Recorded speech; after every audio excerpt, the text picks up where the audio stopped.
ग्रीवपदाश्रयान् मूकोऽपि यत्प्रसादेन मुकुन्दशयनायते राजराजायते रिक्तो राघवेन्द्रं तमाश्रये अनवद्यात्मचारित्रं वादिकद्योतभास्करं विद्यामान्यगुरुं वन्दे विद्याविद्योतभास्वरम् तपस्वाध्याय शुश्रूषा कृष्णपूजारतं मुनिं विश्वेशमिष्टदं वन्दे परिव्राट् चक्रवर्तिनम् जन्माद्यस्य यतोऽन्वयादितरतश्चार्तेष्वभिज्ञस्वराट् तेने ब्रह्महृदाय आदिकवये मुह्यन्ति यं सूरयः तेजो वारिमृदां यथा विनिमयो यत्र त्रिसर्गो मृषः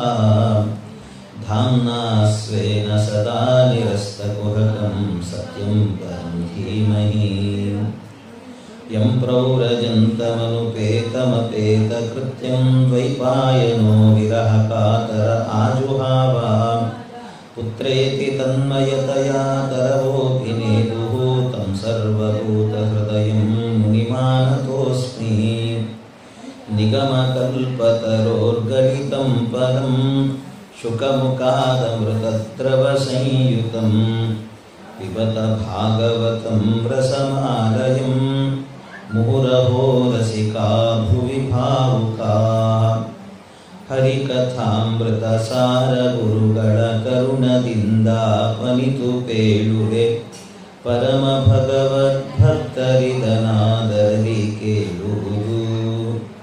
ಶ್ರೀ ಗುರುಭ್ಯೋ ನಮಃ. ಹರಿ ಓಂ ಹರಿ ಓಂ ಹರಿ ಓಂ.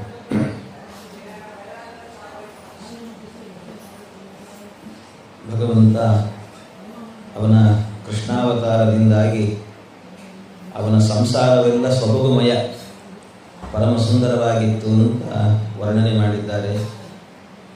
ಆಮೇಲೆ ಕೃಷ್ಣನಿಗಾಗುವಾಗ ಒಬ್ಬ ಮೊಮ್ಮಗ ಇದ್ದಂತೆ ಕೃಷ್ಣನಿಗೆ. ಕೃಷ್ಣನ ಮಗ ಪ್ರದ್ಯುಮ್ನನ ಮಗ ಅನಿರುದ್ಧ ಅಂತ ಒಬ್ಬ ಇದ್ದ. ಆ ಅನಿರುದ್ಧ ಬಹಳ ಕೆಲವೆಲ್ಲ ವಿಚಿತ್ರ ನಡೆದು ಹೋಗಿದೆ ಕೃಷ್ಣನ ಅವತಾರದಲ್ಲಿ. ಅನಿರುದ್ಧ ಮನೆಯಲ್ಲಿ ಮಲಗಿದಾಗ ಇದ್ದಕ್ಕಿದ್ದಾಗೆ ರಾತ್ರೋರಾತ್ರಿ ಏನಾಗಿತ್ತಂತೆ, ಅನಿರುದ್ಧ ಕಾಣೆಯಾಗಿಬಿಟ್ಟಂತ. ಅನಿರುದ್ಧನೇ ಮಾಯೆಯಾಗಿಬಿಟ್ಟ. ಇದು ಅನಿರುದ್ಧ ಮೊಮ್ಮಗ ಇಂಥ ಸ್ಥಿತಿ. ಮೊಮ್ಮಗ ಬಿಡಿ, ಮೊಮ್ಮಗಷ್ಟೇ ಅಲ್ಲ, ಮಗನೂ ಹೀಗೆ ಆಗಿತ್ತು. ಮಗ ಪ್ರದ್ಯುಮ್ನ ಹುಟ್ಟಿದ್ದಂತೆ. ಅವನು ಹುಟ್ಟಿದಾಗಲೇ ಅವನನ್ನು ಕೂಡ ಒಬ್ಬ ಅಸುರ, ಶಂಬರಾಸುರ ಅಂತ, ಆ ಶಂಬರಾಸುರ ಏನು ಮಾಡಿದ್ದ, ಅಪಹರಣ ಮಾಡಿಬಿಟ್ಟಿದ್ದಂತೆ. ಯಾಕೆಂದ್ರೆ ಅವನಿಗೆ ಆಕಾಶವಾಣಿ ಆಗಿತ್ತು, ಅವನಿಗೆ ಗೊತ್ತಾಗಿತ್ತು ಮೊದಲೇ ಇವನೇ ನನ್ನ ಮೃತ್ಯು ಅಂತ ಗೊತ್ತಾಗಿತ್ತಂತೆ. ಕೃಷ್ಣನ ಮಗ ಪ್ರದ್ಯುಮ್ನ, ಆ ಪ್ರದ್ಯುಮ್ನಿಂದಲೇ ನಿನಗೆ ಮೃತ್ಯು ಬರುತ್ತದೆ ಅಂತ ಹೇಳಿದ್ರು, ಅದು ಗೊತ್ತಾಗ್ಬಿಟ್ಟಿತ್ತು.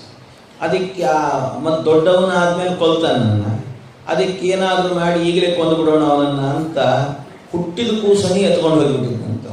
ಹುಟ್ಟಿದ ಕೂಸನಿ ಎತ್ಕೊಂಡು ಹೋಗಿ ಅದನ್ನು ಸಮುದ್ರಕ್ಕೆ ಹಾಕಿಬಿಟ್ಟ. ಸಮುದ್ರಕ್ಕೆ ಹಾಕಿದರೆ ಆ ಸಮುದ್ರದಲ್ಲಿ ಒಂದು ಮೀನಿತ್ತು, ಮೀನು ನುಂಗಿತ್ತಂತೆ ಕೂಸನ್ನು. ಬೆಸ್ತರಿದ್ರು, ಬೆಸ್ತರೆಲ್ಲ ಹೋಗಿ ಆ ಮೀನು ಹಿಡಿಬೇಕು ಅಂತ ಹೋದವರೆಲ್ಲ ಮೀನು ಹಿಡಿದ್ರು. ಅದರಲ್ಲಿ ಇದೇ ಮೀನು ಸಿಕ್ತು, ಕೂಸನ್ನು ನುಂಗಿದಂತಹ ಮೀನೇ ಸಿಕ್ತು. ಆ ಮೀನು ಸಿಕ್ಕ ಕೂಡಲೇ ಅದು ನೋಡ್ಲಿಕ್ಕೇನೋ ವಿಚಿತ್ರವಾಗಿ ಚೆನ್ನಾಗಿದೆ ಅಲ್ಲ ಅಂತ ಅನಿಸಿ ಅದನ್ನೇನು ಮಾಡಿದಂತೆ ಬೆಸ್ತರೆಲ್ಲ ಸೇರಿಕೊಂಡು ಈ ಶಂಬರಾಸುರನಿಗೆ ಕೊಟ್ಟರು.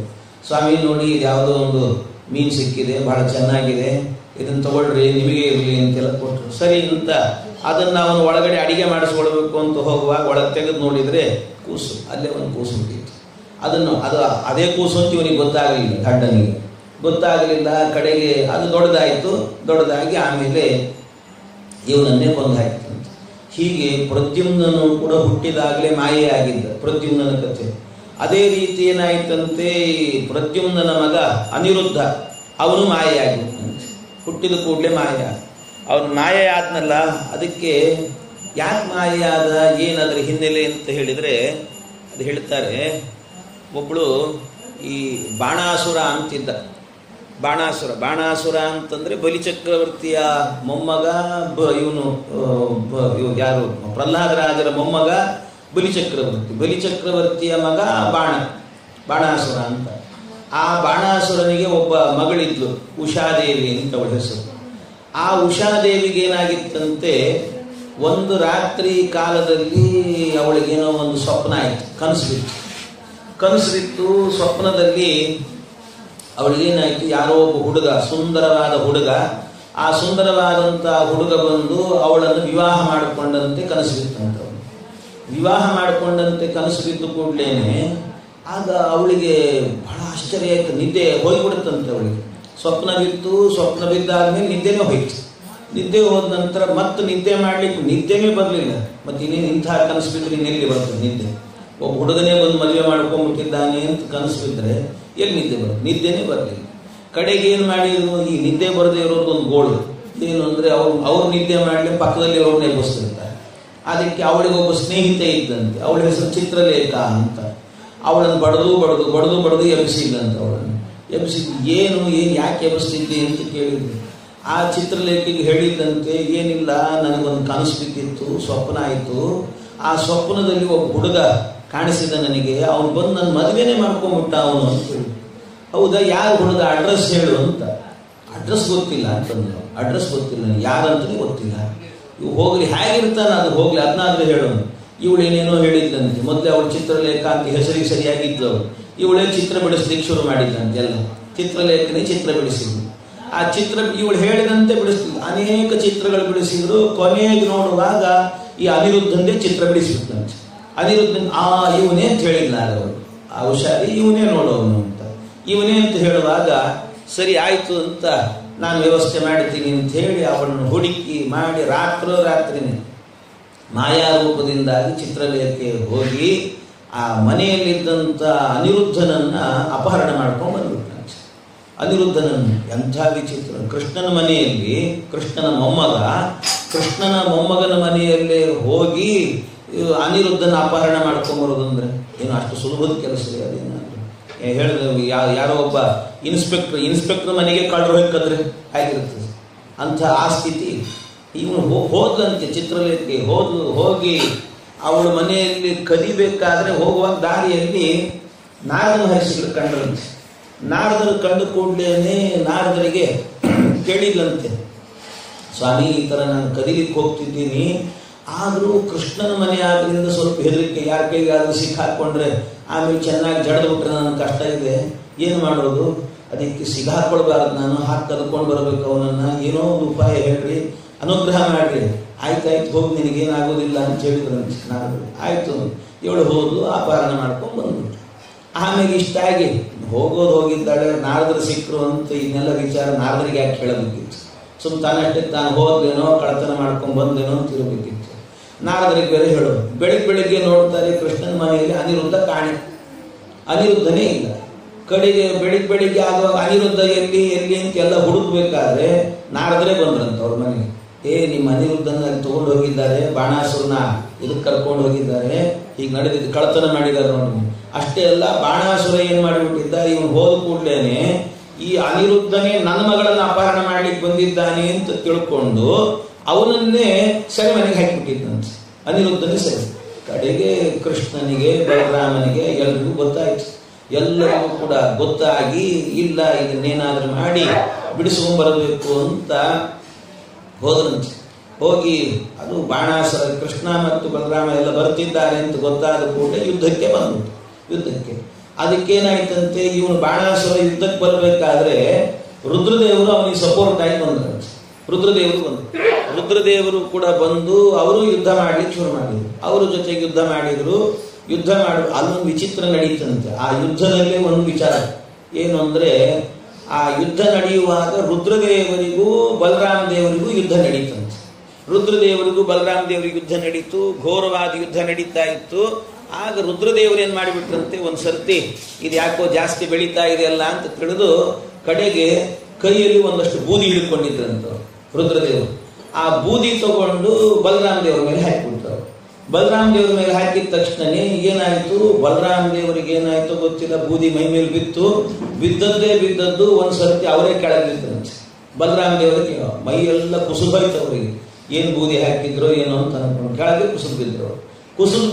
ಕುಸುಲು ಬಿದ್ದ ಮೇಲೆ ನೋಡ್ತಾರೆ ಕೃಷ್ಣ ಬಂದಂತೆ. ಕೃಷ್ಣ ಅಂತ ಕೂಗಿಕೊಂಡೇ ಬಿದ್ರು ಬಲರಾಮ ದೇವರು. ಕೃಷ್ಣ ಅಂತ ಕೂಗ್ಕೊಂಡು ಬೀಳ್ತಾ ಇರುವಾಗ ಕೃಷ್ಣ ಬಂದು ನೋಡ್ತಾನೆ. ನೋಡಿದ್ರೆ ಅವ್ರ ಮೈಯೆಲ್ಲ ಮುಟ್ಟಿದ್ರೆ ಮೈಯೆಲ್ಲ ಬಿಸಿ ಏರು ಹೋಗಿದೆ, ಜ್ವರ ಬಂದ್ಬಿಟ್ಟಿದೆ ಅಂತ ಬಲರಾಮ ದೇವರಿಗೆ ಜ್ವರ.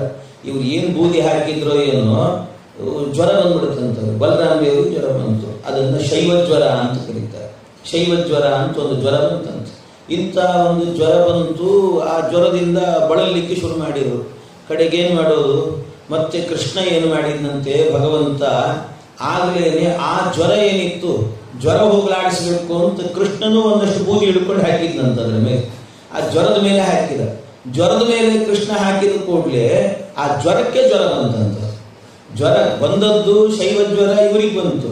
ಆಮೇಲೆ ಕೃಷ್ಣ ಹಾಕಿದ್ಮೇಲೆ ಜ್ವರಕ್ಕೆ ಜ್ವರ ಬಂದ್ಬಿಡ್ತು. ಅದು ವೈಷ್ಣವ ಜ್ವರ ಅಂತ ಹೇಳ್ತಾರೆ. ವೈಷ್ಣವ ಜ್ವರ ಇಂಥ ಜ್ವರ ಅಂದ್ರೆ ಅಂತೂ ಮೊದಲು ಆರಂಭ ಆದದ್ದು ಜ್ವರ ಅನ್ನುವಂಥದ್ದು ಆರಂಭ ಆದದ್ದೇ ಈಗ ಅನ್ಸಿ. ರುದ್ರದೇವರು ಬೂದಿ ಹಾಕಿದಾಗೆ ಬಂತಂತೆ ಜ್ವರ ಎನ್ನುವಂಥ. ಆವತ್ತಿಂದ ಈ ಟೆಂಪ್ರೇಚರು ಇನ್ನೊಂದು ಮತ್ತೊಂದು ಎಲ್ಲ ಶುರುವಾಗಿಬಿಡುತ್ತೆ. ಅದನ್ನು ನೋಡ್ಲಿಕ್ಕೆಲ್ಲ ಶುರು ಮಾಡಿದ್ರು. ಕಡೆಗೆ ಆ ಜ್ವರ ಕೇಳಿಕೊಡುತ್ತಂತೆ. ಪ್ರಾರ್ಥನೆ ಮಾಡಿದ್ದು ಕೃಷ್ಣನ, ಕೃಷ್ಣ ನನ್ನನ್ನು ಅನುಗ್ರಹ ಮಾಡು, ನನಗೆ ಈ ಥರ ಮಾಡಬೇಡ ಅಂತೆಲ್ಲ ಕೇಳಿದಾಗ ಅದನ್ನು 4 ಭಾಗ ಮಾಡಿ ಕೃಷ್ಣ ಅದರಲ್ಲಿ ಒಂದು ಭಾಗವನ್ನ ಮನುಷ್ಯರಿಗೆ, ಇನ್ನೊಂದು ಭಾಗವನ್ನ ಗಿಡಮರಗಳಿಗೆ, ಇನ್ನೊಂದು ಭಾಗವನ್ನ ಪ್ರಾಣಿಗಳಿಗೆ, ಹಸು ಗಿಸು ಅಂತ ಪಕ್ಷಿಗಳಿಗೆ, ಹೀಗೆ ಹಂಚಿದ್ನಂತದನ್ನು 4 ಕಡೆಯಲ್ಲೂ ಹಂಚಿದೆ. ಹಾಗಾಗಿ ಅದು ಒಟ್ಟಾಗಿದ್ದಂಥ ಜ್ವರವನ್ನ ಒಂದಂಶವನ್ನು ಮಾತ್ರ ಹಾಕಿದ್ದಾನಷ್ಟೇ ಕೃಷ್ಣ ಮನುಷ್ಯರ ಮೇಲೆ ಅಂತ. ಅದು ಎಲ್ಲ ಸಂದರ್ಭದಲ್ಲೂ ಅಲ್ಲ, ಯಾವಾಗಲೂ ಒಂದೊಂದು ಸರ್ತಿ ಆ ಒಂದಂಶ ಜ್ವರ ಬಂದ್ರೇನೆ ನಾವು ಒದ್ದಾಡಿ ಹೋಗ್ತಿರ್ತೀವಿ, ಕಡಗಡ ನಡಿ ಹೋಗ್ತಿರ್ತೀವಿ. ಅಂಥದ್ರಲ್ಲಿ ಆ ಏನು ಒಂದಂಶ ಜ್ವರ ಇದೆ, ಅದೇ ಅಂಶದ ಜ್ವರದಿಂದಲೇ ಎಲ್ಲ ಜ್ವರಗಳು ಹುಟ್ಟಿದಂತೆ. ಇವತ್ತೇನು ಹುಟ್ಟಿದೆ ಅವು ಇದರಲ್ಲಿ ತಳಿ ಇರ್ತದೆ ಕಾಣ್ತದೆ. ಅದರಲ್ಲಿ ಹೀಗೆಲ್ಲ ಜ್ವರಗಳೆಲ್ಲ ಬರಲಿಕ್ಕೆ ಶುರುವಾಗುವುದು. ಇದನ್ನು ಕೃಷ್ಣ ಮೊಟ್ಟ ಮೊದಲಿಗೇನೆ ಭಗವಂತ ಆ ಜ್ವರವನ್ನ ನಿಗ್ರಹ ಮಾಡಿದವನು ಪರಮಾತ್ಮ ಅಂತ ಹೇಳ್ತಾರೆ. ಹೀಗೆ ಆಮೇಲೆ ರುದ್ರದೇವರಿಗೂ ಗೊತ್ತಾಯಿತು, ಆ ಶೈವ ಜ್ವರಕ್ಕೆ ಜ್ವರ ತನ್ನಲ್ಲ ಕೃಷ್ಣ, ಇವನ ಸಾಮರ್ಥ್ಯ ಗೊತ್ತಾಗಿ ರುದ್ರದೇವರು ಬಂದು ಕೃಷ್ಣನನ್ನು ಪ್ರಾರ್ಥನೆ ಮಾಡಿದಂತೆ, ಸ್ವಾಮಿ ಉದ್ಧಾರ ಮಾಡು, ದಯವಿಟ್ಟು ನನ್ನನ್ನೇನು ಮಾಡಬೇಡ ಅಂತ ಪ್ರಾರ್ಥನೆ ಮಾಡಿ ಕೇಳಿಕೊಂಡಾಗ ಜೊತೆಗೆ ಆಯ್ತು, ಪ್ರಾರ್ಥನೆ ಮಾಡಿದ್ದಕ್ಕೆ ಅನುಗ್ರಹ ಮಾಡ್ತೀನಿ ಇಂದ ಸರಿ, ನನಗೆ ಅನುಗ್ರಹ ಮಾಡಿದ್ದಿ ಸರಿ, ಆದರೆ ಅದರ ಜೊತೆಗೆ ಇವನೇನು ಬಾಣಾಸುರ ಇದ್ದಾನೆ, ನನ್ನ ಶಿಷ್ಯ, ಅವನು ನನ್ನ ಶಿಷ್ಯ, ಆದ್ರಿಂದ ನನ್ನ ಭಕ್ತ, ಅವನಿಗೆ ಸ್ವಲ್ಪ ಅನುಗ್ರಹ ಮಾಡು, ಅವನನ್ನು ಕೊಲ್ಲಬೇಡ ಅಂತ ಹೇಳಿದಂತೆ. ಕೊಲ್ಲಬೇಡ ಅಂದಾಗ ಕೃಷ್ಣ ಹೇಳ್ತಾನೆ, ನೀನು ಹೇಳಿದ್ರು ನಾನು ಕೊಲ್ಲೋದಿಲ್ಲ ಬಿಡು ಅನ್ನಂತ ಕೃಷ್ಣ. ನೀನು ಹೇಳಿದ್ರು ಕೊಲ್ಲಲ್ಲ. ಯಾಕೆ ಅಂತ ಹೇಳಿದ್ರೆ, ನಾನು ನಿಮಗಿಂತ ಮೊದಲಿಗೇನೆ ಪ್ರಹ್ಲಾದರಾಜರಿಗೆ ಮಾತು ಕೊಟ್ಟಿದ್ದೇನೆ ಅಂತಾರೆ ಪರಮಾತ್ಮ. ನಿನ್ನ ವಂಶದ ಕುಡಿಗಳ ಮೇಲೆ ನಾನು ಕೈ ಮಾಡೋದಿಲ್ಲ, ಅವ್ರನ್ನ ಕೊಲ್ಲೋದಿಲ್ಲ ಅಂತ ಹೇಳಿದ್ದೀನಿ ನಾನು. ಆದ್ರಿಂದ ಅವರನ್ನೆಲ್ಲ ನಿಗ್ರಹ ಮಾಡ್ತೀನಿ ಅಷ್ಟೇ ಹೊರತು ಯಾರನ್ನು ಕೊಲ್ಲೋದಕ್ಕೆ ಹೋಗೋದಿಲ್ಲ ನಾನು ಅಂತ ಪರಮಾತ್ಮ ಈ ಮಾತು ಕೊಟ್ಟಿದ್ದೇನೆ ಅಂತ ಹೇಳಿ ಬಾಣಾಸುರನನ್ನು ಕೂಡ ಕ್ಷಮೆ ಮಾಡಿಬಿಟ್ಟ. ಆಮೇಲೆ ಅವರಿಬ್ಬರಿಗೂ ಕಲ್ಯಾಣ ಅಂತ ಮಾಡಿಕೊಂಡು ಅನಿರುದ್ಧನ ಬಿಡಿಸ್ಕೊಂಡ್ಬಂದು ಮಾಡಿ ಉಷಾದೇವಿ ಕಲ್ಯಾಣ ಎಲ್ಲ ನಡೆದೋಯ್ತಿದ್ದಾರೆ.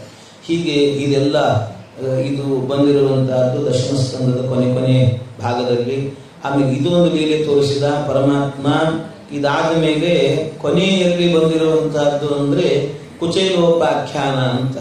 ಆ ಕುಚೇಲೋಪಾಖ್ಯಾನದಲ್ಲಿ ಆಗುವಾಗ ಒಮ್ಮೆ ಏನಾಗಿತ್ತಂತೆ, ಕೃಷ್ಣನ ಸ್ನೇಹಿತ ಕುಚೇಲ ಅಂತ, ಆ ಕುಚೇಲನಿಗಾಗುವಾಗ ಅತ್ಯಂತ ಬಡತನ, ಭಾರೀ ಬಡತನ ಇತ್ತಂತೆ.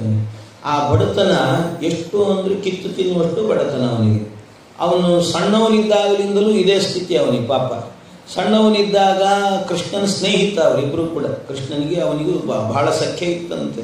ಸಾಂದೀಪಿನಿ ಆಚಾರ್ಯರ ಗುರುಕುಲದಲ್ಲಿ ಆಗುವಾಗ ಅಧ್ಯಯನ ಮಾಡುವಾಗ ಇಬ್ಬರು ಸಹಪಾಠಿಗಳು, ಇಬ್ಬರು ಕಲ್ತು ಓದಿದ್ದು ಕೃಷ್ಣ ಬರೀ 64 ದಿವಸ ಅಷ್ಟೇ, ಆದರೂ ಅಷ್ಟು ಸ್ನೇಹ ಬೆಳೆದು ಹೋಗಿತ್ತಂತೆ. ಇಬ್ಬರಿಗೂ ಕೂಡ ಭಾರಿ ಸ್ನೇಹ ಬೆಳೆದಿತ್ತು. ವಿದ್ಯಾಪೀಠದಲ್ಲಿ ಓದ್ತಾ ಇದ್ರು, ಪಾಠಶಾಲೆಯಲ್ಲಿ ಓದಬೇಕಾದ್ರೆ ಇಬ್ಬರು ಸ್ನೇಹಿತರಾಗಿದ್ರು. ಒಂದು ದಿವಸ ಏನಾಯ್ತಂತೆ, ಇವನಿಗೆ ಏನು ಕುಚೇಲ ಇದ್ದ, ಕುಚೇಲನಿಗೆ ಮನೆಯಿಂದ ಅವರಮ್ಮ ಒಂದಷ್ಟು ಅವಲಕ್ಕಿ ಕೊಟ್ಟು ಕಳಿಸಿದ್ದಂತೆ. ಚೂಡ ಅವಲಕ್ಕಿ ಅದು ಇದು ಅಂತ ತಂದಿರ್ತಾರೆ ಹುಡುಗರು. ವಿದ್ಯಾಪೀಠಗಳಲ್ಲೆಲ್ಲ ಇರ್ತದೆ, ಪಾಠಶಾಲೆಯಲ್ಲಿ.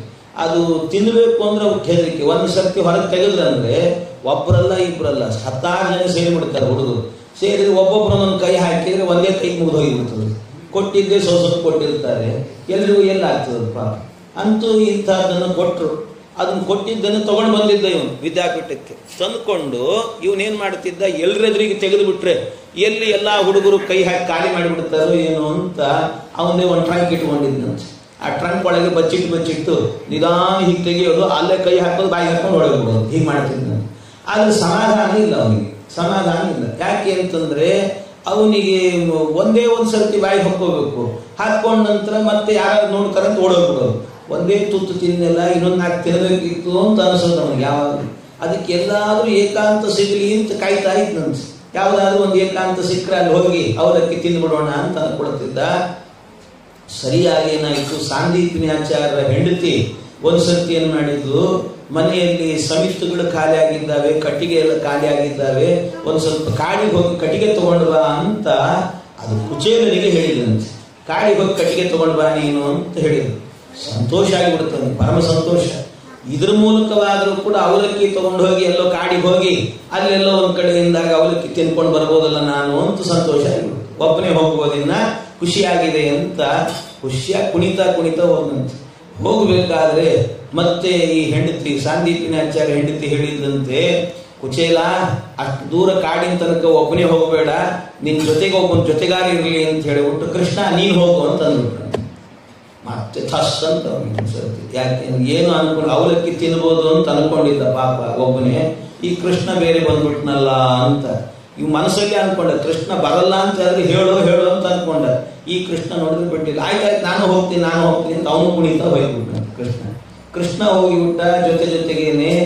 ಆಗ ಹೋದ ಮೇಲೆ ಏನಾಯ್ತು, ಇವನು ಪಾಪ ಆಗಲಿ ಪರವಾಗಿಲ್ಲ ಅಂತ ಅಲ್ಲೇ ಅವನ ಶಾಟಿ, ಒಂದು ಶಲ್ಯ, ಆ ಶಲ್ಯದೊಳಗೇನೆ ಮುಚ್ಚಿಟ್ಟುಕೊಂಡಿದ್ದಾನಂತೆ. ಈ ಗಟ್ಟಿಟ್ಕೊಂಡಿದ್ದಾನೆ, ಒಳಗೆ ಇಟ್ಟುಕೊಂಡಿದ್ದಾನೆ. ಇವನು ಏನ್ ಮಾತಾಡಿದ್ರು ಕೂಡ ಇವನು ಮುಂದೆ ಬರ್ತಾ ಇದ್ರು ಸಾಕು ಅವನು ಆ ಕಡೆ ತಿರುಗುತ್ತಿದ್ದಂತೆ. ಎಲ್ಲಿ ಆ ಗಂಟು ನೋಡ್ಬಿಡುತ್ತಾನೋ ಕೃಷ್ಣ ಅಂತ ಆ ಕಡೆ ತಿರುಗುತ್ತಿದ್ದ. ತಿರುಗಿಕೊಂಡು ಈ ರೀತಿ ಮಾಡುತ್ತಿದ್ದ. ಅಂತೂ ಏನಾದರೂ ಮಾಡಿ ಅವಲಕ್ಕಿ ತಾನೊಬ್ಬನೇ ತಿನ್ನಬೇಕು. ಹೋದ ನಂತರ ಒಂದು ಹಿಡಿ ಅವಲಕ್ಕಿ, ಅದು ಆ ಹಿಡಿ ಅವಲಕ್ಕಿಯನ್ನ ಕೃಷ್ಣನಿಗೆ ಒಂದು ಸ್ವಲ್ಪ ಕೊಡ್ಬೋದು ಅಂತ ಇಲ್ಲ. ಕೊಟ್ಟು ತಿಂದಿದ್ರೆ ಏನಾಗ್ತಿತ್ತು, ಗಂಟೆ ಏನು ಹೋಗ್ತಿತ್ತಂತ ಕೊಡ್ಬೋದಿತ್ತು. ಆದ್ರೆ ಕೊಡ್ಲಿಲ್ಲ. ಕೊಡದೆ ಒಬ್ಬನೇ ತಿನ್ನಬೇಕು ಅಂತ ಅಲ್ಲಿ ಇಲ್ಲಿ ಹೋದ, ಕಟ್ಟಿಗೆ ಆರಿಸೋದು ಮಾಡೋದು ಏನೇನೋ ಮಾಡ್ತಿದ್ದಾನೆ. ಎಲ್ಲಿ ಏಕಾಂತ ಸಿಗ್ತದೆ, ಮರದ ಬಡಿಗೆ ಹೋಗ್ಲು ಏನ್ ಮಾಡ್ಲಿ ಅಂತ ಯೋಚನೆ ಮಾಡ್ತಿದ್ದಾನೆ.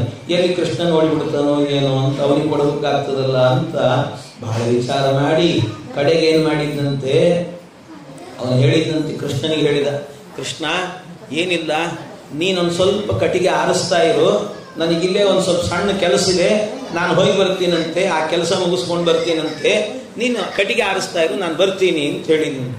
ಕೃಷ್ಣನಿಗೆ ಗೊತ್ತಾಯ್ತು, ಆದರೂ ಪರವಾಗಿಲ್ಲ ಅಂತ, ಹೋಗೋ ಕುಚೇಲ ಹೋಗಿ ನೀನು ಕೆಲಸ ಮುಗಿಸ್ಕೊಂಡು ಬಾ ನೀನು ಅಂತ ಹೇಳಿ. ಕೆಲಸ ಮುಗಿಸ್ಕೊಂಡು ಬಾ ಅಂತ ಆಯ್ತು ಅಂತ ಕುಚೇಲ ಹೋಗಿ ಎಲ್ಲ ದೂರದಲ್ಲಿ ಹೋಗಿ ಎಲ್ಲ ಅವಲಕ್ಕಿ ತಾನೊಬ್ಬನೇ ಬುಕ್ಕಿಬಿಟ್ಟ. ಎಲ್ಲ ತಿಂದು ಹಾಕಿ ಎಲ್ಲ ತಿಂದು ಆಮೇಲೆ ಎಲ್ಲ ತಿಂದ್ಕೊಂಡು ಬಂದು ಆಮೇಲೆ ಕೃಷ್ಣನಿಗೆ ಕೇಳಿದ. ಕೃಷ್ಣ ಕೇಳಿದ ಬಂದ ತಕ್ಷಣನಿಗೆ, ಏನು ಕೆಲಸ ಆಯ್ತಾ ಕುಚೇಲ ನಿಂದು? ಆಯ್ತಾಯ್ತು, ಎಲ್ಲ ಆಯ್ತು ಅಂದ. ಇವನು ಏನು ಕೆಲಸ ಅಂತಲೂ ಕೇಳಲಿಕ್ಕೆ ಹೋಗ್ಲಿಲ್ಲ, ಬೇಕು ಅಂತಲೇ ಬಿಟ್ಟ, ಸುಮ್ಮನಿದ್ದ. ಆಯ್ತು, ಅವತ್ತೇ ಅವನು ಸಂಕಲ್ಪ ಮಾಡಿದ ಭಗವಂತ, ಎಲ್ಲ ಕುಚೇಲ ನನಗೊಂದು ಹಿಡಿ ಅವಲಕ್ಕಿ ಕೊಡದೆ ಎಲ್ಲ ನೀನು ಒಬ್ಬನೇ ತಿಂದಿದ್ದೀಯಲ್ಲೋ, ನಿನ್ನ ಕೈಯಿಂದ ಅವಲಕ್ಕಿ ವಸೂಲಿ ಮಾಡೋ ತನಕ ಬಿಡೋದಿಲ್ಲ ನಾನು ಅಂತ ಅವತ್ತೇ ಮನಸ್ಸಲ್ಲಿ ಅನ್ಕೊಂಡ್ಬಿಟ್ನಂತೆ ಕೃಷ್ಣ. ಅವತ್ತೇ ಅನ್ಕೊಂಡ. ಆಯಿತು, 64 ದಿವಸದ ಅಧ್ಯಯನ ಎಲ್ಲ ಮುಗೀತು ಕೃಷ್ಣಂದು.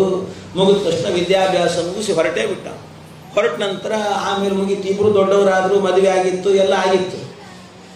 ಆದರೆ ಇವನು ಬಡತನ ಮಾತ್ರ ಹೋಗಿರಲಿಲ್ಲ. ಬಡತನ ಮಾತ್ರ ಯಾಕೆ ಅಂದರೆ ಮೊನ್ನೆ ಹೇಳಿದ್ದು, ಹಿಂದಿನ ಜನ್ಮದಲ್ಲಿ ತಾರಣ ಅಂತ ಒಬ್ಬ ಬ್ರಾಹ್ಮಣ. ಆಗ ಪಿತೃಕಾರ್ಯವನ್ನು ಮಾಡುವಾಗ ವಿತ್ತಶಾಕ್ಯ ಮಾಡಿದ್ರಿಂದಾಗಿ ಇಂತಹ ಜನ್ಮ ಬಂದಿತ್ತು. ಭಾರೀ ಬಡತನ ಇತ್ತವನು, ಭಾರೀ ಬಡತನ. ಒಂದು ಸರ್ತಿ ಮನೆ ಬಡತನಕ್ಕೆ ಬೇರೆ ಮಕ್ಕಳು ಜಾಸ್ತಿ ಅನ್ನೋ ಹಾಗೆ ಮಕ್ಕಳು, ಮನೆ ತುಂಬ ಮಕ್ಕಳು ಬೇರೆ ಇದ್ದವನು. ಏನು ಮಾಡಬೇಕು, ಮಕ್ಕಳಿಗೆ ಏನಾದ್ರು ತಿನ್ನಿಸ್ಬೇಕು ಮಾಡಿ, ಏನೇನೇನೇನಿಲ್ಲ. ಹಿಂದಿನ ಜನ್ಮದಲ್ಲಿ ಸಾಸಿವೆ ಆದರೂ ಇತ್ತು ಅವನ ಮನೆಯಲ್ಲಿ, ಈ ಜನ್ಮದಲ್ಲಿ ಅದೂ ಇಲ್ಲ. ಹೆಂಡತಿ ಹೇಳಿದ್ದಂತ ಒಂದು ಸರ್ತಿ, ಏನ್ರಿ ಯಾವಾಗ ನೋಡ್ಲಿ ಕೃಷ್ಣ ನನ್ನ ಸ್ನೇಹಿತ ಅಂತ ಹೇಳ್ಕೋತಿರ್ತೀರಿ, ನಮ್ಮ ಮನೇಲಿ ಇಷ್ಟು ಕಷ್ಟ ಇದೆ, ಒಂದು ಸರ್ತಿ ಹೋಗಿ ಕೃಷ್ಣನ ಬಳಿಗೆ ಹೋಗಿ ಏನಾದರೂ ಒಂದು ಸ್ವಲ್ಪ ದುಡ್ಡಿನ ಸಹಾಯ ತೊಗೊಂಬರಬಾರ್ದ ನೀವು ಅಂತ ಹೇಳಿದ್ರು. ನಿಮ್ಮ ಸ್ನೇಹಿತರಲ್ಲ, ಬಾಲ್ಯ ಸ್ನೇಹಿತರು ಅಂತ ಹೇಳ್ತೀರಿ, ಏನಾದ್ರು ಸಹಾಯ ಮಾಡ್ಬೋದು, ಯಾಕೆ ಹೋಗಲ್ಲ, ಹೋಗಿ ಬನ್ನಿ ನೀವು ಅಂತ ಹೇಳಿದ್ರು. ಸರಿ ಏನು ಮಾಡೋದು, ಹೊರಡೋದು ಅಂತ ಹೊರಡುವಾಗ ಹೇಳಿದಂತೆ, ಅಲ್ಲ ಕೃಷ್ಣನ ಕಡೆಗೆ ಹೋಗ್ತಾ ಇದ್ದೀನಿ, ಬರಿಗೈಲಿ ಹೋದರೆ ಹಾಗೆ, ಬರಿಗೈಲಿ ಹೋಗಬಾರ್ದು, ಏನಾದರೂ ಕೈಯಲ್ಲಿ ಹಿಡ್ಕೊಂಡು ಹೋಗಬೇಕು. ದೇವಸ್ಥಾನಕ್ಕೆ ಹೋಗುವಾಗ ಬರಿಗೈಲಿ ಹೋಗೋದಲ್ಲ, ಕನಿಷ್ಠ ಇಲ್ಲ ಒಂದು ದಕ್ಷಿಣೆ ಆದರೂ ಹಿಡ್ಕೊಂಡು ಹೋಗಿ ಹಾಕಿ ಬರಬೇಕು ಗುಂಡಿಗೊಂದು. ಅದರಿಂದಾಗಿ ಬರಿಗೈಯಲ್ಲಿ ದೇವಸ್ಥಾನಕ್ಕೆ ಕೃಷ್ಣನ ಬಳಿಗೆ ಹೋಗುವಾಗ ಬರಿಗೈಲಿ ಹಾಕಿ ಹೋಗೋದು. ಏನಾದರೂ ಬೇಕಲ್ಲ, ಮನೆಯಲ್ಲಿ ಏನಿದೆ, ಏನಿಲ್ಲ, ಯಾವ ಡಬ್ಬಿ ಹುಡುಕಿದ್ರು ಏನೋ ಕಾಣಲಿಲ್ಲ. ಕಡೆಗೆ ಏನು ಮಾಡೋದು, ಹೋಗಲಿ ಅಕ್ಕಪಕ್ಕದ ಮನೆಗೆ ಹೋಗಿ ಏನಾದ್ರು ತೊಗೊಂಡು ಬಾ ಅಂದ. ಸರಿ ಇಂಥ ಅಕ್ಕಪಕ್ಕದ ಮನೆಗಳಿಗೆ ಎಲ್ಲ ಮನೆಗಳಿಗೂ ಹೋದರೂ ಕೂಡ 4 ಹಿಡಿ ಅವಲಕ್ಕಿ ಸಿಕ್ತಂತೆ. 4 ಹಿಡಿ ಅವಲಕ್ಕಿ ಸಿಕ್ತು, ಅವಲಕ್ಕಿ ಒಂದು ಸಿಕ್ಕಿದೆ ನೋಡಿ ಅಂದು. ಅದಕ್ಕೆ ಸಂತೋಷಪಟ್ಟು ಆಯ್ತು ಕೊಡು, ಅದನ್ನೇ ಕೊಡು ಅಂತ ಅದನ್ನೇ ಶಲ್ಯದಲ್ಲಿ ಕಟ್ಕೊಂಡು ಹೋದ್ರು. ಮನೆಯಲ್ಲಿ ಒಂದು ಪ್ಲಾಸ್ಟಿಕ್ ಕವರು ಗತಿ ಇರಲಿಲ್ಲ, ಶಲ್ಯದಲ್ಲೇ ಕಟ್ಕೊಂಡು, ಆ ಶಲ್ಯದಲ್ಲೇ ಕಟ್ಟಿಕೊಂಡು ಅದನ್ನು ತಗೊಂಡು ಹೊರಟ ಕೃಷ್ಣನ ಮನೆಗೆ ಹೋದನಂತೆ. ದೊಡ್ಡ ಮನೆ ಕೃಷ್ಣನದು. ಅಂಥ ಮನೆಗೆ ಹೋದಾಗ ಇವನು ಎದುರಲ್ಲಿ ನಿಂತಿದ್ದಾನೆ, ಹೊರಗಡೆ ಒಬ್ಬ ಸೇವಕ ನಿಂತಿದ್ದ. ಆ ಸೇವಕ ನೋಡಿ ಯಾರು ನೀವು ಏನು ಅಂತೆಲ್ಲ ಕೇಳಿ ಅವನು ಹೇಳಿದಂತೆ, ಇಲ್ಲ ನಾನು ಕೃಷ್ಣನ ಬಾಲ್ಯ ಸ್ನೇಹಿತ, ನಾನು ಮತ್ತು ಕೃಷ್ಣ ಇಬ್ಬರು ಕೂಡ ಸಹಪಾಠಿಗಳು, ಒಟ್ಟಿಗೆ ಅಧ್ಯಯನ ಮಾಡಿದ್ದೀವಿ, ಅದಕ್ಕೆ ಕುಚೇಲ ಅಂತ ನನ್ನ ಹೆಸರು, ನಾನು ಬಂದಿದ್ದೇನೆ ಅಂತ ಹೇಳ್ರಿ, ಕೃಷ್ಣನ ಮಾತಾಡಿಸ್ಬೇಕಿತ್ತು, ಹಾಗೆ ಎಲ್ಲ ಹೇಳಿ. ಕೃಷ್ಣ ಒಳಗಡೆಯಲ್ಲಿ ನೋಡಿದರೆ ಮನೆ ಒಳಗಡೆ ತನ್ನ ಅನೇಕ ಹೆಂಡಂದರ ಜೊತೆಗೆ ಕಾಲಕ್ಷೇಪ ಮಾಡ್ತಾ ಹಾಯಾಗಿ ಕೂತಿದ್ದಾನೆ ಕೃಷ್ಣ. ಎಲ್ಲ ಹೆಂಡಂದರು ಇದ್ದಾರೆ. ಎಲ್ಲ ಇರುವಾಗ ಈ ಸೇವಕ ಬಂದವನೇ ಹೇಳಿದಂತೆ, ಸೇವಕ ಅಲ್ಲ ಈ ಥರ ಸ್ವಾಮಿ ಈ ಕುಚೇಲ ಅಂತೆ, ನಿಮ್ಮ ಸ್ನೇಹಿತ ಅಂತೆ, ವಿದ್ಯಾಪೀಠದಲ್ಲಿ ಓದ್ದವರಂತೆ, ಹಾಗೆ ಎಲ್ಲ ಹೇಳೋದು. ಹೌದಾ, ಖುಷಿಯಾಗ್ಬಿಡ್ತು ಕೃಷ್ಣನಿಗೆ, ಒಂದು ಸ್ವಲ್ಪ ಸಂತೋಷ ಆಗಿಬಿಡ್ತು. ಇವನು ಸಂತೋಷ ಆಗಿ ಕೃಷ್ಣ ಅಲ್ಲಿಗೆ ಸುಮ್ಮನೆ ನಿಲ್ಲಿಲ್ಲ, ಎಲ್ಲಿದ್ದಾನ ಅವನು ಅಂತ ಕೇಳಿ, ಇಲ್ಲೇ ಎದುರುಗಡೆ ಗೇಟ್ ಹತ್ರ ಇದ್ದಾನೆ. ಕೃಷ್ಣನೇ ಮನೆಯಿಂದ ಅರಮನೆಯಿಂದ ಓಡಿ ಬಂದು ಕುಚೇಲ ಎಷ್ಟು ದಿವಸ ಆಯ್ತು ನಿನ್ನನ್ನು ನೋಡಿ ಅಂತ ದೂರದಿಂದಲೇ ಕೂಗ್ತಾ ಹೋದನಂತೆ. ಕೂಗಿ ಹೋಗಿ ಹತ್ರಕ್ಕೆ ಹೋಗಿ ಅವನನ್ನು ಅಪ್ಪುಕೊಳ್ಳೋದೇನೋ, ಮಾಡೋದೇನೋ, ಮಾತಾಡಿಸೋದೇನೋ. ಈ ಹೆಂಡಂದ್ರಿಗೆಲ್ಲ ಆಶ್ಚರ್ಯ ಆಗಿಬಿಡುತ್ತಂತೆ. ಅವರು ಎಲ್ಲ ಹೆಂಡಂದ್ರಿಗೂ ಕುತೂಹಲ ಜಾಸ್ತಿ ಆಗಿಬಿಡುತ್ತೆ ಅವರಿಗೆ. ಎಲ್ಲ ಕೃಷ್ಣನ ಸ್ನೇಹಿತ, ನಮ್ಮ ಗಂಡನ ಸ್ನೇಹಿತ ಅಂತೆ, ಹಾಗಿರ್ತಾರೆ ನೋಡಬೇಕು, ಏನು ಕತೆ, ಅವರಿಬ್ಬರ ಸರಸ್ಸಲ್ಲಾಪಗಳು ಹೇಗಿರ್ತವೆ, ಏನು ಅವರು ಚಿಕ್ಕನ್ನಲ್ಲಿ ಏನೇನು ಮಾಡಿದ್ರು ಅದನ್ನೆಲ್ಲ ನೆನೆಸ್ಬಿಡ್ತಾರೆ ಕಾಣ್ತಾರೆ, ನೋಡೋಣ ಅಂತ ಎಲ್ಲ ಅವ್ರ ಜೊತೆಗೆ ಬಂದ್ರಂತೆ. ಆಮೇಲೆ ಕೃಷ್ಣ ಅವನ ಕೈ ಹಿಡಿದು ಮಾಡಿ ಒಳಗೆ ಕರ್ಕೊಂಡ್ಬಂದ, ದೊಡ್ಡ ಸೋಫಾ ಹಾಕಿ ಕೂಡಿಸಿದ, ಪಾಪ ಕೂಡಿಸಿ ಮಾತಾಡ್ಲಿಕ್ಕೆ ಶುರು ಮಾಡಿದ್ನಂತೆ. ಏನು ಭಾಳ ದಿವಸ ಆಯಿತು ನಿನ್ನನ್ನು ನೋಡಿ, ಏನು ಕತೆ, ಹೇಗಿದ್ದಿ, ಏನು ಎಲ್ಲ ಕೇಳಿದ. ಎಲ್ಲ ಕೇಳಿದ ಮೇಲೆ ಆಗ ಬಹಳ ಸಂತೋಷದಿಂದಾಗಿ ಇಬ್ಬರು ಮಾತಾಡಿದ್ರು. ಮಾತಾಡ್ತಾ ಇಷ್ಟು ದಿವಸ ಆಯ್ತಲ್ಲೋ ಬಂದು, ನೀನು ಇಷ್ಟು ದಿವಸದ ಮೇಲೆ ಸಿಗ್ತಾ ಇದ್ದಿ, ನನಗೋಸ್ಕರ ಏನು ತಂದಿದ್ದಿ ಅಂತ ಕೇಳಿದ್ರು. ಏನು ತಂದಿದ್ದಿ ಅಂತ ಕೇಳಿದರೆ ಸುತ್ತಲೂ ಹೆಣ್ಮಕ್ಳು ನಿಂತಿದ್ದಾರೆ, ಕೃಷ್ಣನ ಹೆಂಡಂದ್ರು ಅವರು ಇವರೆಲ್ಲ ನಿಂತಿದ್ದಾರೆ. ಅದಕ್ಕೆ ಅವ್ರ ಎದುರಲ್ಲಿ ಆ ಒಣ ಅವಲಕ್ಕಿನ ತೆಗೆದು ತೋರಿಸ್ಬೇಕು ಅಂತ ಆದರೆ ಸಂಕೋಚ ಆಯ್ತಂತ. ಯಾಕೆ ತಂದದ್ದು ಅವಲಕ್ಕಿ, ಏನಾದರೂ ಡ್ರೈ ಫ್ರೂಟ್ಸ್ ತಂದದ್ದು ಎಲ್ಲರಿದ್ರಿಗೆ ಕೊಡಲಿಕ್ಕೆ, ಏನೋ ದೊಡ್ಡ ಘನತೆ ಅಂತ ತೋರಿಸ್ಲಿಕ್ಕೆ, ಡ್ರೈ ಫ್ರೂಟ್ಸು ಅಲ್ಲ ಆ ಕಡೆ ತಂದದ್ದು, ಗೋಡಂಬಿ ದ್ರಾಕ್ಷಿ ತಂದಿದ್ರಾದರೂ ಎಲ್ಲರಿದ್ರಿಗೆ ನಿನಗೋಸ್ಕರ ತಂದಿದ್ದೀನಿ ನೋಡು ಅಂತ ಕೊಟ್ಬಿಡ್ಬೋದಿತ್ತು. ತಂದದ್ದು ಒಣ ಅವಲಕ್ಕಿ. ಆ ಅವಲಕ್ಕಿನ ಕೊಡ್ಲಿಕ್ಕೆ ಸಂಕೋಚ ಆಯಿತು. ಸುಮ್ಮನೆ ಹಾಗೆ ಏನಿಲ್ಲ ಕೃಷ್ಣ ಹಾಗೆ ಮತ್ತೆ ಮಾತಾಡ್ಲಿಕ್ಕೆ ಶುರು ಮಾಡಿದ. ಇಷ್ಟು ಮಾತಾಡುವಾಗ ಇವನಿಗೆ ಗಾಬರಿ ಆಗ್ಲಿಕ್ಕೆ ಶುರುವಾಯ್ತು. ಇವನಿಗೆ ಅಷ್ಟು ಜನ ಹೆಣ್ಮಕ್ಳ ಮುಂದೆ ಎಲ್ಲಿ ಏನು ಅವಮಾನ ಆಗ್ತದೋ ಏನು ಅಂತ ಕೃಷ್ಣನ ದುಡ್ಡು ಕೇಳಲಿಕ್ಕೂ ಕೂಡ ಒಂದು ಸ್ವಲ್ಪ ಹಿಂಜರದು ಬಂದು 5 ನಿಮಿಷ ಆಗ್ಲಿಕ್ಕೆ ಪುರುಸೊತ್ತಿಲ್ಲ. ಕಡೆಗೆ ಏನು ಮಾಡಿದನಂತೆ, ಇಲ್ಲ ನಾನು ಹೊರಟು ಬಿಡಬೇಕು ಅಂತ ಹೇಳಿ ಅದಕ್ಕೆ ಕೃಷ್ಣನಿಗೆ ಹೇಳಿದೆ, ಕೃಷ್ಣ ಹೋಗಿ ಬರ್ತೀನಿ ನಾನು. ಭಾಳ ದಿವಸದ ಮೇಲೆ ಬಂದಿದ್ದಿ, ಇಷ್ಟು ಬೇಗ ಯಾಕೆ ಹೋಗ್ತೀನಿ ನೀನು, ಕೂಡ್ ನೀನು ಅಂತೀವನು ಕೃಷ್ಣ. ಬಿಡುವಲ್ಲ, ಕೂಡ್ ನೀನು ಅಂತ ಹೇಳಿಕೊಂಡು ಅವನು ಮಾಡಿದ್ದೇನು ಅಂದ್ರೆ ಕೃಷ್ಣ ಅದೇ ಸುದ್ದಿನೇ ತೆಗೆದಂತ ಕೃಷ್ಣ. ನಾನು ನೀನು ವಿದ್ಯಾಪೀಠದಲ್ಲಿ ಇದ್ದಾಗ ಎಷ್ಟು ಚೆನ್ನಾಗಿತ್ತಲ್ಲ ಅಂತ ತೆಗೆದ ಒಂದು ಸ್ವಲ್ಪ ವಿಚಾರ ತೆಗೆದುಕೊಳ್ಳಿ. ಹೌದು ಅಂತಂದ್ರೆ ಹೌದು ಅಲ್ಲ, ಅದು ಸರಿ. ಆವತ್ತೊಂದು ದಿವಸ ನಮ್ಮ ಗುರುಪತ್ನಿಯರು ನಮ್ಮನ್ನು ಕಟ್ಟಿಗೆ ತಗೊಂಡು ಬಾ ಅಂತ ಕಳಿಸಿದ್ರು ನೋಡು ಅಂತ ಹೇಳಿದ್ನಂತ ಸರ್. ಎಲ್ಲಿ ಇವನು ಈ ವಿಚಾರ ತೆಗಿಬೇಕಾದ ಅವಲಕ್ಕಿ ಸುದ್ದಿನೇ ತೆಗಿತಾನೋ ಏನು ಕತ್ತೇನೋ ಗೊತ್ತಾಗಿಬಿಟ್ಟಿದೆ ಕೃಷ್ಣನಿಗೆ.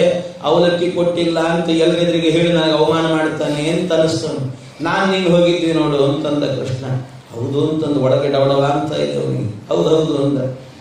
ನಾನು ನೀನು ಹೋಗಿದ್ವಿ, ಹೋದಾಗ ನಾವಿಬ್ರು ಕಟ್ಟಿಗೆ ಆರಿಸುವಾಗ ನೀನು ಹೇಳಿದಿ ನೋಡು ನನಗೇನೋ ಕೆಲಸ ಇದೆ ಹೋಗಿ ಬರ್ತೀನಿ ಇಲ್ಲಿ ಅಂತ ಹೇಳಿದಿ. ಅಲ್ಲಿ ತನಕ ಬಂದ ಕೃಷ್ಣ ಹೇಳಿಕತ್ತೆ, ಅಲ್ಲಿ ತನಕ ಬಂದು ಇನ್ನೂ ಗಾಬರಿ ಆಯ್ತು ಅವನಿಗೆ.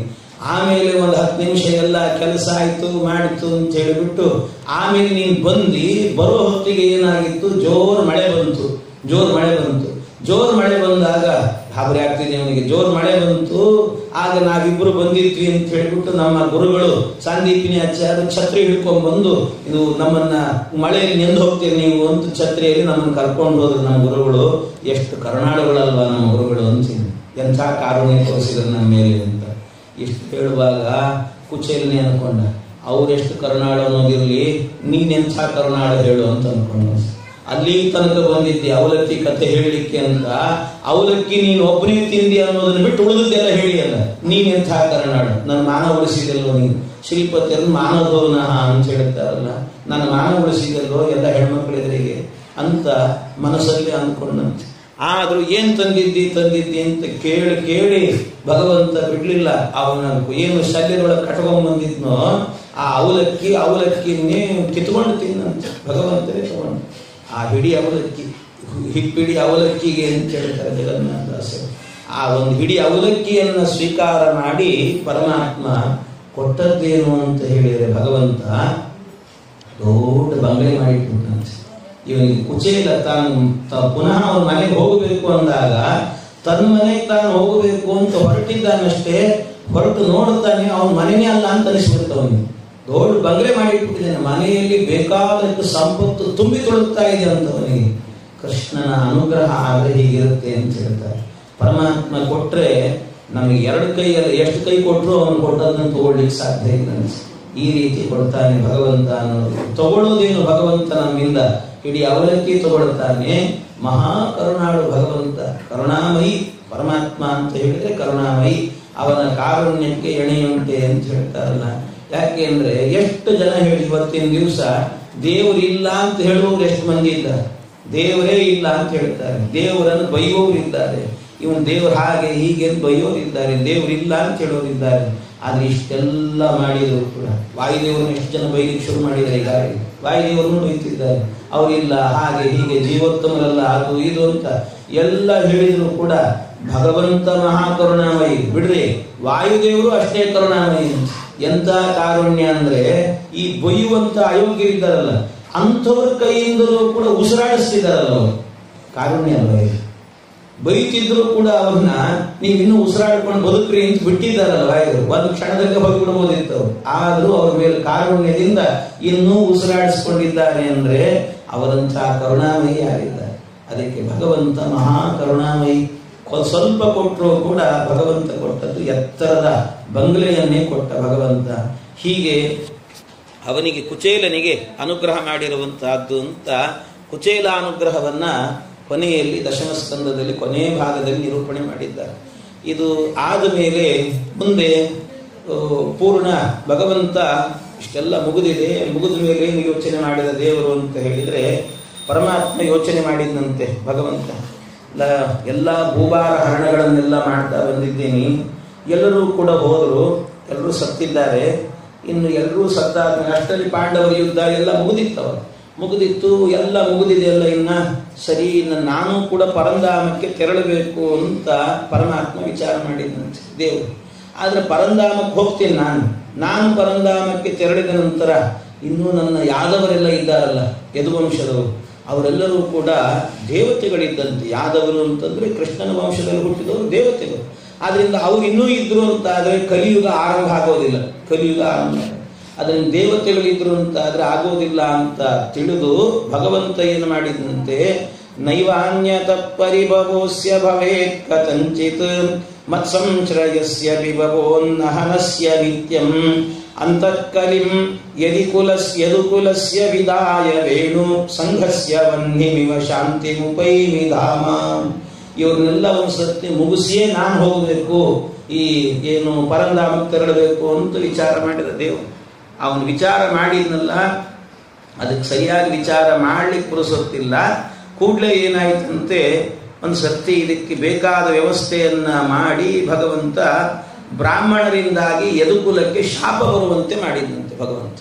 ಯದುಕುಲಕ್ಕೆ ಶಾಪ ಏನಾಯಿತು? ಒಂದು ಸರ್ತಿ ಎಲ್ಲ ಬ್ರಾಹ್ಮಣರೆಲ್ಲರೂ ಕೂಡ ಆಗುವಾಗ ಒಂದು ಸಂಚಾರ ಮಾಡಿಕೊಂಡು ವಿಶ್ವಾಮಿತ್ರರು, ವಸಿಷ್ಠರು, ಎಲ್ಲ ದೊಡ್ಡ ದೊಡ್ಡ ಜ್ಞಾನಿಗಳೆಲ್ಲರೂ ಕೂಡ, ಆ ಜ್ಞಾನಿಗಳೆಲ್ಲರೂ ಕೂಡ ಅವರು ತೀರ್ಥಕ್ಷೇತ್ರಗಳ ಸ್ನಾನ ತಪ ಅನುಷ್ಠಾನ ಎಲ್ಲ ಮುಗಿಸ್ಕೊಂಡು ಇದೇ ಹಾದಿಯಲ್ಲಿ ಬರ್ತಿದ್ರಂತೆ, ಯಾದವರಿರುವಂಥ ಹಾದಿಯಲ್ಲಿ ಬರ್ತಿದ್ರು. ಆ ಹಾದಿಯಲ್ಲಿ ಬರಬೇಕಾದ್ರೆ ಈ ಋಷಿಗಳನ್ನೆಲ್ಲ ನೋಡಿ ಯಾದವರಿಗೆಲ್ಲ ಅನ್ನಿಸ್ತಂತೆ, ಒಂದು ಸರ್ತಿ ಇವರಿಗೆ ತಮಾಷೆ ಮಾಡಬೇಕು ಅಂತ ಅನ್ನಿಸ್ತವ್ರಿಗೆ.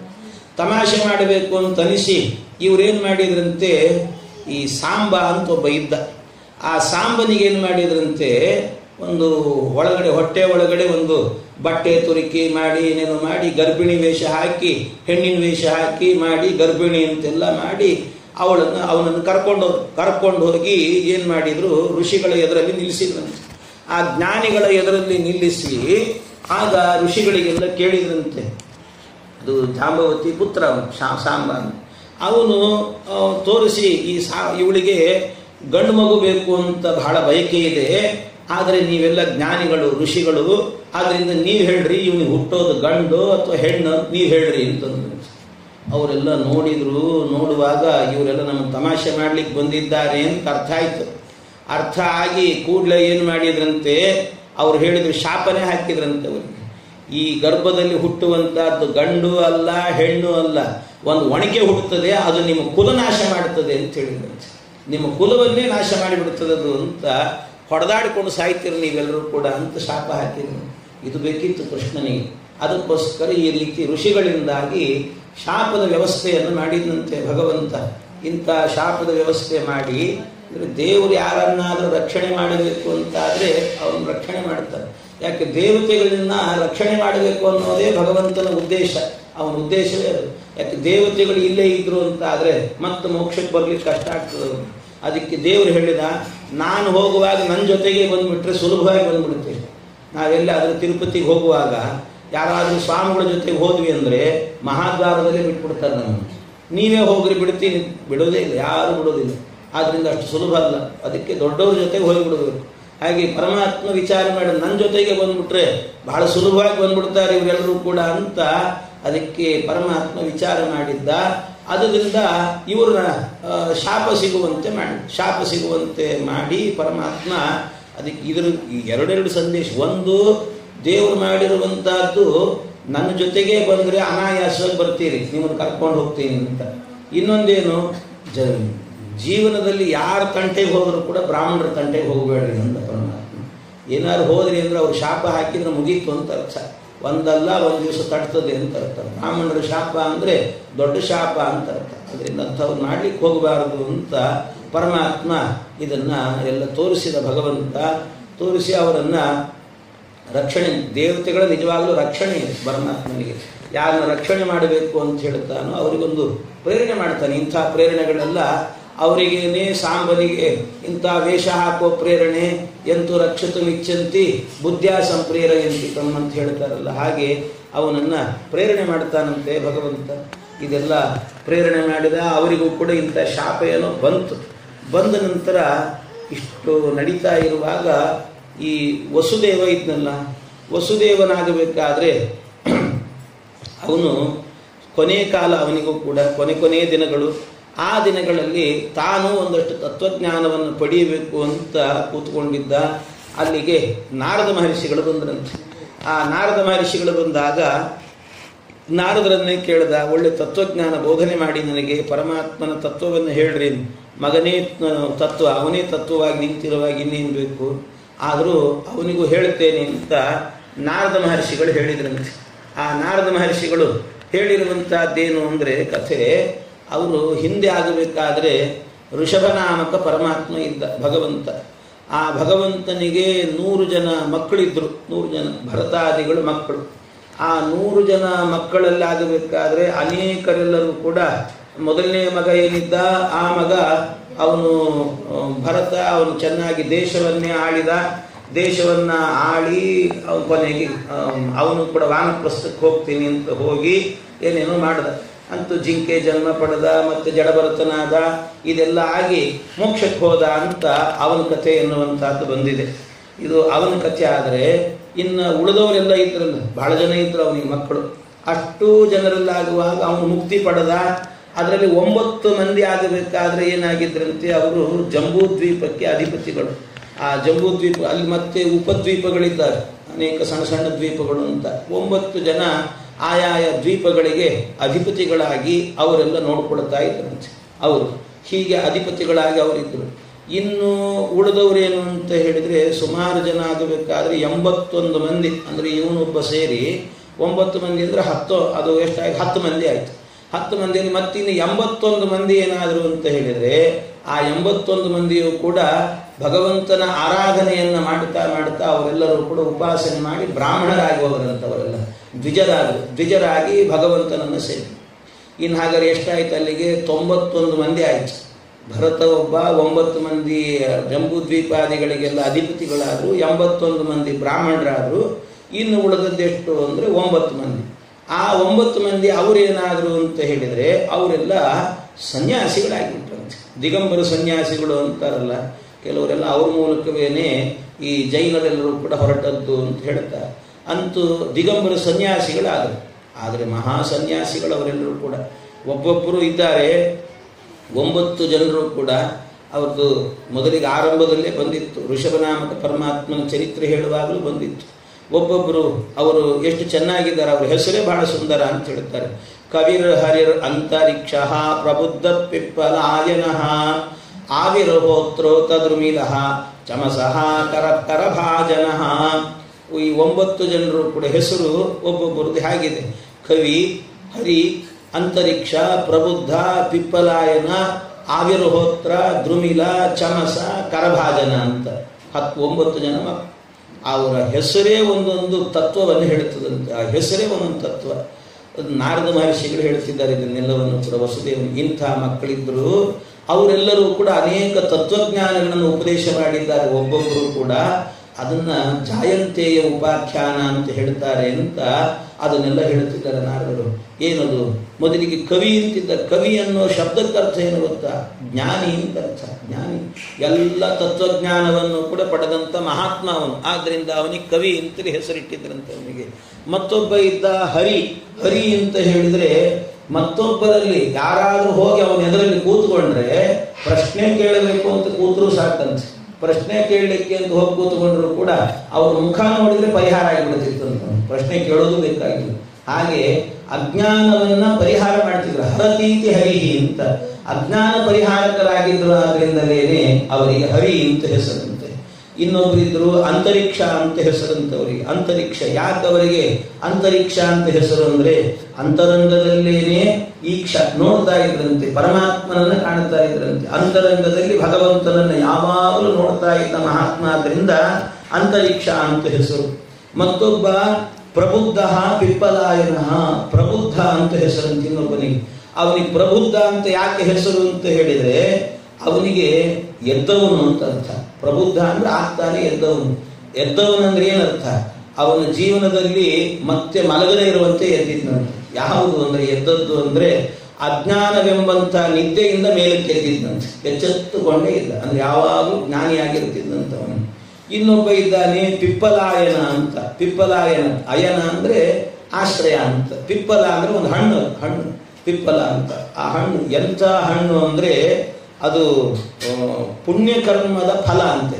ಆ ಪುಣ್ಯಕರ್ಮದ ಫಲಕ್ಕೆ ಅಂದರೆ ಪುಣ್ಯಕರ್ಮದ ಫಲ ಏನು? ಜ್ಞಾನ ಮೊದಲಾದ ಗುಣಗಳೆಲ್ಲವೂ ಕೂಡ. ಅಂಥ ಗುಣಗಳಿಗೆ ಅಯನ ಆಶ್ರಯನಾಗಿದ್ದಂಥವನು. ಆದ್ದರಿಂದ ಪಿಪ್ಪಲಾಯನ ಅಂತ ಅವನಿಗೆ ಹೆಸರು ಅಂತ. ಇನ್ನು ಆವಿರ್ಹೋತ್ರ ಅಂತಿದ್ದ. ಆ ಆವಿರ್ಹೋತ್ರ ಅಂತ ಹೇಳಿದರೆ ಒಳ್ಳೆ ಅವನು ಕೂಡ ಈ ಏನು ಹೋಮ ಹವನ ಅಂತಿರ್ತದೆ, ಅಂತ ಹೋಮ ಹವನದಿಂದಾಗಿ ಆ ಕರ್ಮತತ್ವವನ್ನು ಚೆನ್ನಾಗಿ ತಿಳಿಸ್ತಾ ಇದ್ದಂತೆ ಆವಿರ್ಹೋತ್ರ. ಎಲ್ರಿಗೂ ಕೂಡ ಅವನ ಉಪದೇಶಗಳನ್ನು ಮಾಡ್ತಿದ್ದಂತೆ ಹೋಮ ಹವನಗಳ ಬಗ್ಗೆ ಎಲ್ಲ. ಅಂಥ ವ್ಯಕ್ತಿ ಇವನು ಆವಿರ್ಹೋತ್ರ ಅಂತ. ಮತ್ತೊಬ್ಬ ಇದ್ದ ದ್ರುಮಿಲ ಅಂತ. ಆ ದ್ರುಮಿಲ ಅಂತ ಹೇಳಿದರೆ ಆವಿರ್ಹೋತ್ರ ಅಂತ ದ್ರುಮಿಲ ಅಂತ ಹೇಳಿದ್ರೆ ಅರ್ಥ ಏನು ಅಂದ್ರೆ, ಧೃತಂ ಮೇಲಯತಿ ಇತಿ ದ್ರುಮಿಲ ಅಂತ. ಧೃತಂ, ಯಾವುದೇ ಒಂದು ವೇದವಾಕ್ಯವನ್ನ ಕೊಟ್ಟರೂ ಕೂಡ ಆ ವೇದವಾಕ್ಯವನ್ನ ಭಗವತ್ಪರವಾಗಿ ಕೂಡ ಅರ್ಥ ಮಾಡ್ತಿದ್ದಂಥವ್ರು.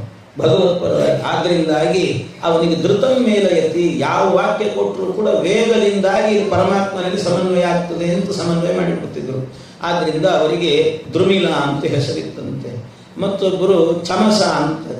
ಚಮಸ ಅಂತ ಹೇಳಿದರೆ ಇಡೀ ಚಮ, ರುದ್ರ ಚಮಕ ಅಂತ ಹೇಳ್ತೀವಲ್ಲ, ಹಾಗೆ ಆ ಚಮ ಅಂದ್ರೆ ವೇದಾರ್ಥವನ್ನ ಆಚಮನ ಮಾಡಿದವರಂತೆ. ವೇದಾರ್ಥವನ್ನ ಅಂತ ಅದರಲ್ಲೂ ಎಂಥವ್ರು ಅಂದ್ರೆ ಚಮ ಅಂತ ಹೇಳಿದ್ರೇನೆ ವೇದವನ್ನ ಆಚಮನ ಮಾಡಿದವರು ಅಂತ. ಆ ಚಮ ಅಂತ ಹೇಳ್ತೀವಲ್ಲ, ಆಂಗ್ ಅನ್ನೋದು ಉಪಸರ್ಗ, ಅದರಲ್ಲಿ ಚಮ ಅಂದ್ರೆ ಇದು ಮಾಡೋದು ಅಂತ, ಆಚಮನ ಮಾಡೋದು. ವೇದಾರ್ಥವನ್ನ ಆಚಮನ ಮಾಡಿದಂತಹ ಯಾವ ಯಾವ ಜ್ಞಾನಿಗಳಿದ್ರೋ ಅವರಲ್ಲಿ ಚಮಸ ಅಂದ್ರೆ ಉತ್ತಮ ಅಂತ ಅರ್ಥ, ಉತ್ತಮ. ಹಾಗಾಗಿ ಚಮಸ ಅಂತ ಕರೀತಿದ್ರಂತೆ. ವೇದಾರ್ಥವನ್ನ ಆಚಮನ ಮಾಡಿದವರಲ್ಲೇನೇ ಶ್ರೇಷ್ಠರು, ಅಂದ್ರೆ ವೇದಾರ್ಥ ತತ್ವಜ್ಞಾನವನ್ನು ತಿಳಿದವರು ಅಂತ ಈ ಅರ್ಥದಲ್ಲಿ ಹೇಳ್ತಾರೆ. ಇನ್ನೊಬ್ಬರಿದ್ರು ಕರಭಾಜನ ಅಂತ. ಕರಭಾಜನ ಅಂತ ಹೇಳಿದ್ರೆ ಅವರು ಕೈಯಲ್ಲಿ ಭಿಕ್ಷಾಪಾತ್ರೆ ಇದ್ದವರು, ಹಿಡ್ಕೊಂಡವರು ಅಂತ. ಅಂದ್ರೆ ಭಿಕ್ಷಾಪಾತ್ರೆ ಹಿಡ್ಕೊಂಡವರು ಅಂತ ಹೇಳಿದ್ರೆ ಅವರ ಕೈಯಲ್ಲಿ ಯಾವಾಗಲೂ ಕೂಡ ಏನಿರ್ತಿತ್ತಂತೆ, ವೇದ. ಅವರು ಭಿಕ್ಷಾಪಾತ್ರೆ ಹಿಡ್ಕೊಂಡು ಊಟ ಮಾಡ್ತಿದ್ರು, ಭಿಕ್ಷೆ ಬೇಡ ಊಟ ಮಾಡೋರು. ಆದ್ರಿಂದ ಅವ್ರು ಏನ್ ಮಾಡ್ತಿದ್ರು, ಕರಪಾತ್ರೆಯನ್ನು ಹಿಡ್ಕೊಂಡು ಅಂತ ಹೇಳಿದ್ರೆ ಅವ್ರು ಮಾಡ್ತಾ ಇದ್ದ ಕೆಲಸವೇನೆ ನಿತ್ಯವೂ ಕೂಡ ವೇದಾರ್ಥಗಳನ್ನು ಸಂಗ್ರಹ ಮಾಡಿ ಊಟ ಮಾಡ್ತಿದ್ರಂತೆ. ಕರಭಾಜನ ಅಂತ ಅದಕ್ಕೆ ಹೆಸರು. ವೇದಾರ್ಥ ಸಂಗ್ರಹ ಮಾಡೋದು, ಅನುಭವಿಸೋದು, ಇದೇ ಊಟ ಅವರಿಗೆ. ಹೀಗಿದ್ರು. ಇಲ್ಲಿ ಅವ್ರ ಹೆಸರೇ ಹೀಗಿದೆ ಅಂದ ಮೇಲೆ ಇನ್ನು ಅವರ ತತ್ವಜ್ಞಾನ ಹೇಗಿರುತ್ತದೆ ಅಂತ ಅರ್ಥ ಮಾಡಿಕೊಳ್ಳಿ. ಇಂಥ ಜ್ಞಾನಿಗಳಿವರು, ಇವರು ಹೇಳಿದ ತತ್ವಜ್ಞಾನವನ್ನೇ ನಾನು ನಿನಗೆ ಬೋಧನೆ ಮಾಡುತ್ತೇನೆ ಅಂತ ಆ ಸಂದರ್ಭದಲ್ಲಿ ನಾರದ ಮಹರ್ಷಿಗಳು ಇವರಿಗೆ ಯಾರು ವಸುದೇವನಿಗೆ ಉಪದೇಶ ಮಾಡುತ್ತಾರೆ. ಆ ವಸುದೇವನಿಗೆ ಉಪದೇಶ ಮಾಡುವಾಗ ಅವರು ಹೇಳುತ್ತಾರೆ, ಮೊದಲಿಗೆ ನನಗೆಲ್ಲ ಅದು ಯಾರಿಗೆ ಹೇಳಿದ್ದು ಅಂದ್ರೆ ಒಬ್ಬ ನಿಮಿ ಅಂತ ಒಬ್ಬ ರಾಜ ಇದ್ದಂತೆ. ಆ ರಾಜನಿಗೆ ಈ 9 ಜನರು ಉಪದೇಶ ಮಾಡಿದ್ರು. ಆ ಉಪದೇಶ ಮಾಡಿದಂಥ ಏನು ಚರಿತ್ರೆ ಇದೆ ಅದನ್ನೇ ನಿಮಗೆ ಹೇಳ್ತೇನೆ ಅಂತ ಅವರಿಗೆ ಹೇಳ್ತಿದ್ದಾರೆ. ಹೀಗೆ ಹೇಳಿದ್ರು, ಧರ್ಮಾನ್ ಭಾಗವತಾನ್ ಧೂತ ಯದಿನ ಶ್ರುತಯೇ ಕ್ಷಮಂ. ಒಳ್ಳೆಯ ಭಾಗವತ ಧರ್ಮಗಳನ್ನೆಲ್ಲ ನನಗೆ ಉಪದೇಶ ಮಾಡ್ರಿ ಅಂತ ಕೇಳುವಾಗ ಮೊದಲಿಗೆ ಆ ರಾಜನಿಗಾಗುವಾಗ ಏನು ಹೇಳಿದ್ರು, ಕವಿ ಹೇಳಿದಂಥ ಉಪದೇಶ ಅಂತ ಹೇಳ್ತಾರೆ. ಅವನಿಗೆ ರಾಜನಿಗೆ ಬಹಳ ಸಂಸಾರದಲ್ಲಿ ವೈರಾಗ್ಯ ಬರಬೇಕು ಅಂತ ಇವರನ್ನು ಕೇಳಿದಂತೆ. ಆ ಕವಿಗಳು ಹೇಳಿದ್ರಂತೆ, ನೀನು ಮೊದಲಿಗೆ ವೈರಾಗ್ಯ ಬರಬೇಕು ಅಂದ್ರೆ ಮಾಡುವ ಸಕಲ ಕಾರ್ಯಗಳನ್ನು ಕರ್ಮಗಳನ್ನು ಕೂಡ ಭಗವಂತನಿಗೆ ಸಮರ್ಪಣೆ ಮಾಡಬೇಕು ಅಂದರು. ದೇವರಿಗೆ ಸಮರ್ಪಣೆ ಮಾಡಿ. ಅದಕ್ಕೆ ಏನು ಸಮರ್ಪಣೆ? ಬರೀ ಕರ್ಮ ಅಂದ್ರೆ ಏನರ್ಥ? ನಿನ್ನ ದೇಹದಿಂದ ಮಾಡುವ ಕರ್ಮ ಮಾತ್ರ ಅಲ್ಲ, ನಿನ್ನ ದೇಹದಿಂದ ಮತ್ತು ಮನಸ್ಸಿನಿಂದ, ಇನ್ನು ನಿನ್ನ ಮಾತಿನಿಂದ ಏನೇನು ಮಾಡುತ್ತೀಯೋ ಎಲ್ಲ ಕರ್ಮಗಳನ್ನು ಕೂಡ ಭಗವಂತನಿಗೆ ಸಮರ್ಪಣೆ ಮಾಡಬೇಕು. ಕಾಯೇನ ವಾಚಾ ಮನಸೇಂದ್ರಿಯೈರ್ವಾ ಬುದ್ಧ್ಯಾತ್ಮನಾ ಅನುಸೃತ ಸ್ವಭಾವಂ ಕರೋತಿ ಯದ್ಯತ್ ಸಕಲಂ ಪರಸ್ಮೈ ನಾರಾಯಣಾಯೇತಿ ಸಮರ್ಪಯೇತ್ತತ್. ಎಲ್ಲ ಹೇಳ್ತಿರ್ತೀವಿ. ಕರ್ಮದ ಕೊನೆಯಲ್ಲಿ ಸಂಧ್ಯಾ ವಂದನೆ ಮುಗಿಸಿದ್ರು ಈ ಶ್ಲೋಕ ಹೇಳ್ತೀವಿ, ದೇವ್ರ ಪೂಜೆ ಮುಗಿಸಿದ್ರು ಈ ಶ್ಲೋಕ ಹೇಳಿರ್ತೀವಿ, ಎಲ್ಲ ಕಡೆಯಲ್ಲೂ ಈ ಶ್ಲೋಕ ಹೇಳ್ತಾನೆ ಇರ್ತೀವಿ. ಆ ಶ್ಲೋಕ ಇರುವಂತಹದ್ದೇ ಭಾಗವತದ ಇದು 11ನೇ ಸ್ಕಂದದಲ್ಲಿ ಇದೆ. ಆ ಭಾಗವತದಲ್ಲಿ ಬಹಳ ಸುಂದರವಾದ ಶ್ಲೋಕ. ಕಾಯೇನ ವಾಚ, ಕಾಯೇನ ನಿಮ್ಮ ದೇಹದಿಂದಾಗಿ ಮಾಡುವಂಥ ಏನು ಕೆಲಸಗಳಿದೆ ಅದನ್ನ, ವಾಚ, ವಾಚ ಅಂತ ಹೇಳಿದ್ರೆ ಇಲ್ಲಿ ಮಾತು ಅಂತ ಹೇಳ್ತಾರೆ. ಆದರೆ ವಾಚ ಅನ್ನೋ ಶಬ್ದಕ್ಕೆ ಇದಕ್ಕೆ ಸುಧೀಂದ್ರ ತೀರ್ಥರು, ರಾಘವೇಂದ್ರ ಸ್ವಾಮಿಗಳ ಗುರುಗಳು, ಅವರು ಈ 11ನೇ ಸ್ಕಂದಕ್ಕೊಂದು ವ್ಯಾಖ್ಯಾನ ಬರೆದಿದ್ದಾರೆ ಭಾಗವತಕ್ಕೆ. ಅವರು ಹೇಳುತ್ತಾರೆ, ವಾಚ ಅನ್ನೋ ಶಬ್ದಕ್ಕೆ ಯಾಕೆ ಏನಂತ ಹೇಳಬೇಕು ಅಂದ್ರೆ, ಮುಂದೆ ಹೇಳಬೇಕಾದ್ರೆ ಮನಸ ಇಂದ್ರಿಯ ಇರುವ ಅಂತ ಹೇಳ್ತಾರೆ. ಮನಸ್ಸಿನಿಂದ ಮತ್ತು ಇಂದ್ರಿಯದಿಂದ ಅಂತ ಹೇಳಿದ್ದಾರೆ. ಇಂದ್ರಿಯದಿಂದ ಅಂತ ಹೇಳಿದ ಮೇಲೆ ಮತ್ತೆ ಮನಸ್ಸು ಅನ್ನೋದು ಇಂದ್ರಿಯದಲ್ಲಿ ಸೇರುತ್ತದೆ, ಮತ್ತೆ ಯಾಕೆ ಹೇಳಬೇಕಿತ್ತು? ಮತ್ತು ವಾಚ ಅಂತ ಹೇಳಿದಾಗ ವಾಕ್ ಅದು ಕೂಡ ಏನಾಗುತ್ತೆ, ಇಂದ್ರಿಯದಲ್ಲಿ ಸೇರುತ್ತದೆ. ಇಂದ್ರಿಯೈಹಿ ಅಂತ ಹೇಳಿದ ಮೇಲೆ ಮತ್ತು ಪ್ರತ್ಯೇಕವಾಗಿ ವಾಕ್ ಅಂತ ಯಾಕೆ? ಕಾಯೇನ ಬೇಕಾದ್ರೆ ಪರವಾಗಿಲ್ಲ, ಅದೇನು ಅಡ್ಜಸ್ಟ್ ಮಾಡ್ಕೋಬಹುದು. ಆದರೆ ಇದನ್ನು ವಾಚ ಮತ್ತು ಮನಸ್ಸ ಅಂತ ಯಾಕೆ ಹೇಳಬೇಕಿತ್ತು ಅಂದರೆ, ಅದನ್ನೇನು ಮಾಡಬೇಕು? ವಾಚ ಅನ್ನೋ ಶಬ್ದಕ್ಕೆ ಬರೀ ವಾಗೀಂದ್ರಿಯ ಅಂತ ಅರ್ಥ ಮಾಡಬೇಡಿ. ಏನು ಮಾಡಬೇಕು ಅಂತ ಹೇಳಿದರೆ, ಅದಕ್ಕೆ ವಾಚ ಅಂತ ಹೇಳಿದರೆ ಕರ್ಮೇಂದ್ರಿಯ ಅಂತ ಅರ್ಥ ಮಾಡಬೇಕು. ನಾಲಿಗೆ ಎನ್ನುವಂತಹದ್ದು ಎರಡು ಕೆಲಸ ಮಾಡುತ್ತದೆ. ನಾಲಿಗೆ ಒಂದು ಇಂದ್ರಿಯೈಹಿ ಅಂತ ಹೇಳಿದಾಗ ಅಲ್ಲೆಲ್ಲ ಜ್ಞಾನೇಂದ್ರಿಯಗಳನ್ನು ಇಟ್ಟುಕೊಳ್ಬೇಕು. ಜ್ಞಾನೇಂದ್ರಿಯ ಯಾಕೆ ರಸನೇಂದ್ರಿಯ ಏನು ಮಾಡುತ್ತದೆ? ಒಂದು ರುಚಿಯನ್ನ ಸವಿದು ಇದು ಖಾರ, ಇದು ಹುಳಿ ಅಥವಾ ಸಿಹಿ ಅನ್ನುವಂಥ ಜ್ಞಾನ ಕೊಡುತ್ತದೆ ನಮಗೆ ರಸನೇಂದ್ರಿಯ. ಅಷ್ಟೇ ಅಲ್ಲ, ಇನ್ನೊಂದು ಕೆಲಸನೂ ಮಾಡುತ್ತದೆ. ಅದೇ ನಾಲಿಗೆ ಎನ್ನುವುದು ಮಾತಾಡುತ್ತದೆ. ಮಾತನಾಡುವಾಗ ಅದು ಕರ್ಮೇಂದ್ರಿಯ ಆಗ್ತದಂತೆ. ರಸವನ್ನು ಸವಿಯುವಾಗ ಅದು ಜ್ಞಾನೇಂದ್ರಿಯ ಆಗ್ತದೆ. ಹಾಗಾಗಿ ಅದು ಇಂದ್ರಿಯೈಹಿ ಅಂತ ಹೇಳುವಾಗ ಅಲ್ಲೆಲ್ಲ ಜ್ಞಾನೇಂದ್ರಿಯಗಳನ್ನು ಹೇಳಿದ್ದಾರೆ. ಮತ್ತು ಬೇರೆ ಇಲ್ಲಿ ಕರ್ಮೇಂದ್ರಿಯಗಳನ್ನು ಹೇಳಲಿಕ್ಕೆ ಅಂತ ಬೇರೆ ಶಬ್ದ ಹೇಳಲಿಲ್ಲ. ಆದ್ರಿಂದ ವಾಚ ಅಂತ ಪ್ರತ್ಯೇಕವಾಗಿ ಹೇಳಿದ್ದು ಯಾವ ಅರ್ಥದಲ್ಲಿ ಅಂದರೆ, ಯಾಕೆ ಇಂದ್ರಿಯೈಹಿ ಅಂತ ಹೇಳಿದ್ರೆ ಬೇಕಾಗಿ ಅದು ಆ ಶಬ್ದ ಬೇಕಾಗಿಲ್ಲ. ಅದನ್ನು ಹೇಳೋದ್ರ ಮೂಲಕವಾಗಿ ಏನು ಹೇಳ್ತಿದ್ದಾರೆ ಅಂತಂದ್ರೆ, ವಾಚಾ ಶಬ್ದದಿಂದಾಗಿ ಇಲ್ಲಿ ಕರ್ಮೇಂದ್ರಿಯಗಳನ್ನು ಇಟ್ಕೊಳ್ಬೇಕು. ಒಂದು ಹೇಳಿದ್ದಾರೆ ಅಷ್ಟೇ, ಉಪಲಕ್ಷಣವಾಗಿ ಎಲ್ಲ ಇಟ್ಕೊಳ್ಬೇಕು. ಕರ್ಮೇಂದ್ರಿಯಗಳನ್ನೆಲ್ಲವನ್ನು ಇಟ್ಕೊಳ್ಬೇಕು. ಉಪಲಕ್ಷಣ ಅಂತ ಹೇಳ್ತಾರೆ ಶಾಸ್ತ್ರಗಳಲ್ಲಿ. ಅಲ್ಲಲ್ಲಿ ಈ ಶಬ್ದ ಬಳಸ್ತಿರ್ತಾರೆ ಉಪಲಕ್ಷಣ ಅಂತ. ಉಪಲಕ್ಷಣ ಅಂದ್ರೆ ಒಂದು ಹೇಳಿರುತ್ತಾರೆ, ಹೇಳಿದ್ದನ್ನು ಮಾತ್ರ ಇಟ್ಟುಕೊಳ್ಳೋದಲ್ಲ, ಅದರ ಜೊತೆಗೆ ಅದ್ರ ಬೇಕಾದ್ದನ್ನು ಸೇರಿಸಿಕೊಳ್ಳಬೇಕು ಅಂತ. ಈ ಕೆಲವು ಮನೆಗಳಲ್ಲಿ ಹಳೆಯ ಕಾಲದಲ್ಲೆಲ್ಲ ಏನು ಮಾಡುತ್ತಿದ್ರು ಅಂದರೆ, ಈ ಬೇಸಿಗೆ ಕಾಲ ಬಂತು ಅಂತಾದರೆ ಮನೆಯಲ್ಲಿ ಸಂಡಿಗೆ ಎಲ್ಲ ಹಾಕ್ತಿರ್ತಾರೆ. ಹಪ್ಪಳ ಸಂಡಿಗೆ ಅಂತೆಲ್ಲ ಮಾಡಿ ಈ ಎಲ್ಲ ಕೆಲವೆಲ್ಲ ಮಾಡ್ತಿರ್ತಾರೆ. ಏನು ಹಲಸಿನ ಹಣ್ಣನ್ನು ತೆಗೆದು ಅದರಲ್ಲೆಲ್ಲ ಚೆನ್ನಾಗಿ ಒಂದು ಹಪ್ಪಳ ಮಾಡೋದು ಎಲ್ಲ ಮಾಡಿ ಹಾಕ್ತಿರ್ತಾರೆ. ಅದನ್ನೆಲ್ಲ ಒಣಗಿಸ್ಬೇಕಲ್ಲ, ಚೆನ್ನಾಗಿ ಒಣಗಿಸ್ಬೇಕಾದ್ರೆ ಮನೆಯಲ್ಲಿ ಹಿರಿಯರಿಗೆ ಅಜ್ಜಿಯರಿಗೆಲ್ಲ ಕೆಲಸ ಇರ್ತದೆ. ಅಡಿಗೆ ಮಾಡಬೇಕು ಎಲ್ಲ ಕಡೆಗೆ ಏನು ಮಾಡ್ತಾರೆ, ಬೇಸಿಗೆ ಅದರಿಂದ ರಜೆ ಅಂತ ಅಂದ್ಕೊಂಡು ಮಕ್ಕಳು ಬಂದಿರ್ತಾರೆ, ಮೊಮ್ಮಕ್ಕಳು ಬಂದಿರ್ತಾರೆ. ಮೊಮ್ಮಕ್ಕಳು ಆಟ ಆಡ್ತಿರ್ತಾವಲ್ಲ, ಏನು ಕೆಲಸ ಇರಲ್ಲ ಅಂತ ಒಂದು ಕೈಗೆ ಒಂದು ಕೋಲ್ ಕೊಟ್ಟು ಕೂಡಿಸಿರ್ತಾರೆ. ನೋಡಿ, ಯಾವುದಾದ್ರೂ ಕಾಗೆ ಬಂದರೆ ಓಡಿಸ್ಬೇಕು ಅಂತ ಕೂಡಿಸಿರ್ತಾರೆ. ಅವಕ್ಕೆ ಕಾಗೆ ಬಂದು ತಿಂತದೆ, ಅವಾಗ ಓಡಿಸ್ಬೇಕು ಅಂತ. ಆ ಮಗು ಏನು ಮಾಡ್ತದೆ, ಆಯ್ತು ಅಂತ ಕೂತಿರ್ತದೆ, ಕೋಲ್ ಹಿಡ್ಕೊಂಡು ಕೂತಿರ್ತದೆ. ಅದು ಕಾಗೆ ಬರಲಿಲ್ಲ, ಯಾವುದೋ ಒಂದು ಬೆಕ್ಕು ಬಂತು ಬಂದ ತಕ್ಷಣ ತಿನ್ಲಿಕ್ಕೆ ಬಂದ ತಕ್ಷಣ ಏನು ಮಾಡ್ತದೆ, ಕೂಸು ಹೋಗಿ ಹೊಡಿತದೆ, ತಿನ್ಬೇಡ ಹೋಗಿ ಹೊಡಿತದೆ. ಅದನ್ನು ಆ ಬೆಕ್ಕಿಗೂ ಕೂಡ ಹೊಡೆದು ಕಳಿಸ್ಬಿಡ್ತದೆ. ಯಾಕೆ? ಅಜ್ಜಿ ಹೇಳಿದ್ದು ಕಾಗೆ ಬಂದರೆ ಓಡಿಸು ಅಂತ. ಆದರೆ ಮಗು ಮಾಡಿದ್ದೇನು, ಬೆಕ್ಕು ಬಂದರೆ ಓಡಿಸ್ತು. ಹೇಳಿಲ್ಲ, ಬೆಕ್ಕು ಅಂತ ಹೇಳಿಲ್ಲ ಅಜ್ಜಿ, ಆದರೂ ಕೂಡ ಓಡಿಸ್ತು.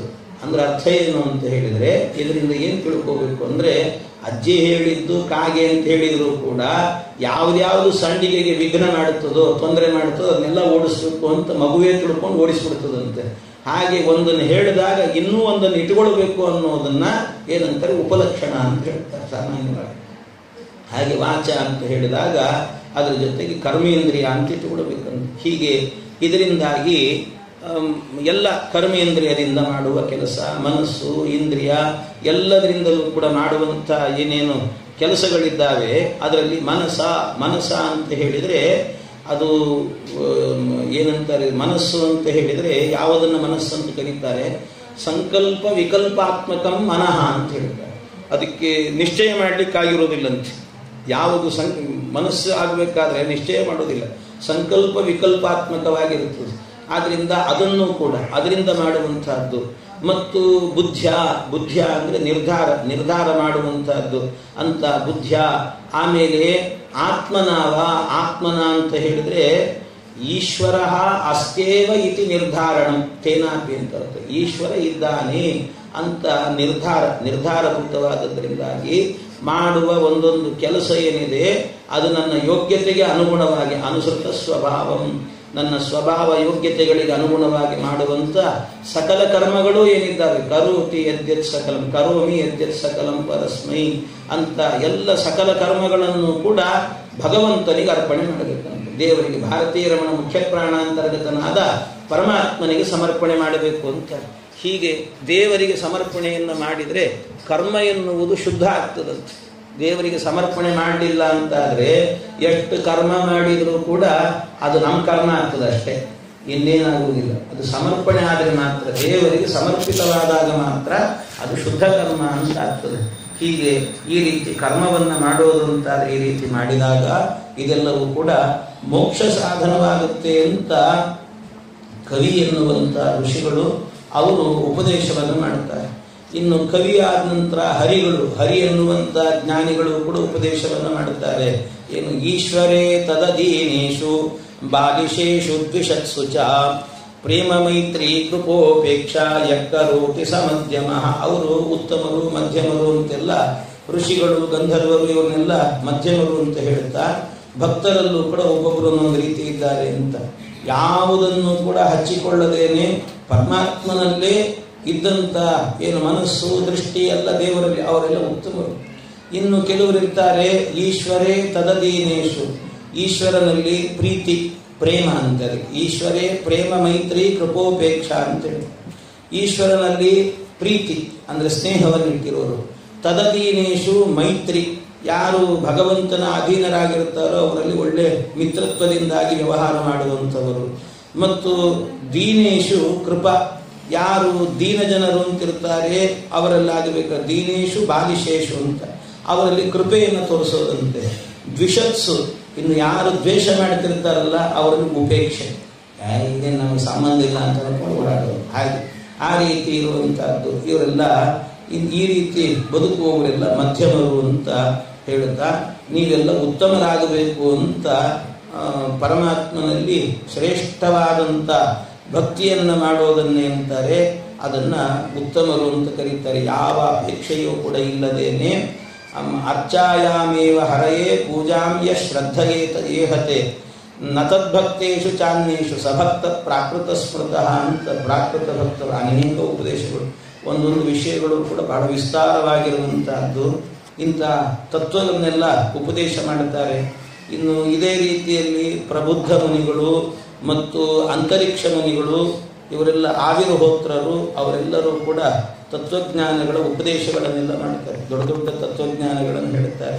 ಉಪದೇಶ ಮಾಡಿ ಕಡೆಗೆ ಎಲ್ಲರೂ ಕೂಡ ಉಪದೇಶ ಮಾಡಿದ್ದಾರೆ ಅಂತ ಅನ್ನೋ ವಿಷಯಗಳನ್ನು ಒಬ್ಬೊಬ್ಬರು ಒಂದೊಂದು ಋಷಿಗಳು ಹೇಳಿದರು.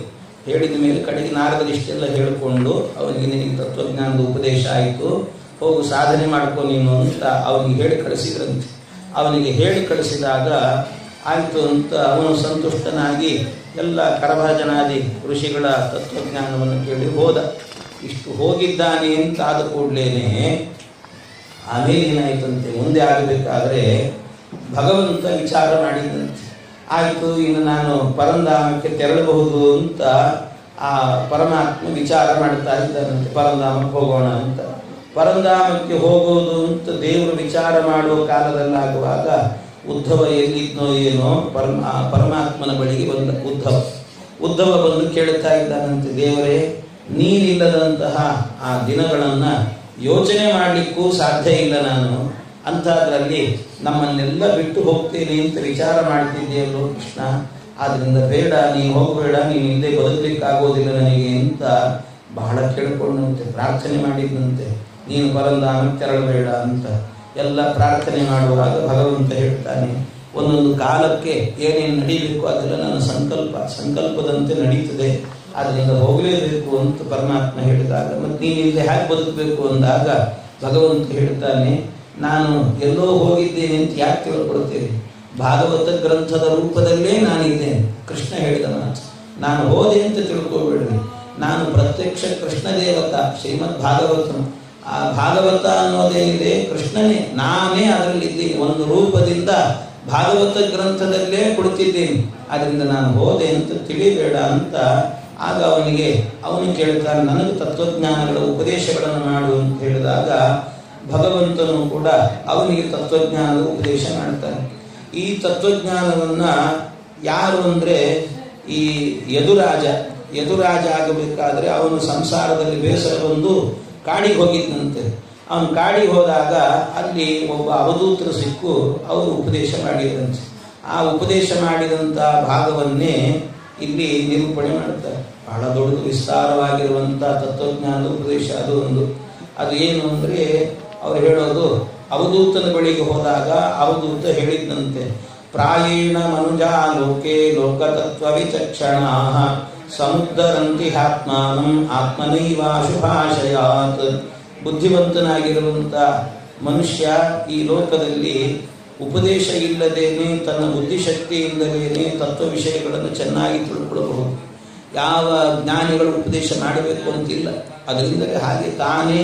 ಯಾಕೆ ಅಂದರೆ ಎಲ್ಲ ಜಗತ್ತಿನಲ್ಲಿ ಒಂದೊಂದು ವಸ್ತುಗಳನ್ನು ನೋಡಿದ್ರು ಕೂಡ ಅದರಲ್ಲಿ ಒಂದೊಂದು ಪಾಠ ಇರ್ತದಂತೆ, ಒಂದೊಂದು ಪಾಠ ಮಾಡ್ತಿರ್ತಾರೆ ಎಲ್ಲ ವಸ್ತುಗಳು ಕೂಡ. ಹಾಗೆ ಆ ಉಪದೇಶಗಳಿಂದ ಅದರಿಂದಲೇ ಮನುಷ್ಯ ಉದ್ಧಾರ ಆಗಬಹುದು ಅಂತ ಹೇಳ್ತಾರೆ. ಆ ರೀತಿ ಉದ್ಧಾರ ಆದವನು ಯಾರು ಅಂತ ಹೇಳಿದರೆ ಈ ಅವಧೂತ ಅಂತ. ಅವಧೂತ ಆ ಯದುರಾಜ ಅವನು ಹೇಳಿದಂತೆ ಅವನು ಬಹಳ ಖುಷಿಯಾಗಿದ್ದ. ಅವಧೂತ ಮೈ ಮೇಲೆ ಏನಿಲ್ಲ, ಒಂದು ಕೋಪಿನ ಹಾಕೊಂಡು ಓಡಾಡುತ್ತಿದ್ದಾನೆ ಹಾಯಾಗಿ. ಸಂತೋಷ ಅಂದರೆ ಸಂತೋಷ, ಮುಖದಲ್ಲಿ ಆನಂದವಾಗಿದ್ದಾನಂತೆ. ಆದರೆ ಈ ರಾಜನಿಗೆ ಕೈಗೊಬ್ಬರು ಕಾಲಿಗೊಬ್ಬರು ಅಂತ ಎಲ್ಲ ಕೆಲಸದವರು ಇದ್ದಾರೆ. ಇಷ್ಟು ಜನ ಕೆಲಸದವರಿದ್ದು ಎಲ್ಲ ಇದ್ದರೂ ಕೂಡ ನನ್ನ ಮನೆಯಲ್ಲಿ ನಾನು ಸುಖವಾಗಿಲ್ಲಲ್ಲ, ನಾನು ದುಃಖದಲ್ಲಿದ್ದೇನೆ.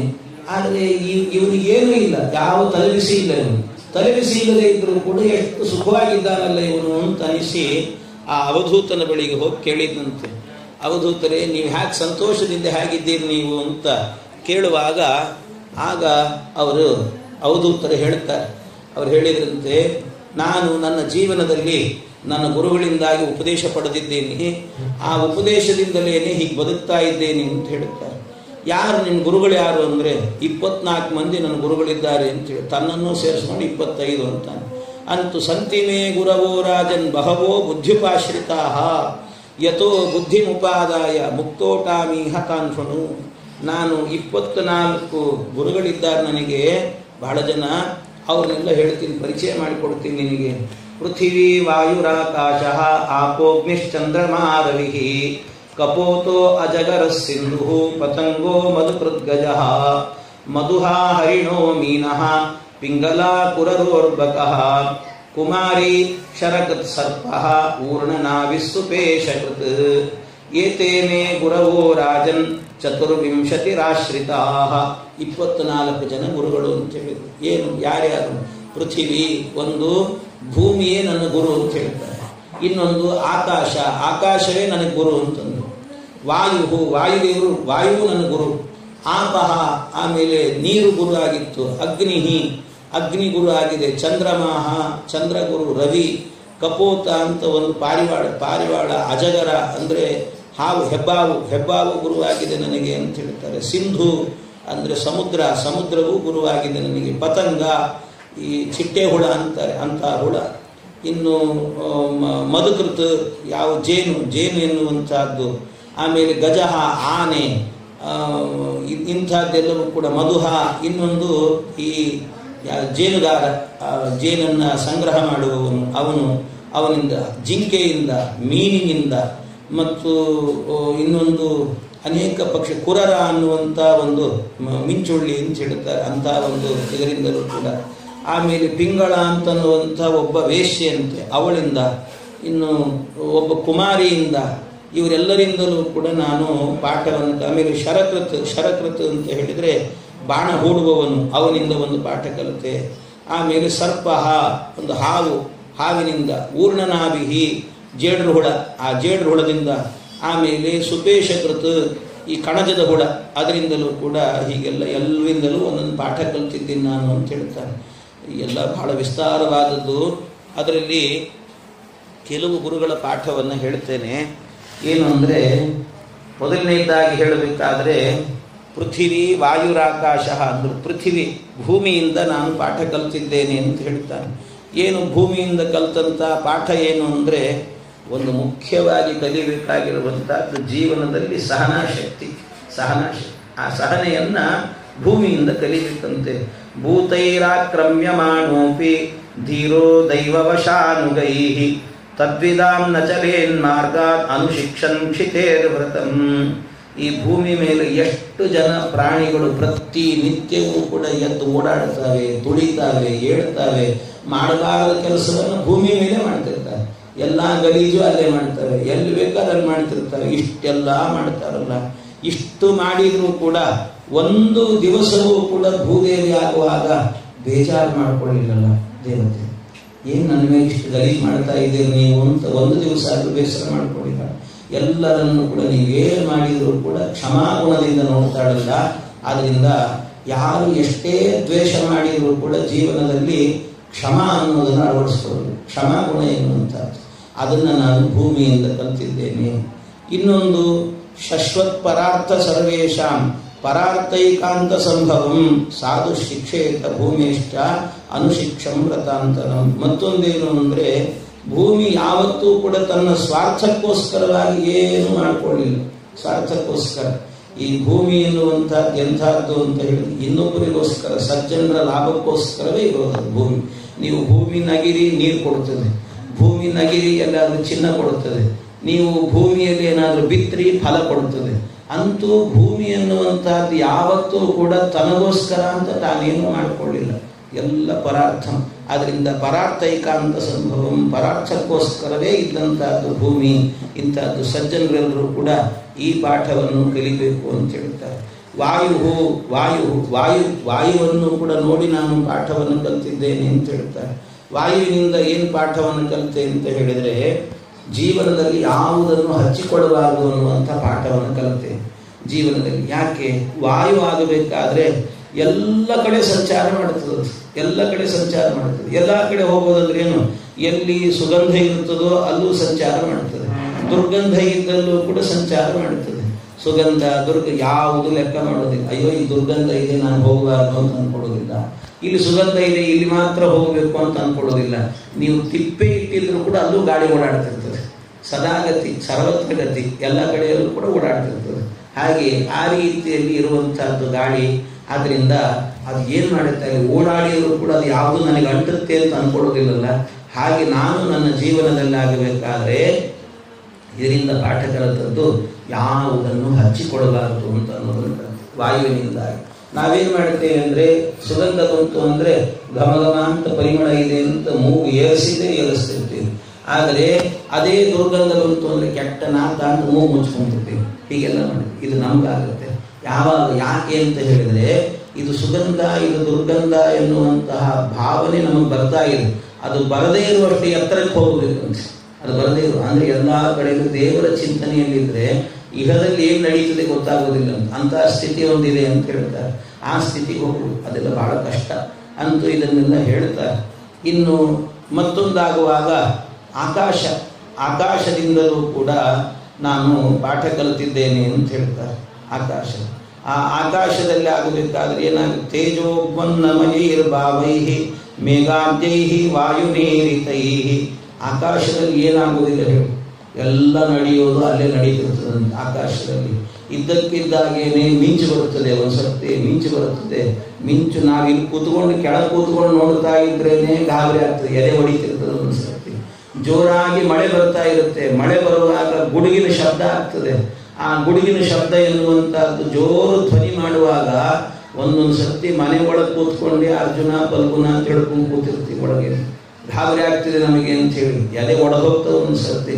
ಅದರಿಂದ ಸಿಡಿಲು ಬೀಳುತ್ತದೆ, ಸಿಡಿಲು ಬಿದ್ದು ಏನೇನೋ ಆಗ್ತಿರ್ತದೆ. ಆದರೆ ಇಷ್ಟೆಲ್ಲ ನಡೆಯುವಾಗ ಕೆಳಗೆ ಕೂತಂತ ನಾವೇ ಒದ್ದಾಡಿ ಹೋಗ್ತಿರ್ತೀವಿ. ಆದರೆ ಆಕಾಶ ಯಾವತ್ತಾದರೂ ಕೂಡ ವಿಚಲಿತವಾಗಿದೆಯಾ? ಏಕಪ್ರಕಾರ, ಯಾವಾಗಲೂ ಕೂಡ ಏಕಪ್ರಕಾರವಾಗಿರುತ್ತದೆ.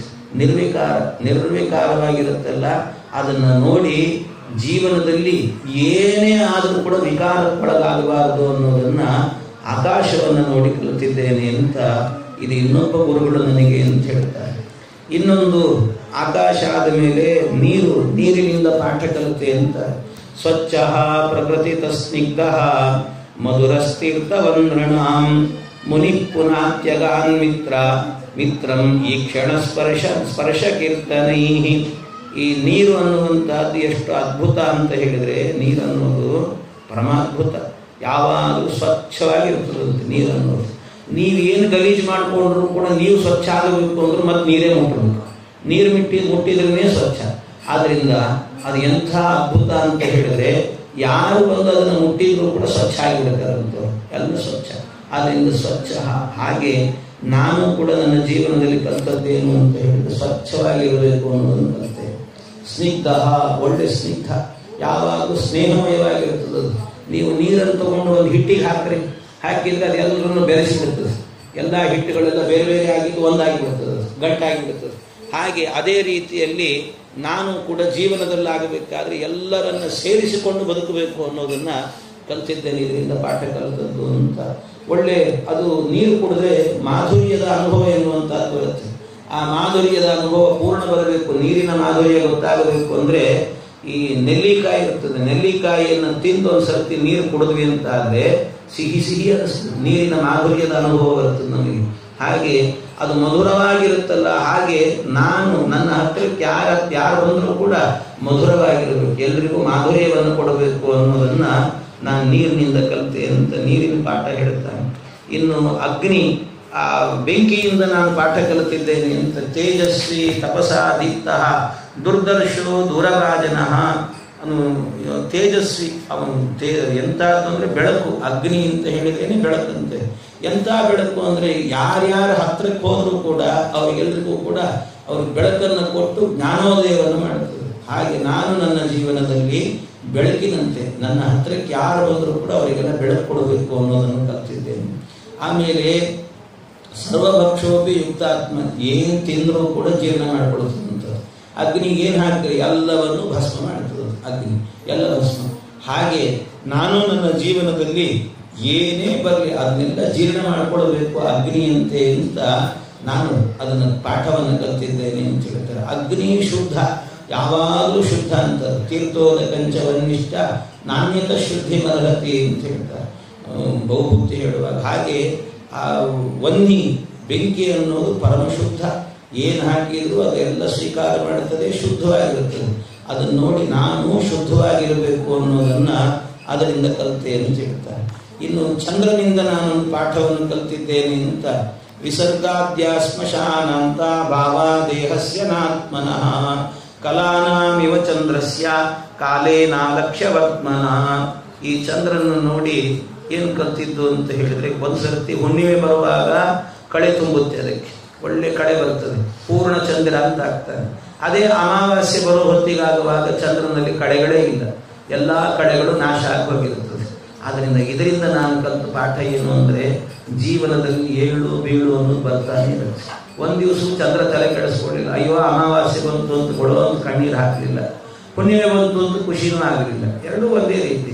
ಹಾಗೆ ಜೀವನದಲ್ಲಿ ಬರುವಂಥ ಕಷ್ಟ ಸುಖಗಳನ್ನೆಲ್ಲ ಆಗಬೇಕಾದ್ರೆ ನಾನು ದುಃಖದಲ್ಲಿದ್ದೇನೆ ಅಂತ ಕುಗ್ಗೋದು, ಸುಖದಲ್ಲಿದ್ದೇನೆ ಅಂತ ಹಿಗ್ಗೋದು, ಇದನ್ನು ಮಾಡಬಾರ್ದು ಅನ್ನೋದನ್ನು ಆ ಚಂದ್ರನನ್ನು ನೋಡಿ ಕಲಿತಿದ್ದೇನೆ. ಇನ್ನು ಸೂರ್ಯನನ್ನು ನೋಡಿ, ಸೂರ್ಯ ಅವನು ಕೂಡ ಬಹಳ ಚೆನ್ನಾಗಿ ನೀರನ್ನೆಲ್ಲ ಇಂಗಿಸ್ತಾನಂತೆ. ಸೂರ್ಯ ನೀರನ್ನು ಇಂಗಿಸಿ ಮೋಡವನ್ನಾಗಿ ಮೇಲೆ ಮಾಡುತ್ತಾನೆ. ಮೇಲೆ ಮೋಡಗಳ ವ್ಯವಸ್ಥೆಯನ್ನು ಮಾಡೋದು ಸೂರ್ಯ. ಆಮೇಲೆ ಅದನ್ನೆಲ್ಲ ಮಳೆ ರೂಪದಲ್ಲಿ ಅಲ್ಲಲ್ಲೇ ಬೆಳೆಸ್ತಾನೆ. ಅಂದರೆ ಸೂರ್ಯ ಏನು ಮಾಡುತ್ತಾನೆ, ಇಲ್ಲಿ ಸಮುದ್ರದೊಳಗಿರುವಂಥ ನೀರನ್ನೆಲ್ಲ ಹಿಂಗಿಸ್ತಾನೆ. ಅವನು ಹಿಂಗಿಸಿ ಆಮೇಲೆ ಮೇಲೆ ಹೋಗಿ ಒಂದು ಮೋಡ ರಚನೆ ಮಾಡಿ ಮತ್ತೆ ಅದನ್ನೇನು ಮಾಡುತ್ತಾನೆ, ಮತ್ತೆ ಭೂಮಿಗೆ ಕೊಡ್ತಾನೆ. ಮಳೆ ರೂಪದಲ್ಲಿ ನೀರು ಕೊಡ್ತಾನೆ. ಅಂದರೆ ಯಾವುದನ್ನು ಕೂಡ ತಾನೇ ಅಲ್ಲಿ ಮೇಲಿಟ್ಟುಕೊಂಡು ತನಗೆ ಬೇಕು ಅಂತ ಅಲ್ಲೆಲ್ಲೋ ಯೂಸ್ ಮಾಡ್ಕೊಳ್ಳಿಕ್ಕೆ ಹೋಗಲಿಲ್ಲ ಸೂರ್ಯ ನೀರನ್ನು. ತನಗೋಸ್ಕರ ಅಂತ ಒಂದು ವಾಟರ್ ಟ್ಯಾಂಕ್ ಮಾಡಿಸ್ತಿಲ್ಲ ಎಲ್ಲರೂ ಕೂಡ. ಮತ್ತೇನು ಮಾಡ್ತಾನೆ, ಅವನು ಆ ಮಳೆಯನ್ನೆಲ್ಲ ಮೋಡದ ರೂಪ ತಗೊಂಡು ಮತ್ತೆ ನಮಗೆ ಕೊಡ್ತಾನೆ. ಇದರಿಂದ ನಾನೊಂದು ಪಾಠ ಕಲಿತೆ ಏನು ಅಂತ ಹೇಳಿದರೆ, ಯಾವುದು ನಮ್ಮದಲ್ಲ ಜಗತ್ತಿನಲ್ಲಿ. ನಾವು ಏನು ಬಂದಿದ್ದೀವಿ, ಬಂದವರೆಲ್ಲರೂ ಕೂಡ ಕೆರೆಯ ನೀರನ್ನು ಕೆರೆಗೆ ಚೆಲ್ಲಿ ಅಂತ ಅಷ್ಟೇ. ಕೆರೆಯ ನೀರನ್ನು ಕೆರೆಗೆ ಚೆಲ್ಲೋ ಬಂದಿದ್ದೀವಿ. ನಾವೇನು ತಿಳ್ಕೊಂಡ್ಬಿಡ್ತೀವಿ, 4 ದಿವಸ ಬದುಕುವಾಗ ಮನೆ ನಂದು, ಇದೆಲ್ಲ ನಂದು, ಇಲ್ಲಿ ನಾನು ಹೀಗಿರಬೇಕು ಹಾಗಿರಬೇಕು ಅಂತ ಇಲ್ಲಿ ನಾನು ಜಾಂಡ ಹೋಗಿಬಿಡ್ತೀನಿ ಅಂತ ತಿಳ್ಕೊಂಡ್ಬಿಡ್ತೀವಿ. ಇರೋದಿಲ್ಲ, ಯಾರೂ ಇರೋದಿಲ್ಲ. ಒಂದಲ್ಲ ಒಂದು ದಿವಸ ಎಲ್ಲರೂ ಕೂಡ ಹೋಗಲೇಬೇಕು. ಹಾಗಾಗಿ ಇದು ಶಾಶ್ವತ ಅಂತ ತಿಳ್ಕೊಳ್ಬೇಡ್ರಿ ಯಾವುದು ಕೂಡ. ಇದೆಲ್ಲವೂ ಕೂಡ ಸೂರ್ಯನಿಂದ ನಾನು ಪಾಠ ಕಲಿತಿದ್ದೇನೆ ಅಂತ ಹೀಗೆಲ್ಲ ಅನೇಕ ಪಾಠವನ್ನು ಹೇಳಿದಂಥ ಗುರುಗಳು ಅಂತ ಎಲ್ಲರ ಬಗ್ಗೆಯೂ ಕೂಡ ಹೇಳ್ತಾರೆ.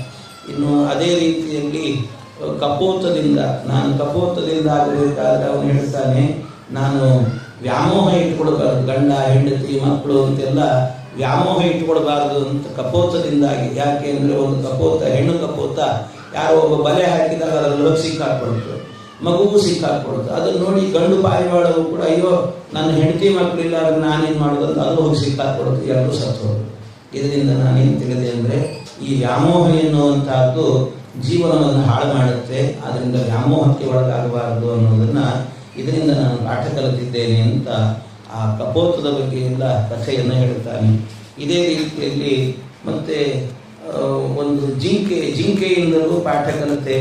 ಜಿಂಕೆ ಆಗಬೇಕಾದ್ರೆ ಅದೇನು ಮಾಡುತ್ತೆ, ಅದಕ್ಕೆ ಇಂದ್ರಿಯದ ವ್ಯಾಮೋಹ. ಅದಕ್ಕೆ ಅದು ಇಂದ್ರಿಯ ಒಂದೊಂದಕ್ಕೆ ಒಂದೊಂದು ವ್ಯಾಮೋಹ. ಇಂದ್ರಿಯಕ್ಕೆ ಈ ಜಿಂಕೆಗಾಗಬೇಕಾದ್ರೆ ಏನಾಗುತ್ತಂತೆ, ಅದು ಈ ಕಿವಿಯ ಶ್ರವಣೇಂದ್ರಿಯದ ವ್ಯಾಮೋಹ.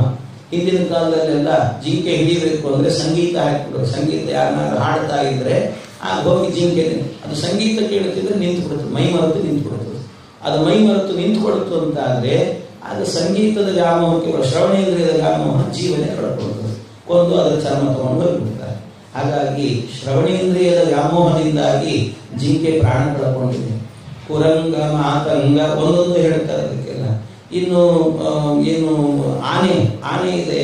ಆನೆ ಎನ್ನುವಂತಹದ್ದು ಅದು ಮತಂಗ, ಅದು ಆನೆ ಬಹಳ ಅದಕ್ಕೆ ಸ್ಪರ್ಶೇಂದ್ರಿಯ, ತ್ವಗೇಂದ್ರಿಯ ಇದೆಲ್ಲ, ತ್ವಗೇಂದ್ರಿಯದ ವ್ಯಾಮೋಹ ಅದಕ್ಕೆ. ಎಷ್ಟು ಅದರ ದೇಹ ನೋಡಿದರೆ ಒರಟು. ಅಂತ ಒರಟಾದ ದೇಹಕ್ಕೆ ಎಲ್ಲಿಯಾದರೂ ಒಂದು ಬಾಳೆ ತೋಟವನ್ನು ನೋಡಿಬಿಟ್ರೆ ಆ ಬಾಳೆ ದಿಂಡಿರುತ್ತಲ್ಲ, ಆ ದಿಂಡನ್ನು ನೋಡಿದ ಕೂಡಲೇ ಅದಕ್ಕೆಲ್ಲ ಮೈ ಉಜ್ಜಬೇಕು ಅಂತ ಅನಿಸ್ತದಂಥದ್ದು. ಮೈ ಉಜ್ಜಬೇಕು. ಅದಕ್ಕೆ ಆನೆ ಹಿಡಿಯುವವರೆಲ್ಲರೂ ಕೂಡ ಏನು ಮಾಡ್ತಾರೆ ಅಂದರೆ, ಬೇಕು ಅಂತ ಒಂದು ಬಾಳೆ ಮರ ಹಾಕುವ ಜಾಗಕ್ಕೆ ಅಲ್ಲಿ ಹೋಗಿ ಒಂದು ಖೆಡ್ಡ ತೋಡಿರ್ತಾರೆ. ಆ ಖೆಡ್ಡ ತೋಡಿ ಅದರ ಮೇಲೆ ಮುಚ್ಚಿಟ್ಟಿರ್ತಾರೆ ಅಷ್ಟೇ. ಇದೇನು ಬರ್ತದೆ, ಆನೆ ಬರ್ತದೆ ಅಂತ ಗೊತ್ತವರಿಗೆ. ಅದು ಸರಿಯಾಗಿ ಬರೋ ಹೊತ್ತಿಗೇನೆ ಆ ಖೆಡ್ಡದಲ್ಲಿ ಮುಚ್ಚಿಟ್ಟಿರ್ತಾರೆ. ಸುಮ್ಮನೆ ಏನೋ ಒಂದು ಯಾವುದಾದ್ರೂ ಒಂದು ತೆಂಗಿನ ಚಪ್ರವನ್ನು ಹಾಕಿರ್ತಾರೆ. ಇದು ಹೋಗುತ್ತೆ, ಬೀಳುತ್ತೆ, ಖೆಡ್ಡಾಗಿ ಬೀಳುತ್ತೆ. ಆಮೇಲೆ ಆನೆ ಹಿಡ್ಕೊಂಡು ಹೋಗ್ಬಿಡ್ತಾರೆ. ಇದು ತ್ವಗೇಂದ್ರಿಯದ ವ್ಯಾಮೋಹಕ್ಕೆ ಒಳಗಾಗುತ್ತೆ ಈ ರೀತಿಯಲ್ಲಿ. ಇನ್ನು ಮೀನಾಹತ ಪಂಚವಿರೇವ ಪಂಚ ಅಂತ ಹೇಳ್ತಾರೆ. ಅದು ಮೀನು ಎನ್ನುವಂಥದ್ದಿದೆಲ್ಲ, ಮೀನು ಎನ್ನುವಂಥದ್ದು ರಸನೇಂದ್ರಿಯದ ವ್ಯಾಮೋಹಕ್ಕೆ ಒಳಗಾಗುತ್ತೆ. ರಸನೇಂದ್ರಿಯ, ಆ ರಸನೇಂದ್ರಿಯಕ್ಕೆ ಅಂದರೆ ಮೀನಿಗೆ ಮಾಂಸ ಅಂದರೆ ಬಹಳ ಇಷ್ಟ. ಅದಕ್ಕೇನು ಮಾಡ್ತಾರೆ, ಎಲ್ಲರೂ ಕೂಡ ಮೀನು ಹಿಡಿಬೇಕು ಅಂದರೆ ಗಾಣ ಹಾಕುವಾಗ ಅದಕ್ಕೊಂದು ಮಾಂಸದ ತುಂಡು ಹಾಕಿರ್ತಾರೆ. ಹಾಕಿ ಗಾಣ ಹಾಕ್ತಾರೆ. ಅದು ಮಾಂಸ ತಿನ್ನಬೇಕು ಅಂತ ಬರುತ್ತದೆ. ನೋಡ್ತಾ ಇದ್ದಂತೆಯೇ ಗಾಣಕ್ಕೆ ಸಿಕ್ಕಾಕೊಡುತ್ತದೆ. ಅದನ್ನು ಎಳ್ಕೊಂಡು ಹೊರಬಿಡ್ತಾರೆ. ಇದು ರಸನೇಂದ್ರಿಯದ ವ್ಯಾಮೋಹದಿಂದಾಗಿ ಅದು ಸಾಯುತ್ತೆ, ಪ್ರಾಣ ಕಳ್ಕೊಳ್ಳುತ್ತದೆ. ಇನ್ನು ಅದೇ ರೀತಿಯಲ್ಲಿ ಕುರಂಗ, ಮಾತಂಗ, ಇನ್ನು ಮತ್ತೊಂದು ಹುಳ ಇದೆ. ಅದು ಏನಂದ್ರೆ ಮಿಣುಕು ಹುಳ, ಅದೊಂದು ಲೈಟಿನ ಹುಳ ಅಂತ ಹೇಳ್ತಾರೆ. ಆ ಹುಳ ಆಗುವಾಗ ದೀಪವನ್ನು ನೋಡಿ ಏನೋ ಅನಿಸುತ್ತೆ, ಅದಕ್ಕೆ ಚೆನ್ನಾಗಿದೆ, ಇದನ್ನು ತಿನ್ನಬೇಕು ಮಾಡಬೇಕು ಅಂತ ಬರುತ್ತೆ, ಸುಟ್ಟು ಹೋಗಿಬಿಡ್ತದೆ. ಆಮೇಲೆ ಇನ್ನೊಂದಿದೆ ಜೇನು ಎನ್ನುವಂಥದ್ದಿದೆಲ್ಲ. ಜೇನಿಗೆ ದೇವರು ಒಳ್ಳೆ ಇದು ಕೊಟ್ಟಿದ್ದಾನೆ. ಅದಕ್ಕೆ ವ್ಯಾಮೋಹ ಏನು ಅಂತ ಹೇಳಿದ್ರೆ ಗ್ರಾಣೇಂದ್ರಿಯದ ವ್ಯಾಮೋಹ ಅಂತದೆ. ಗ್ರಾಣೇಂದ್ರಿಯ, ಆ ಗ್ರಾಣೇಂದ್ರಿಯದ ವ್ಯಾಮೋಹ ಎಷ್ಟು ಅಂದರೆ, ಅದಕ್ಕೆ ಎಲ್ಲಾದರೂ ಒಳ್ಳೆ ಪರಿಮಳ ಇರುವಂಥ ಹೂ ನೋಡಿದರೆ ಸಾಕು, ಅಲ್ಲಿ ಹೋಗಿ ಜೇನನ್ನು, ಮಕರಂದವನ್ನೆಲ್ಲ ಹೀರ್ಕೊಂಡು ಬರುತ್ತೆ. ಅದು ಹೀರ್ಕೊಂಡು ಬರಬೇಕಾದ್ರೆ, ಆದರೆ ದೇವರು ಎಷ್ಟು ವಿಚಿತ್ರ ಅಂದರೆ, ಅದಕ್ಕೆ ಎಲ್ಲ ಹೂವಿನ ಮಕರಂದವನ್ನು ತಗೊಂಡ್ರೆ ಏನಾಗಲ್ಲ. ಆದರೆ ಸಂಪಿಗೆ ಹೂವಿದೆಯಲ್ಲ, ಸಂಪಿಗೆ ಹೂವಿನ ಮಕರಂದವನ್ನು, ಅದರ ಗಂಧ ಬಹಳ ಚೆನ್ನಾಗಿರ್ತದೆ. ಅದರ ವ್ಯಾಮೋಹದಿಂದಾಗಿ ಹೋಗಿ ಅದನ್ನು ಸ್ವೀಕಾರ ಅದು ಸಂಪಿಗೆ ಹೂವಿನ ಮೇಲೆ ಕೂತ್ಕೊಂಡು ಜೇನು ಹೀರಿತು ಅಂದರೆ ಸತ್ತು ಹೋಗ್ತದಂತ ಅಂಥ ಒಂದು ಸೃಷ್ಟಿ ಮಾಡಿದ್ದಂತೆ. ಆದ್ದರಿಂದಾಗಿ ಅದು ಸಾಯುತ್ತೆ. ಹೀಗೆ ಗ್ರಾಣೇಂದ್ರಿಯದಿಂದ ಈ ರೀತಿಯಲ್ಲಿ ಜೀವನದಲ್ಲಿ ಆಗುವಾಗ ಎಲ್ಲವೂ ಕೂಡ, ಇವುಗಳೆಲ್ಲವೂ ಕೂಡ ಒಂದೊಂದರ ವ್ಯಾಮೋಹಕ್ಕೆ ಒಳಗಾಗಿ, ಅದು 5 ಇಂದ್ರಿಯಗಳು, 5 ಇಂದ್ರಿಯಕ್ಕೂ ಒಂದೊಂದು ವ್ಯಾಮೋಹಕ್ಕೊಳಗಾಗಿ ಸಾಯ್ತವೆ, ಜೀವನ ಹಾಳು ಮಾಡಿಕೊಡ್ತಾರೆ. ಆದರೆ ಮನುಷ್ಯ ಹಾಗಿದ್ದಾನೆ. ಮನುಷ್ಯ ಅವುಗಳು ಒಂದೊಂದು ಪ್ರಾಣಿಗಳು ಒಂದೊಂದು ಇಂದ್ರಿಯ. ಆದರೆ ಮನುಷ್ಯ ಹಾಗಲ್ಲ, ಎಲ್ಲ ಇಂದ್ರಿಯದ ಚಾಪಲ್ಯ ಒಳಗಾಗಿದ್ದಾರೆ. ಎಲ್ಲ ಇಂದ್ರಿಯ ಚಾಪಲ್ಯ. ಯಾಕೆ? ಮನುಷ್ಯನಿಗಾಗುವಾಗ ಅವನಿಗೆ ರಸನೇಂದ್ರಿಯದ ವ್ಯಾಮೋಹ ಇದೆ. ಅವನಿಗೂ ಬರೀ ಊಟಕ್ಕೆ ಕೂಡ್ತಾನೆ ಅಂತ ಇಟ್ಕೊಳ್ಳಿ. ನೀವು ಊಟಕ್ಕೆ ಕೂತ ಅಂತ ಆದರೆ ಅವನಿಗೆ ರುಚಿಯಾದ ಪದಾರ್ಥ ಒಳಗೆ ಹೋಗಬೇಕು, ನಾಲಿಗೆ ರುಚಿ ಬೇಕು. ಅಷ್ಟೇ ಅಲ್ಲ, ಸುಮ್ಮನೆ ಕೊಡ್ತಾನೆ ಅಲ್ಲಿಗೆ ಇಲ್ಲ. ಮತ್ತು ನಾನು ಹೊರಗಿಂದ ಬಂದಿದ್ದೀನಿ, ಮೈಯೆಲ್ಲ ತುಂಬ ಬೆವರ್ತಾ ಇದೆ, ಸುಸ್ತಾಗಿದೆ, ಅದಕ್ಕೆ ತ್ವಗೇಂದ್ರಿಯಕ್ಕೆ ಒಂದು ಸ್ವಲ್ಪ ಚೆನ್ನಾಗಿ ತಣ್ಣ ಗಾಳಿ ಬೇಕು ಅಂತ ಹೇಳಿ ತ್ವಗೇಂದ್ರಿಯದ ವ್ಯಾಮೋಹ. ಅಷ್ಟೇ ಅಲ್ಲ, ಅದರ ಜೊತೆಗೆ ಊಟ ಮಾಡುವಾಗ ಅವನಿಗೆ ಒಳ್ಳೆ ತುಪ್ಪ ಹಾಕಿ ಘಮಘಮ ಅಂತಿರಬೇಕು, ತುಪ್ಪ ಒಳ್ಳೆ ಪರಿಮಳ ಬರಬೇಕು, ಸಾರು ಪರಿಮಳ ಇರಬೇಕು, ಎಲ್ಲ ಪರಿಮಳ ಇರಬೇಕು. ಹಾಗಾಗಿ ಪರಿಮಳ ಭರಿತವಾದ ಆಹಾರಗಳು ಬೇಕು ಅಂತ ಗ್ರಾಣೇಂದ್ರಿಯದ ವ್ಯಾಮೋಹ. ಹೋಗ್ಲಿ, ಇಷ್ಟಕ್ಕೆ ಸುಮ್ಮನಾಗ್ತಾನೆ, ಊಟಕ್ಕೆ ಕೂತು ಸುಮ್ಮನೆ ಕೂತಿದ್ದಿ, ಬರೀ ಊಟ ಮಾಡ್ಕೊಂಡು ಹ್ಯಾಕ್ ಕೊಡೋದು, ಟಿವಿ ಹಾಕಿ ನೋಡೋಣ ಅಂತ ಹೇಳ್ತಾನೆ. ಚಕ್ಷುರೇಂದ್ರಿಯದ ವ್ಯಾಮೋಹ, ಟಿವಿ ಹಾಕೊಂಡು, ಟಿವಿ ಹಾಕಿದ ಕಣ್ಣಿಂದ ನೋಡಿದ್ರೆ ಸಾಕಾಗಲ್ಲ ಅವನಿಗೆ. ಮತ್ತೆ ಅದು ಏನೋ ಬರ್ತಿರ್ತದೆ ಗ್ರಾಮ್ಯ ಗೀತೆ ಅನ್ನೋದು, ಅದನ್ನು ಮತ್ತೆ ಕೇಳಬೇಕು ಅಂತ ಆಸೆ. ಶ್ರವಣೇಂದ್ರಿಯದ ವ್ಯಾಮೋಹ. ಹೀಗೆ ಒಂದೊಂದು ಇಂದ್ರಿಯದ ಚಾಪಲ್ಯಕ್ಕೆ ಒಂದೊಂದು ಒಳಗಾಗಿ ಪ್ರಾಣ ಬಿಟ್ಟರೆ ಈ ಮನುಷ್ಯ ಅವನ ಜೀವನವನ್ನೇ ಸ್ಪಾಯಿಲ್ ಮಾಡಿಕೊಡುತ್ತಾನೆ ಅಂತ ಹೇಳ್ತಾರೆ. ಎಲ್ಲ ಇಂದ್ರಿಯಗಳ ವ್ಯಾಮೋಹದಿಂದಾಗಿ ಜೀವನವನ್ನೇ ಹಾಳು ಮಾಡಿಕೊಡುತ್ತಾನೆ ಮನುಷ್ಯನು. ಅದರಿಂದ ಮನುಷ್ಯನನ್ನು ಏನಂತ ಹೇಳಬೇಕು ಅಂತ ಹೀಗೆಲ್ಲ ಪರಮಾತ್ಮ ಅನೇಕ ತತ್ವಜ್ಞಾನಗಳನ್ನೆಲ್ಲ ಉಪದೇಶ ಮಾಡಿದ ಭಗವಂತ. ಎಲ್ಲ ತತ್ವಜ್ಞಾನಗಳ ಉಪದೇಶವನ್ನ ಮಾಡಿ ದೇವರಾಗಬೇಕಾದ್ರೆ ಆ ಉದ್ಧವನನ್ನ ಕಳಿಸಿಕೊಟ್ಟನಂತೆ. ಆಯ್ತು, ನಾನು ಹೊರಡ್ತಾ ಇದ್ದೇನೆ ಅಂತ ಹೇಳಿ ಪರಮಾತ್ಮ ಬೇಕು ಅಂತ ಅವನೇನು ಮಾಡಿದಂತೆ, ಮಧುವನ ಅಂತ ಒಂದು ವನ ಪ್ರವೇಶ ಮಾಡುತ್ತಾನೆ. ಪ್ರವೇಶ ಮಾಡುವಾಗ ಹೇಳಿ ಕಳಿಸಿದಂತೆ, ಇನ್ನು 7 ದಿವಸಕ್ಕೇನೆ ದ್ವಾರಕಾಪಟ್ಟಣವನ್ನೆಲ್ಲ ಖಾಲಿ ಮಾಡಿ ಹೋಗು ಅಂತ ಹೇಳು ಎಲ್ರಿಗೂ ಕೂಡ, ನಮ್ಮ ಯಾದವರಿಗೆಲ್ಲರಿಗೂ ಕೂಡ. ಯಾಕೆ ಅಂತ ಹೇಳಿದ್ರೆ ಇನ್ನು ಕೆಲವು ದಿವಸ ಆಗಬೇಕಾದ್ರೆ ಇಡೀ ದ್ವಾರಕಾಪಟ್ಟಣ ಎನ್ನುವಂತಹದ್ದು ಸಮುದ್ರದಲ್ಲಿ ಮುಳುಗಿ ಹೋಗುತ್ತೆ ಅಂತ ಪರಮಾತ್ಮ ಹೇಳಿದಂತೆ. ಎಲ್ಲರೂ ಕೂಡ ಈ ಸುದ್ದಿಯನ್ನ ಮುಟ್ಟಿಸಿದ್ರು. ಅವರೆಲ್ಲ ಮುಟ್ಟಿಸಿ ಪರಸ್ಪರವಾಗಿ ಅಯ್ಯೋ ಕೃಷ್ಣ ಇನ್ನೇನು ಹೊರಡುತ್ತಿದ್ದಾನೆ ಎನ್ನುವ ವಿಷಯಗಳು ಕೂಡ ಗೊತ್ತಾಯಿತಂತೆ. ಆಮೇಲೆ ಕೊನೆಗೆ ವಸುದೇವ ದೇವಕಿ ಇವ್ರಿಗೂ ಗೊತ್ತಾಗುತ್ತೆ ವಿಚಾರ. ಅವ್ರಿಗೂ ಕೂಡ ಒಳ್ಳೊಳ್ಳೆ ರೋಗಗಳನ್ನೆಲ್ಲ ಕೊಡ್ತಾನೆ ಪರಮಾತ್ಮ ಭಗವಂತ. ಕೊಟ್ಟು ಭಗವಂತ ಏನು ಮಾಡಿದಂತೆ ಕೊನೆ ಕಾಲದಲ್ಲಿ ಅವನು ತನ್ನ ಹೆಬ್ಬೆಟ್ಟನ್ನು ಮೇಲೆ ಕಾಣುವಂತೆ ಕೂತಿದ್ದ. ಒಬ್ಬ ವ್ಯಾಧ ಬರ್ತಾನೆ. ಆ ವ್ಯಾಧ ಬಂದು ಸುಮ್ಮನೆ ಒಂದು ಕಾರಣ ಭಗವಂತ ಅದು ಒಂದು ಶಾಪ ಮಾಡಿಕೊಂಡಿದ್ದ. ಒಂದು ವ್ಯಾಧ ಬರಬೇಕಾದ್ರೆ ಒಂದು ಬಾಣ ಹೊಡಿದಂತೆ. ಯಾದವರೆಲ್ಲ ಸಾಯಬೇಕು ಅಂತ ಹೇಳಿದ್ರಲ್ಲ, ಒಣಕೆಯಿಂದ ಸಾಯಬೇಕು. ಆ ಒಣಕೆ ಏನು ಮಾಡಿದ್ರಂತೆ, ಒಣಕೆ ಬಂದು ಕೂಡಲೇ ಇದರಿಂದ ಸಾವು ಬರುತ್ತದೆ ಅಂತ ಗೊತ್ತಾಗಿ ಆ ಒಣಕೆಯನ್ನು ತಗೊಂಡು ಹೋಗಿ ಸಮುದ್ರಕ್ಕೆ ಹಾಕಿದ್ರಂತೆ. ಮತ್ತು ಅದು ಮೇಲೆ ಬಂದ್ರೆ ಕಷ್ಟ ಅಂತ ಆ ಒಣಕೆಯನ್ನೆಲ್ಲ ಪುಡಿ ಮಾಡಿ ಹಾಕಿದ್ರಂತೆ. ಪುಡಿ ಮಾಡಿ ಸಮುದ್ರಕ್ಕೆ ಹಾಕಿದ್ರು. ಆದರೆ ಆ ಸಮುದ್ರದಲ್ಲಿ ಆ ಒಣಕೆ ಎಲ್ಲ ಮೇಲೆ ಬಂದು ಅಲ್ಲೇ ದರ್ಬೆ ರೂಪದಲ್ಲಿ ಬೆಳೆದು ಬಿಟ್ಟಿತ್ತು. ಬೆಳೆದು ಅದನ್ನೇ ಕೆಲವರೆಲ್ಲ ಬಾಣಗಳನ್ನು ಮಾಡಿಕೊಂಡಿದ್ದು. ಒಂದು ತುಂಡು ಬಾಣವೂ ಆಗಿತ್ತು. ಅದೇ ಬಾಣವನ್ನೇ ಒಬ್ಬ ವ್ಯಾಧ ಬಂದು ಬಾಣವನ್ನು ಬಿಟ್ಟಂತೆ. ಬಿಟ್ಟಾಗ ಪರಮಾತ್ಮನ ಹೆಬ್ಬೆರಳಿನಲ್ಲೇನೆ ಅದು ಬಡೀತು. ಆ ವ್ಯಾಧ ಬಂದು ಕ್ಷಮೆ ಕೇಳುತ್ತಾನೆ ಕೃಷ್ಣನಿಗೆ. ಕೃಷ್ಣ, ನನ್ನಿಂದಾಗಿ ಹೀಗಾಗಬಾರ್ದಿತ್ತು, ತಪ್ಪಾಯಿತು, ಕ್ಷಮೆ ಮಾಡು ಅಂತ ಕೇಳಿದ್ರು ಕೂಡ ಭಗವಂತ ಹೇಳಿದೆ, ಇಲ್ಲ, ನನ್ನ ಸಂಕಲ್ಪದಂತೆ ನಡೆದಿದೆ. ಆ ವ್ಯಾಧ ಬೇರೆ ಯಾರಲ್ಲ, ಭೃಗುಗಳು. ಹಾಗಾಗಿ ಆ ಭೃಗುಗಳಿಗೆ ಅನುಗ್ರಹವನ್ನು ಮಾಡಿ ಪರಮಾತ್ಮ ಪರಂಧಾಮಕ್ಕೆ ತೆರಳುತ್ತೇನೆ ಅಂತ ಶ್ರೀಕೃಷ್ಣ ಅವನು ಪರಂಧಾಮಕ್ಕೆ ತೆರಳಿದ ಮೇಲೆ ಮತ್ತೆ ಮುಂದುವರಿಸಿ ಇನ್ನು ಈ ಯಾದವರೆಲ್ಲರೂ ಕೂಡ ಆಗಬೇಕಾದ್ರೆ ಅಲ್ಲಿಂದ ಬಂದು ಆ ಊರಲ್ಲೇ ಒಂದು ಆದೇಶ ಹೊರಡಿಸಿದ್ರಂತೆ. ಬಲರಾಮ ದೇವರು ಕೆಲವರೆಲ್ಲ ಯಾದವರು ಕುಡಿತಾ ಅದು ಇದು ಮಾಡ್ಕೊಂಡಿದ್ರು, ಸುರಾಪಾನ ಎಲ್ಲ ಮಾಡ್ತಿದ್ರು. ಅವರಿಗೆಲ್ಲ ಬಲರಾಮ ದೇವರು ಆದೇಶ ಹೊರಡಿಸಿದ್ರಂತ ಒಂದು ಸರ್ತಿ, ಯಾರಾದರೂ ಕುಡಿಯೋದು ಮಾಡಿದ್ರಿ ಅಂತಾದರೆ ಅವನು ಊರಲ್ಲಿ ಇಟ್ಕೊಳ್ಳೋದಿಲ್ಲ, ಹೊರಗೆ ಹಾಕಿಬಿಡ್ತೀವಿ ಅಂತ ಹೇಳಿದ್ರು. ಅವನು ಶಿಕ್ಷೆ ಇದೆ ಅವರಿಗೆ ಅಂತ ಅದು ಗೊತ್ತಿತ್ತು. ಆದರೂ ಇವರೇನು ಮಾಡಿದ್ರು, ಯಾದವರು ಈ ಕಡೆ ಬಂದರು, ಬೇರೆ ಕಡೆ ಬಂದು ಇಲ್ಲ ಇಲ್ಲಿ ಕುಡಿಬೋದು ಅಂತ ಅಂದ್ಕೊಂಡು ಪರಸ್ಪರ ಕುಡಿಯೋದು ಮಾಡಿಕೊಂಡ್ರು. ಅವರವರೇ ಹೊಡೆದಾಡಿಕೊಂಡ್ರಂತೆ. ಎಲ್ಲರೂ ಕೂಡ ಯಾದವರು ಅವರವರೇ ಹೊಡೆದಾಡಿಕೊಂಡು ಆವಾಗಲೇ ಸಮುದ್ರದ ತೀರದಲ್ಲಿ ಆ ಗರ್ಭೆ ರೂಪದಲ್ಲಿ ಇದ್ದದ್ದನ್ನು ಅದನ್ನೇ ಕಿತ್ತುಕೊಂಡು ಅದರಿಂದ ಹೊಡೆದಾಡಿಕೊಂಡು ಸತ್ತಂತೆ. ಅಂತೂ ಬ್ರಾಹ್ಮಣರ ಶಾಪ ಎಲ್ಲ ಸತ್ಯ ಆಗುವಂತೆ ಮಾಡಿ ಆ ಯಾದವರವನ್ನೆಲ್ಲ ಯಾದವ ಕುಲವನ್ನು ಸಂಹಾರ ಮಾಡಿದ ಭಗವಂತ. ಇಷ್ಟಾದ ನಂತರ ಮತ್ತೆ ಮುಂದೆ ಈ ರಾಜ್ಯ ಎನ್ನುವಂಥದ್ದು ಹೇಗೆ ಮುಂದುವರಿಯಿತು ಅಂತ ಹೇಳಿದರೆ, ಯೋಂಚೋರಿ ಪುಂಜಯೋ ನಾಮ ಭವಿಷ್ಯೋತ ಬಾರ್ಹದ್ರತಃ ತಸ್ಯಾಮಾತ್ಯಸ್ತು ಮುನಿಕಃ ಹತ್ವಾ ಸ್ವಾಮಿನ ಮಾತ್ಮಜಂ. ಮುಂದೆ ಒಬ್ಬ ರಿಪುಂಜಯ ಅಂತ ಬಂದಂತೆ. ಅವನು ಬಾರ್ಹದ್ರತನ ಮಗ ಅಂತ ಹೇಳ್ತಾರೆ. ಅಂತೂ ಆ ಬೃಹದ್ರತನ ಮಗನಾಗಿ ಬಂದಂಥ ಏನು ರಿಪುಂಜಯ ಇದ್ದ, ಹೆಸರಿಗೆ ಮಾತ್ರ ರಿಪುಂಜಯ ಅಂತೆ ರಾಜ. ಆದರೆ ಹೆಸರು ಶತ್ರುಗಳನ್ನು ಗೆಲ್ಲುವು, ಆದರೆ ಶತ್ರುಗಳು ಅಂದರೆ ಹೆದರುತ್ತಾ ಇದ್ದಂತೆ ಅಂಥವನು. ಅವನು ಈ ದೇಶವನ್ನು ಆಳಿದ ಅಂತ ಹೇಳ್ತಾರೆ. ಆಮೇಲೆ ಅವನನ್ನು ಕೊಂದು ಕೆಲವರು ಮುನಿಕ ಅನ್ನುವಂಥ ಒಬ್ಬ ರಾಜ ಬರ್ತಾನೆ. ಅವನನ್ನು ಕೊಂದು ತನ್ನ ಮಗ ಪ್ರದ್ಯೋತ ಅಂತಿದ್ದಂತೆ. ಪ್ರದ್ಯೋತ ಸಂಗಂ ರಾಜಾನಂ ಕರ್ತಾ ಯತ್ ಪಾಲಕಸ್ಸುತಃ, ತನ್ನ ಮಗನನ್ನು ಕೂಡಿಸಿದ್ರಂಥವ್ರು. ಆಮೇಲೆ ಮುಂದೆ ಆಗಬೇಕಾದ್ರೆ ಅನೇಕ ಕೆಲವು ರಾಜರು ಇವ್ರನ್ನ ಇನ್ನೊಬ್ರು ಕೊಲ್ಲೋದು, ಅವ್ರನ್ನ ಇನ್ನೊಬ್ರನ್ನ ಕೊಲ್ಲೋದು, ಇವ್ರು ರಾಜರಾಗೋದು. ಹೀಗೆ ಅಂತೂ ರಾಜರಾಗೋದು ಅಂತಂದ್ರೆ ಅವ್ರು ಬರೋದು ಅವ್ರ ಕುಟುಂಬದವ್ರನ್ನೇ ರಾಜರು ಅಂತ ಮಾಡೋದಂತೆ. ಇದೇ ರೀತಿಯಲ್ಲಿ ಬೆಳೆಸ್ಕೊಂಡು ಬಂದರು. ನವನಂದನರು ಅಂತ ಬರ್ತಾರೆ, ಮಹಾನಂದಿ ಅಂತ ಬರ್ತಾನೆ. ಹೀಗೆಲ್ಲ ಅನೇಕ ರಾಜರುಗಳೆಲ್ಲ ಬಂದರು. ಆಂಧ್ರೀಯರು ಬಂದರು ಅಂತ ಹೇಳ್ತಾರೆ. ಆಂಧ್ರದವರೆಲ್ಲ ಬಂದಂತೆ. ಶತಧನ್ವ ತತಸ್ತಸ್ಯ ಭವಿತಾತು ಬೃಹದ್ರತಃ. ಇನ್ನು ಶತಧನ್ವ ಅಂತ ಒಬ್ಬ ಬರ್ತಾನೆ. ಅದೇ ವಂಶದಲ್ಲಿ ಪುಷ್ಯಮಿತ್ರಸ್ತು ಶೃಂಗಾಕ್ವಃ ಸ್ವಯಂ ರಾಜ್ಯಂ ಕರಿಷ್ಯತಿ ಅಂತ ಮೌರ್ಯ ವಂಶದಲ್ಲಿ ಬೃಹದ್ರಥನನ್ನ ಅವನು ಸೇನಾಧಿಪತಿಯಾಗಿದ್ದ. ಅವನೇನು ಮಾಡಿದ, ಸೇನಾಧಿಪತಿ ಆದವನು ರಾಜನ್ನೇ ಕೊಂದು ಅವನೇ ರಾಜನಾದನಂತೆ. ಆಮೇಲೆ ಹೀಗೆ ರಾಜ್ಯ ಆಳ್ತಾ ಅಲ್ಲಿ ಅಗ್ನಿಮಿತ್ರ ಅಂತ ಒಬ್ಬ ಬರ್ತಾನೆ ಅವನ ಮಗನಾಗಿ. ಅಗ್ನಿಮಿತ್ರ ಅವನ ಕತೆ ಹಿಡ್ಕೊಂಡೇನೆ ಈ ಕಾಳಿದಾಸ ಒಂದು ಕಾವ್ಯ ಬರೀತಾನೆ, ಮಾಳವಿಕ ಅಗ್ನಿಮಿತ್ರ ಅಂತ.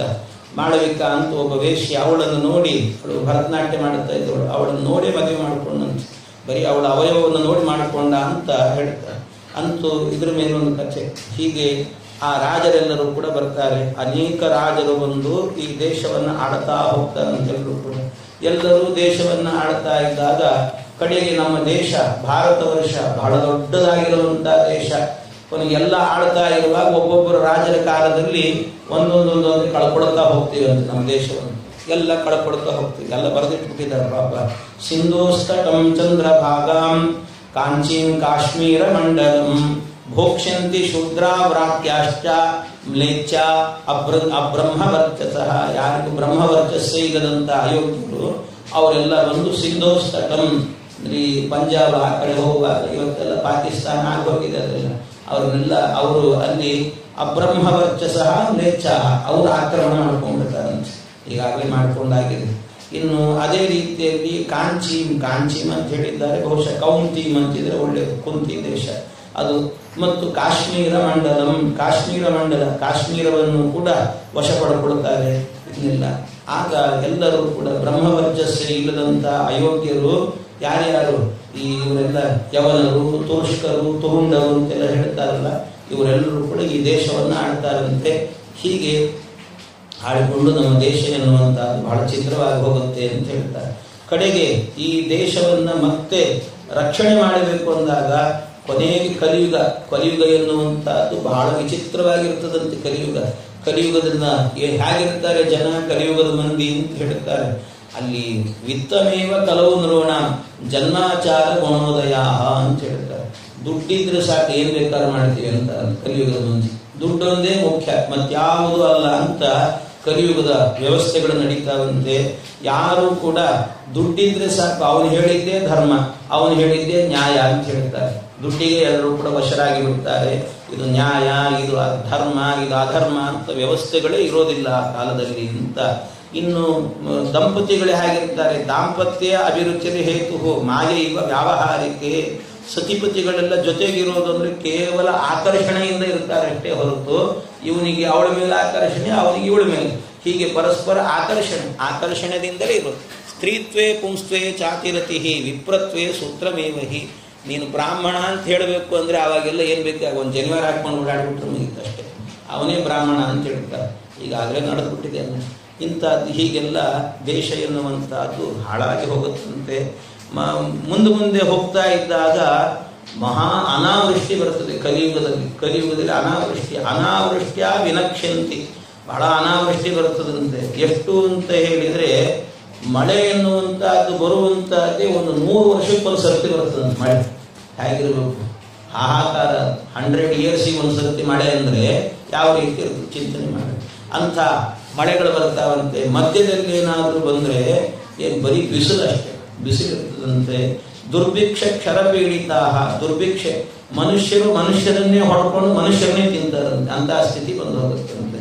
ಇಂಥ ಕಾಲ ಮಳೆ ಬರುತ್ತದೆ, ವಿಚಿತ್ರವಾದ ಮಳೆ ಬರ್ತದಂತೆ. ಮಳೆ ಹೇಗೆ ವಿಚಿತ್ರ ಇರ್ತದೆ ಅಂದ್ರೆ, ಆ ಮಳೆ ಎಲ್ಲ ನಾವು ಇವಾಗೆಲ್ಲ ಕೇಳಿರ್ತೀವಿ, ಉಡುಪಿಯಲ್ಲಿ ಮಳೆ ಬಂತಂತೆ, ಇಲ್ಲಿ ಕಲ್ಮಂಜೆಯಲ್ಲಿ ಇಲ್ಲ ಅಂತ ಹೇಳ್ತಿರ್ತೀವಿ. ಆದರೆ ಆ ಕಾಲದಲ್ಲಿ ಮಳೆ ಬರ್ತದಂತೆ. ಹೇಗಿರ್ತದಂದ್ರೆ, ಮಳೆ ಬರ್ತದೆ, ಒಂದು ಹಸು ನಿಂತಿರ್ತದಂತೆ, ಹಸುವಿನ ಒಂದು ಕೋಡಿ ಮೇಲೆ ಮಳೆ ಬೀಳುತ್ತದೆ, ಇನ್ನೊಂದು ಕೋಡಿ ಮಳೆ ಬೀಳುವುದಿಲ್ಲ. ಅಂತ ಘೋರವಾದಂಥ ಕಲಿಯುಗ ಇದೆ ಅಂತ ಹೇಳ್ತಾರೆ. ಇಂಥ ಕಲಿಯುಗ ಬರುತ್ತದೆ. ಆಗ ಕಲಿಯುಗದಲ್ಲಿ ಎಲ್ಲರೂ ಕೂಡ ಧರ್ಮಭ್ರಷ್ಟರಾಗಿರುವಾಗ ಆಗ ಶಂಬಲ ಗ್ರಾಮ ಮುಖ್ಯಸ್ಯ ಬ್ರಾಹ್ಮಣಸ್ಯ ಮಹಾತ್ಮನಃ. ಒಬ್ಬ ಶಂಬಲದಲ್ಲಿ, ಶಂಬಲ ಅಂತ ಒಂದು ಗ್ರಾಮ, ಅದು ಬಹುಶಃ ಅದು ಹೇಳ್ತಾರೆ ಕೆಲವು ವ್ಯಾಖ್ಯಾನಕಾರರು, ಬದರಿಕಾಶ್ರಮ ಇದೆಯಲ್ಲ, ಬದರಿಕಾಶ್ರಮದ ಹತ್ತಿರದಲ್ಲಿದೆ ಅಂತ ಹೇಳ್ತಾರೆ ಶಂಬಲ ಗ್ರಾಮ ಅಂತ. ಅಲ್ಲಿ ಒಬ್ಬ ವಿಷ್ಣು ಯಶ ಅನ್ನುವಂಥ ಒಳ್ಳೆ ಶ್ರೇಷ್ಠ ಬ್ರಾಹ್ಮಣ ಇರ್ತಾನಂತೆ. ಆ ಬ್ರಾಹ್ಮಣನ ಮನೆಯಲ್ಲಿ ಭಗವಂತನೇ ಕಲ್ಕಿಯಾಗಿ ಅವತಾರ ಮಾಡ್ತಾನೆ ಪರಮಾತ್ಮ. ಅವನೇ ಕಲ್ಕಿಯಾಗಿ ಅವತಾರ ಮಾಡಿ ಅಶ್ವಮ ಶುಗಮಾರುಹ್ಯ ದೇವದತ್ತಂ ಜಗತ್ಪತಿ ಅಸಿನಾ ಸಾಧು ಗಮನಂ ಅಷ್ಟೈಶ್ವರ್ಯ ಗುಣಾನ್ವಿತ. ಜಗನ್ನಾಥ ಪರಮಾತ್ಮ ದುರ್ಜನರನ್ನೆಲ್ಲರನ್ನು ಕೂಡ ತನ್ನ ಕತ್ತೆಯಿಂದ ಚೆನ್ನಾಗಿ ನಾಶ ಮಾಡ್ತಾ ಬರ್ತಾನೆ. ಎಲ್ಲ ಕಡೆ ಅವರನ್ನು ನಾಶ ಮಾಡಿ ಆಮೇಲೆ ಪುನಃ ಎಲ್ಲ ಕಡೆಯಲ್ಲೂ ಕೂಡ ಧರ್ಮವನ್ನು ಸ್ಥಾಪನೆ ಮಾಡುತ್ತಾನೆ. ಯದಾ ಯದಾ ಹಿ ಧರ್ಮಸ್ಯ ಗ್ಲಾನಿರ್ಭವತಿ ಭಾರತ ಅಭ್ಯುತ್ಥಾನಂ ಅಧರ್ಮಸ್ಯ ತದಾ ಆತ್ಮಾನಂ ಸೃಜಾಮ್ಯಹಂ ಅಂತ ಪರಮಾತ್ಮ ಬಂದು ಧರ್ಮಸ್ಥಾಪನೆಯನ್ನು ಮಾಡ್ತಾನಂತೆ. ಹೀಗೆ ಅವನ ಧರ್ಮಸ್ಥಾಪನೆ ಎನ್ನುವಂತಹದ್ದು ನಡೀತದೆ. ಆಮೇಲೆ ಈ ಒಟ್ಟು ಈ ಚತುರ್ಯುಗಗಳೆಲ್ಲವೂ ಕೂಡ ಹೀಗೆ ನಡೀತದಂತೆ ವ್ಯವಸ್ಥೆ. ಕಾಲಕ್ಕೆ ಯುಗ ಎನ್ನುವುದು ಕಲಿಯುಗ ಕೊನೆ ಆಗಬೇಕು. ಕೊನೆ ಆದ ನಂತರ ಮತ್ತೆ ಇನ್ನೊಂದು ಯುಗ ಎನ್ನುವುದು ಆರಂಭ. ಹೀಗೆ ಯುಗಚಕ್ರ ಎನ್ನುವಂತಹದ್ದು ನಿರಂತರವಾಗಿ ನಡೀತಾ ಇರುತ್ತೆ. ಕೃತಂ ತ್ರೇತಾ ದ್ವಾಪರಂಚ ಕನಿಶ್ಚೇತಿ ಚತುರ್ಯುಗಂ ಅನೇನ ಕ್ರಮಯೋಗೇನ ಭುವಿ ಪ್ರಾಣಿಷು ವರ್ತತೆ. ಇದೆಲ್ಲ ನಿರಂತರವಾಗಿ ನಡೀತದೆ. ಹೀಗೆ ಈ ವ್ಯವಸ್ಥೆ ಏನಿದೆ ಇದರಲ್ಲಿ ಅದನ್ನ ಬಹಳ ವಿಸ್ತಾರವಾಗಿ ಹೇಳ್ತಾರೆ. ಅದನ್ನೆಲ್ಲವನ್ನು ಕೂಡ ಹೇಗಿದೆ ಮನ್ವಂತರ ಒಂದೊಂದು ಪ್ರಳಯಗಳು ನಡೀತಾವಂತೆ. ಹಾಗಾಗಿ ಒಂದು ಮನ್ವಂತರ ಪ್ರಳಯ ಅಂತಿದೆ, ಇನ್ನೊಂದು ಕಲ್ಪ ಪ್ರಳಯ ಅಂತಿದೆ, ಇನ್ನೊಂದು ಮಹಾಕಲ್ಪ ಪ್ರಳಯ. ಅಂದ್ರೆ ಮನ್ವಂತರ ಒಂದು ಕಲ್ಪ ಪ್ರಳಯ ದಿನಕಲ್ಪ ಅಂತ ಹೇಳ್ತಾರೆ. ದಿನಕಲ್ಪ ಅಂತ ಒಂದು ಮಾಡೋದು. ಈ ಯುಗಾಂತ್ಯದಲ್ಲೂ ಕೂಡ ಕೆಲವು ನಡೀತಾವಂತೆ. ಯುಗಾಂತ್ಯದಲ್ಲಿ ನಡೆಯುವಂತಹದ್ದು ಹೀಗೆಲ್ಲ ಸಣ್ಣ ಪುಟ್ಟವೆಲ್ಲ ಪ್ರಳಯ ಅಂತ ಹೇಳಿದರೆ ಸಾಮಾನ್ಯವಾಗಿ ಆಗೆಲ್ಲ ಆಗಬೇಕಾದ್ರೆ ಸಣ್ಣ ಪ್ರಳಯದಲ್ಲಿ ಆಗುವಾಗ ಈ ಭೂಲೋಕ ಭುವಲೋಕ ಸುವರ್ಲೋಕ ಇವೆಲ್ಲವೂ ನೀರಿನಿಂದ ಆವರಿಸಿಕೊಳ್ಳುತ್ತದೆ. ಅಷ್ಟೇ ನೀರು ತುಂಬುತ್ತದೆ, ಅಲ್ಲೇನು ಬೆಂಕಿ ಗಿಂಕಿ ಬರುವುದಿಲ್ಲ. ಆದರೆ ಕೊನೆಯಲ್ಲಿ ಆಗಬೇಕಾದ್ರೆ ಸುಟ್ಟು ಹೋಗುವಂತಹದ್ದು, ಮಹಾಪ್ರಳಯದಲ್ಲಿ ಸುಡುವಂತಹದ್ದು, ಅದು ಇದು ಎಲ್ಲ ನಡೀತದಂತೆ. ಹೀಗೆ ಇಂಥದ್ದೆಲ್ಲ ಅನೇಕ ಸಮಸ್ಯೆಗಳೆಲ್ಲ ಬರ್ತಾವೆ, ಕೊನೆಗೆ ಪ್ರಳಯಗಳು ನಡೀತಾವೆ ಅಂತ ಹೇಳ್ತಾರೆ. ಇದರಲ್ಲಿ ಯಾವುದು ಅಂತ ಒಂದೊಂದು ಲೆಕ್ಕಾಚಾರವನ್ನು ಕೊಡ್ತಾರೆ. ಕಡೆಯಲ್ಲಿ ಲೆಕ್ಕಾಚಾರವನ್ನು ಬ್ರಹ್ಮದೇವರ ದಿನ ಅಂದರೆ ಏನು, ಬ್ರಹ್ಮದೇವರು ಒಟ್ಟು ಪ್ರಳಯ ಆಗಬೇಕು ಅಂದಾಗ ಯಾವ್ಯಾವ ರೀತಿ ಅಂತ. ಚತುರ್ಯುಗ ಸಹಸ್ರಂತೂ ಬ್ರಹ್ಮಣೋ ದಿನ ಮುಚ್ಯತೆ. ಚತುರ್ಯುಗ ಸಹಸ್ರ ಅಂದರೆ ಬ್ರಹ್ಮದೇವರಿಗೆ ಈ ಏನು ಚತುರ್ಯುಗ ಇದೆ, ಚತುರ್ಯುಗ ಎನ್ನುವಂತಹದ್ದು ಒಂದು 100 ಬಾರಿ ಈ ಚಕ್ರ ತಿರುಗಿತು ಅಂತಾದರೆ ಅದನ್ನ ಬ್ರಹ್ಮದೇವರ ಒಂದು ದಿನ ಅಂತ ಹೇಳ್ತಾರೆ. ಒಂದು 100 ಬಾರಿ ತಿರುಗಬೇಕು ಅಂತ ಅದ್ರ ಲೆಕ್ಕವನ್ನೆಲ್ಲ ಹೇಳ್ತಾರೆ ಅವರು. ಸಕಲ್ಪೋ ಯತ್ರ ಮನವಃ ಚತುರ್ದಶ ವಿಷಾಂಪತೆ. ಹೀಗೆಲ್ಲ ನಡೀತದೆ. ಮನ್ವಂತರ ಅಂತಿದೆ. 71 ಚತುರ್ಯುಗ ತಿರುಗಿದ್ರೆ ಅದು ಒಂದು ಮನ್ವಂತರ ಅಂತ ಹೇಳ್ತಾರೆ. ಅಂದ್ರೆ ಒಟ್ಟು ಹೇಳೋದಾದ್ರೆ ಮನುಷ್ಯಮಾನದಲ್ಲೇನೆ ಒಬ್ಬ ಮನುಷ್ಯನಿಗೆ ಅಂದ್ರೆ ಬ್ರಹ್ಮದೇವರಿಗಾಗುವಾಗ ಒಬ್ಬ ಮನುಷ್ಯನಿಗೆ 60 ಲಕ್ಷ ವರ್ಷಗಳಾಯಿತು ಅಂದ್ರೆ ಮನುಷ್ಯನಿಗೆ ಅದು ಬ್ರಹ್ಮದೇವರಿಗೆ 1 ಸೆಕೆಂಡ್ ಅಂತ ಅರ್ಥ. 1 ಸೆಕೆಂಡ್ ಅಷ್ಟೇ ಅವನಿಗೆ. ಇದು ಬ್ರಹ್ಮದೇವರಿಗೆ 3,60,00,000 ವರ್ಷ ಮನುಷ್ಯನಿಗಾದರೆ 3,60,00,000 ವರ್ಷ ಮನುಷ್ಯನಿಗಾದರೆ ಬ್ರಹ್ಮದೇವರಿಗೆ ಅದು 1 ಗಂಟೆ ಅಂತ ಲೆಕ್ಕ. ಹಾಗೆ ಒಬ್ಬ ಮನುಷ್ಯನಿಗೆ 432 ಕೋಟಿ ವರ್ಷ ಆದರೆ ಬ್ರಹ್ಮದೇವರಿಗೆ 12 ಗಂಟೆ ಅಂತ ಅರ್ಥ. ಹಾಗೆ ಮತ್ತೆ 432 ಕೋಟಿ ಅಂದ್ರೆ 864 ಕೋಟಿ ವರ್ಷ ಒಬ್ಬ ಮನುಷ್ಯನಿಗೆ ಆಯಿತು ಅಂತಾದ್ರೆ ಅದು ಚತುರ್ಮುಖ ಬ್ರಹ್ಮದೇವರಿಗಾಗಬೇಕಾದ್ರೆ 1 ದಿನ ಅಂತ. ಇಂಥ ದಿನಗಳಾಗಬೇಕಾದ್ರೆ ಅವನಿಗೆ ಎಷ್ಟು ಇದು ಇಂಥ ದಿನ ವರ್ಷಗಳಾಗಬೇಕು. ಇಂಥದ್ದು ಕಳೀತಾ ಆಗಬೇಕಾದ್ರೆ 100 ವರ್ಷ ಆಗಬೇಕು ಅಂದ್ರೆ ಅಂತ 360 ಇಂಟು 300 ಮತ್ತೆ 100 ಅಂತ ಮಾಡ್ಕೋಬೇಕು. ಇಷ್ಟು 100 ವರ್ಷ ಆವಾಗ ಒಂದು ಪ್ರಳಯ ನಡೀತದಂತೆ. ಅದನ್ನ ಬ್ರಹ್ಮ ಪ್ರಳಯ ಅಂತ ಕರೀತಾರೆ. ಇಂಥ ಪ್ರಳಯ ಆಗೆಲ್ಲರೂ ಕೂಡ ಪ್ರಳಯ ಆದ ಮೇಲೆ ಮತ್ತೆ ಪುನಃ ಆಗಬೇಕಾದ್ರೆ ಸೃಷ್ಟಿಕಾಲದಲ್ಲಿ ಎಲ್ಲರೂ ಕೂಡ ಕೆಲವರು ಬ್ರಹ್ಮಲೋಕದಲ್ಲಿದ್ದು ಮೋಕ್ಷಕ್ಕೆ ಹೋಗ್ತಾರೆ ಅಂತ ಇಷ್ಟೆಲ್ಲ ವಿಚಾರಗಳಿದೆ ಅಂತ. ಅದು ಆ ಮೋಕ್ಷದಲ್ಲಿ ಎಷ್ಟು ಅದ್ಭುತವಾಗಿ ನಯತ್ರ ವಾಚೋ ನ ಮನೋ ನ ಸತ್ವಂ ಅಲ್ಲೆಲ್ಲ ಆಗಬೇಕಾದ್ರೆ ನಮ್ಮ ಮಾತು ಗೀತು ಯಾವುದು ಹೋಗುವುದಿಲ್ಲ. ದೇವರ ವಿಷಯದಲ್ಲೂ ಅದನ್ನೇ ಹೇಳ್ತಾರೆ. 2 ವ್ಯಾಖ್ಯಾನ ಮಾಡ್ತಾರೆ. ಮೋಕ್ಷಕ್ಕೂ ಹೇಳ್ತಾರೆ ದೇವರು. ಇಂಥದ್ದು ಪರಮಾತ್ಮನಿಗೆ ಅವನಿಗೆ ಯಥೋ ವಾಚೋ ನಿವರ್ತಂತೆ ಎನ್ನುವಂತ ವೇದದ ಅರ್ಥವನ್ನೆಲ್ಲ ಇಲ್ಲಿ ನಿರೂಪಣೆ ಮಾಡಿದ್ದಾರೆ.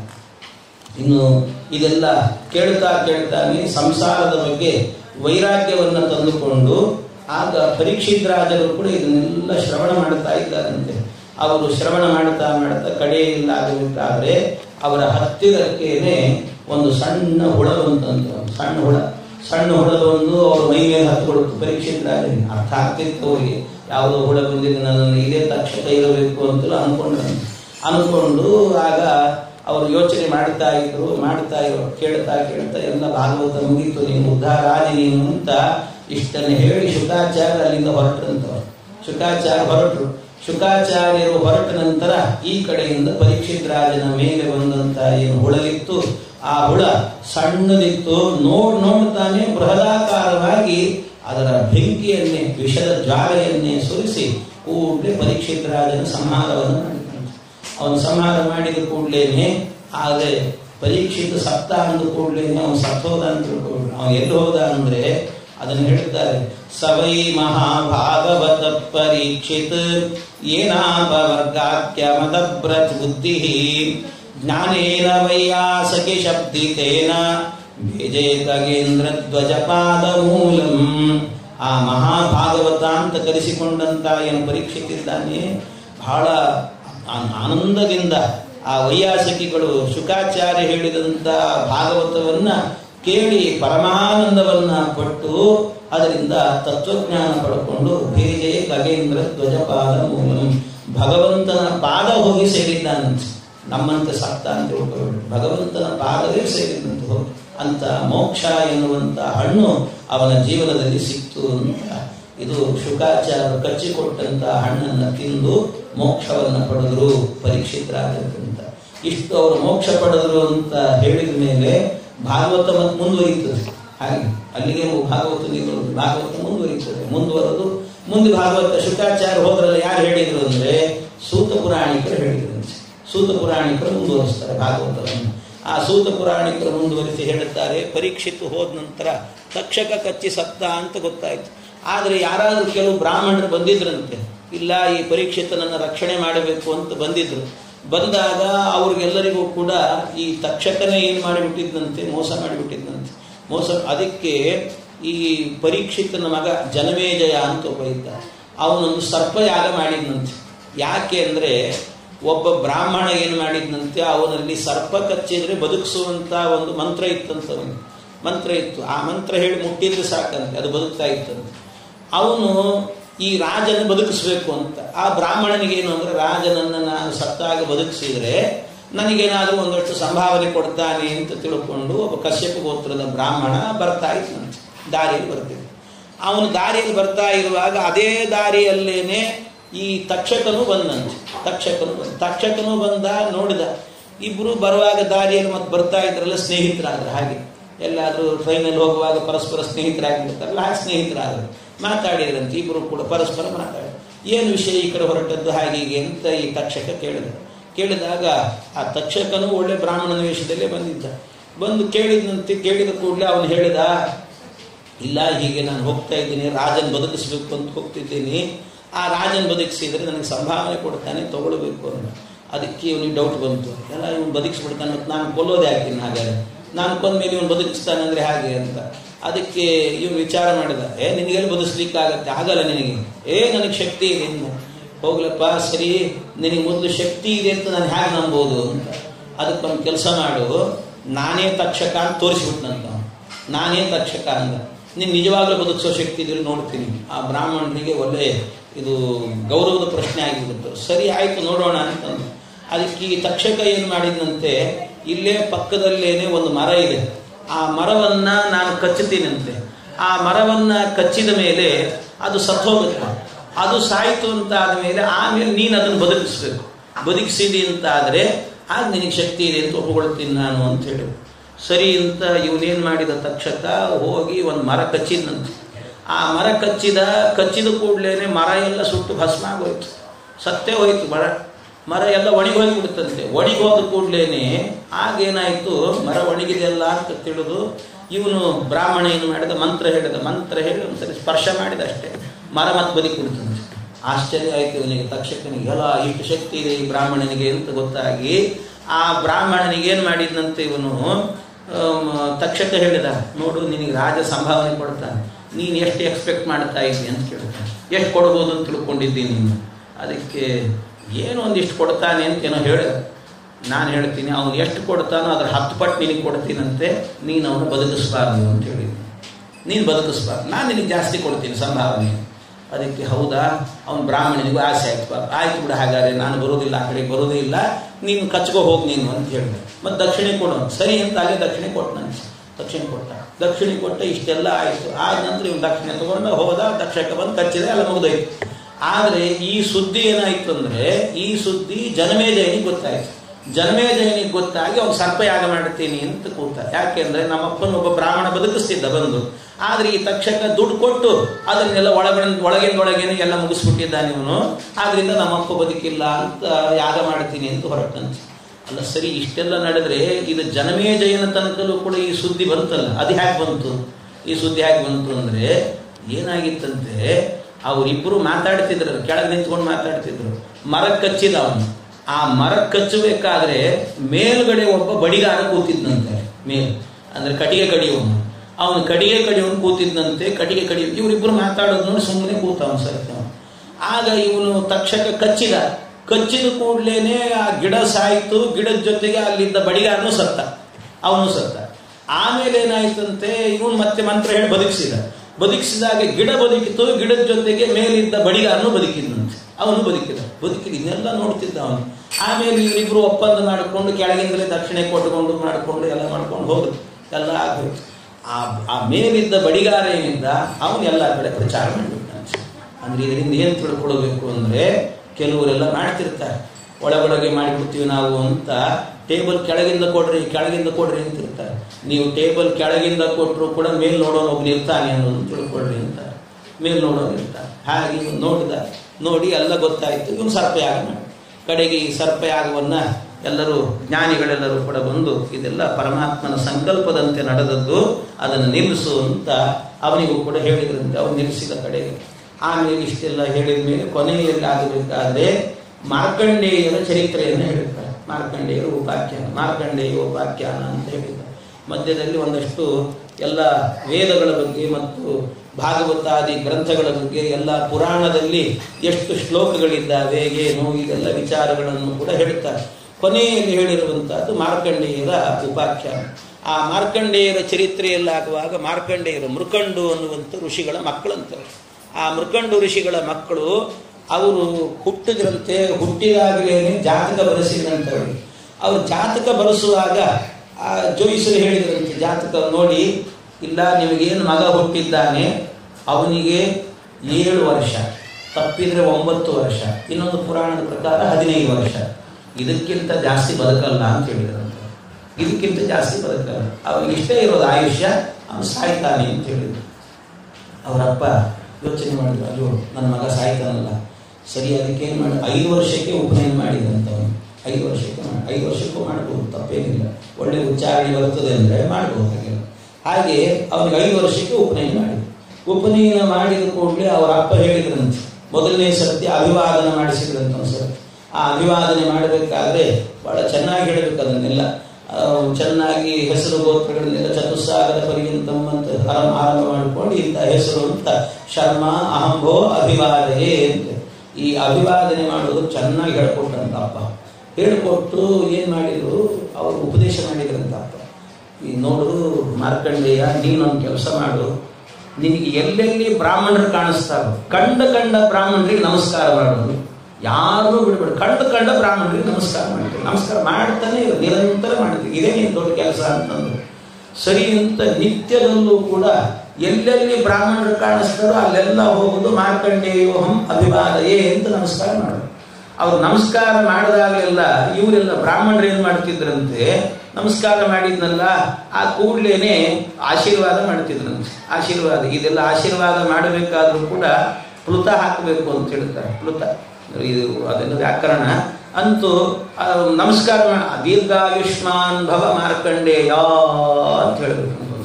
ದೀರ್ಘವಾಗಿ, ಎಷ್ಟು ದೀರ್ಘಕ್ಕಿಂತ ದೀರ್ಘ ಪ್ಲುತ ಅಂತ ಹೇಳಿದ್ರು, ದೀರ್ಘಕ್ಕಿಂತ. ಆದ್ರಿಂದ ಆ ದೀರ್ಘ ಹೇಳುವಾಗಲೇ ಇವನ ಆಯುಷ್ಯ ದೀರ್ಘ ಆಗ್ತದಂತೆ. ಹಾಗೆ ಆ ರೀತಿಯಲ್ಲಿ ದೀರ್ಘವಾಗಿ ಹೋಗ್ತಿರ್ತದೆ. ಆ ರೀತಿ ಇವನು ಎಲ್ಲ ಆಶೀರ್ವಾದ ಮಾಡ್ತೀವಿ. ಎಲ್ಲ ಆಶೀರ್ವಾದ ಮಾಡಿದ್ರು ಆ ಆಶೀರ್ವಾದ ಪಡೆದು ಬ್ರಾಹ್ಮಣರ ಮಾತು ಸುಳ್ಳಾಗಬಾರದು. ಲಕ್ಷ್ಮೀ ನರಸಿಂಹದೇವರ ಪೂರ್ಣಾನುಗ್ರಹಕ್ಕೆ ಪಾತ್ರರಾಗದಂಥವರು. ಇನ್ನು ಇಷ್ಟು ಪಾತ್ರರಾಗಿದ್ದಾರೆ. ಆವಾಗ ಏನಾಯ್ತಂತೆ, ಯಮದೂತರು ಸರಿಯಾಗಿ ಅವನಿಗೆ ವಯಸ್ಸು ಮುಗಿತು, ಇವನನ್ನು ಎಳ್ಕೊಂಡು ಹೋಗಬೇಕು ಅಂತಲೇ ಬಂದ ಮಾರ್ಕಂಡೇಯರನ್ನು ಎಳ್ಕೊಂಡು ಹೋಗಬೇಕು ಅಂತ ಬಂದಾಗ ಇವರು ಸಂಧ್ಯಾ ವಂದನೆ ಮಾಡ್ತಿದ್ರು. ಸಂಧ್ಯಾ ವಂದನೆ ಮಾಡುವಾಗ ಆ ಸಂದರ್ಭದಲ್ಲಿ ಎಳ್ಕೊಂಡು ಹೋಗೋದಿಲ್ಲ ಅಂತ ಯಮದೂತರು ಕೂಡ. ಅವ್ರಿಗೂ ಕೆಲವು ನಿಯಮಗಳಿದ್ದಾವೆ. ಅವರಿಗೆ ಒಬ್ಬೊಬ್ಬರಿಗೆ ಭಿಕ್ಷಾ ಹಿಡ್ಕೊಂಡು ಬಂದ ಅಂತ ಆದರೆ ಒಂದು ಹಸುವಿನ ಹಾಲು ಕರೆಯೋ ತನಕ ಎಷ್ಟು ಹೊತ್ತಿರ್ತದೆ ಅಷ್ಟು ಹೊತ್ತು ನಿಲ್ಲಬೇಕು. ಯಾಕೆ ಮನೆಗೆ ಏನು ಕೆಲಸ ಮಾಡ್ತಿರ್ತಾರೋ ಏನೋ ಗೊತ್ತಿಲ್ಲ, ಭಿಕ್ಷೆ ಹಾಕಬೇಕು. ಹಾಗೆ ಯಮದೂತರಿಗೂ ಕೂಡ ಸಂಧ್ಯಾ ವಂದನೆ ಮುಗಿಸೋ ತನಕಲೂ ಕೂಡ ಸಮಯ ಅಂತ. ಅಷ್ಟು ಸಮಯದ ತನಕಲೂ ಕೂಡ ಕಾದ್ರು ಇವ್ರದೆಲ್ಲ ಮುಗೀತು. ಇನ್ನೇನು ಯಮಪಾಶ ಹಾಕಬೇಕು ಅಂತ ಹೋದರೆ ಅದು ಏನು ಮಾಡಿದ್ರೆ ಹಾಕ್ಲಿಕ್ಕೆ ಆಗ್ತಿಲ್ಲ ಅವರು. ಕಡೆಗೆ ಯಮದೂತರೆಲ್ಲ ಯಮದೇವರಿಗೆ ಹೇಳಿದರು. ಯಮದೇವರು ಹೋಗಿ ರುದ್ರದೇವರಿಗೆ ಹೇಳಿದರು. ರುದ್ರದೇವರು ಹೇಳಿದ್ರಂತೆ, ಅವನು ಸಾಮಾನ್ಯ ವ್ಯಕ್ತಿ ಅಲ್ಲ, ಅವನು ಬ್ರಾಹ್ಮಣರ ಪೂರ್ಣ ಆಶೀರ್ವಾದವನ್ನು ಪಡೆದವನು. ಹಾಗಾಗಿ ನನ್ನ ಬಳಿಗೆ ರುದ್ರಾಂತರ್ಯಾಮಿಯಾಗಿರುವಂತಹ ಏನು ಲಕ್ಷ್ಮೀ ನರಸಿಂಹದೇವರಿದ್ದಾರೆ ಅವರನ್ನು ಆರಾಧನೆ ಮಾಡಿ ಅವನು ಲಕ್ಷ್ಮೀ ನರಸಿಂಹದೇವರು ಅಂದ್ರೆ ಅವ್ರ ಹೆಸರೇ ಹಾಗೆ, ಮೃತ್ಯುಂ ನಮಾಮ್ಯಹಂ ಅಂತೇಳಿ. ಮೃತ್ಯುವು ಒಂದು ಸರ್ತಿ ಹೆದರಿ ಓಡಿ ಹೋಗ್ತದಂತೆ ಲಕ್ಷ್ಮೀ ನರಸಿಂಹದೇವರು ಅಂದ್ರೆ. ಅದರಿಂದ ಅಂತ ಮಹಾತ್ಮದವರು ಅವನ್ನೇನು ಮಾಡ್ಲಿಕ್ಕಾಗುವುದಿಲ್ಲ ಅಂತ ಹೇಳಿದ್ರು. ಹಾಗೆ ಮತ್ತೆ ಅವರು ಚಿರಂಜೀವಿಗಳು ಏನು ಅದಕ್ಕೆ ಹೇಳೋದು, ಚಿರಂಜೀವಿ ಸಪ್ತ ಚಿರಂಜೀವಿಗಳು ಜೊತೆಗೆ ಇವ್ರನ್ನೂ ಸೇರಿಸ್ಕೊಳ್ಬೇಕಂತೆ. ಅಶ್ವತ್ಥಾಮ, ಬಲಿಹಿ, ವ್ಯಾಸಃ, ಕೃಪಃ, ಪರಶುರಾಮಶ್ಚ ಸಪ್ತೈತೆ ಚಿರಂಜೀವಿನಃ ಅಂತ ಹೇಳ್ತಾ ಕೊನೆಯಲ್ಲಿ ಹೇಳಬೇಕಾಗಿದ್ದೇನು ಅಂದ್ರೆ ಸಪ್ತೈತಾನ್ ಸಂಸ್ಮರೇ ನಿತ್ಯಂ ಮಾರ್ಕಂಡೇಯ ಮತಾಷ್ಟಮಂ ಅಂತ ಹೇಳ್ತಾರೆ. ಅಷ್ಟಮರಾಗಿ ಇವರನ್ನು ಸೇರಿಸ್ಕೊಳ್ಬೇಕು. ಹೀಗೆ ಅಶ್ವತ್ಥಾಮ, ಬಲಿರ್ವ್ಯಾಸ, ಹನುಮಾಂಶ್ಚ, ವಿಭೀಷಣ, ಕೃಪಃ, ಪರಶುರಾಮಶ್ಚ ಸಪ್ತೈತೆ ಚಿರಂಜೀವಿನಃ ಸಂಸ್ಮರೇ ನಿತ್ಯಂ ಮಾರ್ಕಂಡೇಯ ಮತಾಷ್ಟಮಂ. ಹೀಗೆ ಇವರನ್ನು ಸ್ಮರಣೆ ಮಾಡಿಕೊಡಬೇಕು. ಇಂಥ ಮಹಾತ್ಮರಾದರು ದೇವರ ಆರಾಧನೆಯನ್ನು ಮಾಡಿದರಂತೆ. ಅವರಿಗೆ ದೇವರು ಪ್ರತ್ಯಕ್ಷನಾಗಿ ಬಂದಾಗ ದೇವರನ್ನೇ ಕೇಳಿದರಂತೆ, ಭಗವಂತ ನನಗೆ ನಿನ್ನ ಮಹಾಮಹಿಮೆಯನ್ನು ತೋರಿಸು ಅಂತ ಕೇಳಿದರು. ಮಹಾಮಹಿಮೆಯನ್ನು ತೋರಿಸುವಂದಾಗ ಭಗವಂತ ಮಹಾಮಹಿಮೆ ಅಂತ ಆ ಪ್ರಳಯವನ್ನು ತೋರಿಸ್ತಾರೆ ಪರಮಾತ್ಮ. ಪ್ರಳಯವನ್ನು ಅವರು ಹೇಗಿತ್ತು ಅಂದ್ರೆ ಪ್ರಳಯ ಸೃಷ್ಟಿ ಮಾಡಲಿಲ್ಲ, ಮತ್ತೆ ಆ ಪ್ರಳಯವನ್ನು ತೋರಿಸಿದ ಅಷ್ಟೇ, ತತ್ಕಾಲದಲ್ಲಿ ತೋರಿಸಿದ. ಅದಕ್ಕೆ ಅವರು ಒಳಗೆ ಕೂತಿದ್ರು, ಎಲ್ಲ ಕಡೆ ನೀರು ತುಂಬಿತ್ತು. ನೀರಿನಲ್ಲಿ ಎಲ್ಲ ಕಡೆ ಹೊಡ್ಕೊಂಡು ಹೋಗ್ತಿದ್ರಂತೆ. ಹೋಗ್ತಾ ಇದ್ರು ಕಡೆಗೆ ಒಂದು ಕೂಸು ಕಾಣಿಸ್ತಂತೆ, ಆರದೇ ಎಲೆ ಮೇಲೆ ಮಲಗಿದಂತ ಕೂಸು. ಅದು ಉಸಿರಾಡ್ತಾ ಇತ್ತು. ಹತ್ರಕ್ಕೆ ಹೋದ್ರು ಮೂಗು ಒಳಗೆ ಹೋಗ್ಬಿಟ್ರಂತೆ. ಉಸಿರಾಡ್ಕೊಡುವ ಒಳಗೆ ಹೋಗಿ ನೋಡಿದ್ರು ಒಳಗೆ ಸೃಷ್ಟಿ ಕಾರ್ಯ ಕಾಣಿಸ್ತಾ ಇದೆ. ಹೀಗೆ ಒಳಗೆ ಹೊರಗೆ ಏಕಕಾಲದಲ್ಲಿ ಎಲ್ಲ ಮಾಡ್ತೇನೆ ಅಂತ ಪರಮಾತ್ಮ ತೋರಿಸಿದ. ಹೀಗೆ ಮಾರ್ಕಂಡೇಯರು ಭಗವಂತನ ಪರಮ ಅದ್ಭುತವಾಗಿರುವಂತಹ ಮಹಾಮಹಿಮೆಯನ್ನ ನೋಡಿ ಅವರು ಅವರ ಜೀವನವನ್ನು ಉದ್ಧಾರ ಮಾಡಿಕೊಂಡಿದ್ದಾರೆ ಅಂತ ಇಷ್ಟು ಚರಿತ್ರೆ ಎನ್ನುವಂತಹದ್ದು ಶ್ರೀಮದ್ ಭಾಗವತದಲ್ಲಿ ನಿರೂಪಿತವಾಗಿದೆ. ಇಂತಹ ಶ್ರೀಮದ್ ಭಾಗವತವನ್ನ ಇದು ಎಷ್ಟು ಕೇಳಿದ್ರು ಮುಗಿಯುವಂತಹದ್ದಲ್ಲ, ಅಷ್ಟು ಸ್ವಲ್ಪ ಹೇಳ್ತಾ ಹೋದರೆ ಎಷ್ಟು ದಿನಗಳು ಬೇಕಾದ್ರೆ ಹೇಳ್ತಿರ್ಬೋದು. ಅಂತಹದ್ದು ಅದನ್ನ ಯಥಾಮತಿಯಾಗಿ ಈ 7 ದಿನಗಳ ಕಾಲ ನನಗೆ ದೇವರ ಅನುಗ್ರಹದಿಂದ, ಗುರುಗಳ ಅನುಗ್ರಹದಿಂದ ಯಥಾಮತಿಯಾಗಿ ನಿರೂಪಣೆ ಮಾಡಿದ್ದೇನೆ. ಒಂದು ಸಂತೋಷದ ಸಂಗತಿ ಏನು ಅಂತ ಹೇಳಿದರೆ, ಈ ಪ್ರಸಂಗದಲ್ಲಿ ಇಲ್ಲಿ ಈ ಭಾಗವತ ಹೇಳುವಾಗ ವಾಸುದೇವಾಚಾರ್ಯರು ನನಗೆ ಕಾರುಣ್ಯವೇ ತೋರಿಸಿಬಿಟ್ರು ಅನಿಸುತ್ತೆ. ಯಾಕೆಂದ್ರೆ ಬೇಕು ಅಂದ್ರೂ ಸಿಗದೇ ಇರುವಂತಹ ಯೋಗ ಅದೆಲ್ಲ. ದೊಡ್ಡ ದೊಡ್ಡ ಸ್ವಾಮಿಗಳು ಅಂಥವ್ರು ಎದರಲ್ಲಿ ಕೂತ್ಕೊಂಡು 2 ಮಾತು ಹೇಳೋದಂದ್ರೆ ನಮ್ಮ ನಾಲಿಗೆ ಶುದ್ಧ ಅಲ್ಲದೆ, ಅಂಥವ್ರು ಎದುರಿಗೆ 2 ಮಾತು ಹೇಳುವಂತ ಭಾಗ್ಯವನ್ನು ಕಲ್ಪಿಸಿಕೊಟ್ಟಿದ್ದಾರೆ ವಾಸುದೇವಾಚಾರ್ಯರು ಮತ್ತು ಕಲ್ಮಂಜೆ ಕುಟುಂಬದವರೆಲ್ಲರೂ ಕೂಡ. ಅವರಿಗೆ ಎಷ್ಟು ಕೃತಜ್ಞತೆ ಹೇಳಿದ್ರು ನನ್ನ ಕಡೆಯಿಂದ, ಎಷ್ಟು ಹೇಳಿದ್ರು ಸಾಕಾಗೋದಿಲ್ಲ. ಹಾಗೆ ಮಹಾತ್ಮರು ಜ್ಞಾನಿಗಳ ಸನ್ನಿಧಾನದಲ್ಲಿ ನಡೆದಿದೆ. ಜೊತೆಗೆ ಅದರ ಜೊತೆಗೆ ಇನ್ನೊಂದು ವಿಶೇಷ ಅಂತ ಹೇಳಿದರೆ, ಇಷ್ಟೂ ಉಪನ್ಯಾಸ ನಡೀತಿದ್ರೆ ಹಿಂದುಗಡೆಯಲ್ಲಿ ಕೂತ್ಕೊಂಡು ಸರ್ವಮೂಲಾದಿ ಗ್ರಂಥಗಳ ಪಾರಾಯಣ ಮಾಡಿಕೊಂಡು ವಿದ್ವಾಂಸರು, ಸಾಮಾನ್ಯ ವಿದ್ವಾಂಸರಲ್ಲ, ನೋಡ್ಲಿಕ್ಕೆ ನಿಮಗೆ ಎದುರುಗಳಲ್ಲಿ ಹಾಕಿ ಕಾಣ್ತಾರಷ್ಟೇ, ದೊಡ್ಡ ದೊಡ್ಡ ವಿದ್ವಾಂಸರು, ಋಷಿಕೇಶಾಚಾರ್ಯ ಮಠದವರು, ಶ್ರೀಕರಾಚಾರ್ಯ, ಶ್ರೀಕಾಂತಾಚಾರ್ಯ ಎಲ್ಲರೂ ಕೂಡ ಬಹಳ ವಿಶೇಷವಾಗಿ ಪಾರಾಯಣ ಮಾಡಿ ಜೊತೆಗೆ ಆಗಾಗ್ಗೆ ಬಂದು ಪ್ರೋತ್ಸಾಹವನ್ನು ಕೂಡ ಕೊಡ್ತಾ ಇದ್ರು. ಒಳ್ಳೆಯ ವಿಷಯ ಹೇಳಿದ್ರು. ಯಾವಾಗಲೂ ಸಾಮಾನ್ಯವಾಗಿ ವಿದ್ವಾಂಸರು ಅಂತಂದ್ರೆ ಒಬ್ಬರನ್ನು ಕಂಡ್ರೆ ಒಬ್ಬರಿಗೆ ಆಗೋದಿಲ್ಲ. ಒಬ್ಬೊಬ್ಬರು ಜ್ಞಾನಿಗಳು ಪಂಡಿತಂ ದೃಷ್ಟ ಶಾನವತ್ ಗುರ್ಗುರಾಯತೆ ಅಂತ ಹೇಳ್ತಾರೆ. ಅಂಥದ್ರಲ್ಲಿ ಮತ್ತೊಬ್ಬ ವಿದ್ವಾಂಸರನ್ನ ಪ್ರೋತ್ಸಾಹವನ್ನು ಮಾಡೋದು ಅಂದ್ರೆ ಇದೆಲ್ಲ ವಿದ್ವಾಂಸರ ಸಹೃದಯತೆ ಅನ್ನುವಂಥದ್ದು. ಅಂಥ ಸಹೃದಯ ವ್ಯಕ್ತಿತ್ವ, ಅಂಥ ಬೇರೆಯವರ ಎಲ್ಲ ಕಡೆಯಲ್ಲಿ ಹೇಳೋದು ಬೇರೆ ಆಗ್ತದೆ. ಆದರೆ ಜ್ಞಾನಿಗಳ ಎದುರಲ್ಲಿ ಹೇಳುವಂತಹದ್ದು ಅದೊಂದು ಯೋಗ ಅಂತ. ಹಾಗೆ ನನ್ನ ಜೀವನದ ಯೋಗ ಅಂತ ಭಾವಿಸ್ತೇನೆ ಇದನ್ನೆಲ್ಲವನ್ನು ಕೂಡ. ಆ ರೀತಿಯಲ್ಲಿ ಇದನ್ನ ಬಹಳ ಚೆನ್ನಾಗಿ ಅಚ್ಚುಕಟ್ಟಾಗಿ 1 ವಾರದ ಈ ಭಾಗವತ ಗ್ರಂಥವನ್ನ ಕೇಳಿ ಪರಿಹಾರ ಅಂತ ಹೋಮ ಹವನ ಅಂತ ಇರ್ತದೆ, ಬೇಕಾದಷ್ಟು ಇರ್ತದೆ. ಆದರೆ ಪರಿಹಾರದಲ್ಲಿ ಭಾಗವತವನ್ನು ಕೇಳಿ ಪರಿಹಾರ ಮಾಡಿಕೊಳ್ಳೋದು ಅನ್ನೋದಿದೆಯಲ್ಲ, ಇದು ನಿಜವಾಗಿಯೂ ಕೂಡ ಸಾಮಾನ್ಯ ಅಲ್ಲ. ಯಾರೋ ಮಹಾತ್ಮರು ನಿಮ್ಮ ವಂಶದಲ್ಲಿ ಜ್ಞಾನಿಗಳಾಗಿ ಬಂದಿದ್ದರೆ ಮಾತ್ರ ಇಂಥ ಯೋಗ ಎನ್ನುವುದು ಸಿಗುತ್ತದೆ ಅಷ್ಟೇ. ಭಾಗವತ ಮಹಾವೈಷ್ಣವ ಗ್ರಂಥ, ಅದನ್ನು ಕೇಳಬೇಕು ಅಂದ್ರೆ ಸಾಮಾನ್ಯವೇ ಅದೆಲ್ಲವೂ ಕೂಡ ಯಾರೋ ಹಿರಿಯರ ಅನುಗ್ರಹ ಇರ್ತದಷ್ಟೇ. ಅವರ ಅನುಗ್ರಹದಿಂದಲೇ ಕೇಳಲಿಕ್ಕೆ ಸಾಧ್ಯ. ಅಂತೂ ಇವತ್ತಿನ ದಿವಸ ಏನು ಶ್ರೀಮದ್ ಭಾಗವತದ ಈ ಮಂಗಳ ನಡೀತಾ ಇದೆ, ಇದನ್ನೆಲ್ಲ ಶ್ರವಣ ಮಾಡಿದ್ದೀರಿ ಭಕ್ತಿಯಿಂದ, ಇಷ್ಟು ಕೂತ್ಕೊಂಡು ಕೇಳಿದ್ದೀರಿ ಅಂತಂದ್ರೆ ಖಂಡಿತವಾಗಿಯೂ ಕೂಡ ಮಧ್ವಾಚಾರ್ಯ ಹೇಳ್ತಾರಲ್ಲ, ಆಸ್ಫೋಟಯಂತಿ ಪಿತರಃ ಪ್ರಣೃತ್ಯಂತಿ ಪಿತಾಮಹಃ ವೈಷ್ಣವೋಸ್ಮತ್ ಕುಲೇ ಜಾತಃ ಸನ ಸಂತಾನಯಿಷ್ಯತಿ ಅಂತ ಮೇಲೆ ಪಿತೃದೇವತೆಗಳೆಲ್ಲರೂ ಕೂಡ ಒಂದು ಸರ್ತಿ ತೊಡೆ ತಟ್ತಾರಂತವರೆಲ್ಲರೂ ಕೂಡ ಕಬಡ್ಡಿ ಆಡೋಣ ಬನ್ನಿ ಅಂತ ಹೇಳ್ತಾರಂತ ಒಂದು ಸರ್ತಿ. ಅಷ್ಟೇ ಅಲ್ಲ, ಪ್ರನೃತ್ಯಂತಿ ಪಿತಾಮಹರೆಲ್ಲರೂ ಕೂಡ ನರ್ತನೆ ಮಾಡ್ತಾರಂತವರೆಲ್ಲರೂ ಕೂಡ ಖುಷಿ ಪಟ್ಟು ನರ್ತನೆ. ಯಾಕೆ ಅಂದ್ರೆ ಮಹಾವೈಷ್ಣವ ಗ್ರಂಥವಾದಂತಹ ಭಾಗವತವನ್ನ ಕೂತ್ಕೊಂಡು ವೈಷ್ಣವರಾಗಿ ವಿರಕ್ತ ವೈಷ್ಣವೋ ಭೂತ್ವ ಅಂತ ಮಹಾವೈಷ್ಣವರಾಗಿ ಕೇಳ್ತಾ ಇದ್ದಾರಲ್ಲ, ನಮಗೇನು ಹೆದರಿಕೆ ಇಲ್ಲ. ಇನ್ನ ನಾವೆಲ್ಲರೂ ಕೂಡ ನಮಗೆ ಬಂದಂತ ಈ ಕೆಟ್ಟ ಜನ್ಮದಿಂದ ಪಾರಾಗಿ ನಾವೆಲ್ಲ ವಿಷ್ಣು ಲೋಕಕ್ಕೆ ಹೋಗ್ತೇವೆ ಅಂತ ಆನಂದದಿಂದ ಹೊರಡ್ತಾರಂತೆ ಪಿತೃಗಳೆಲ್ಲರೂ ಕೂಡ.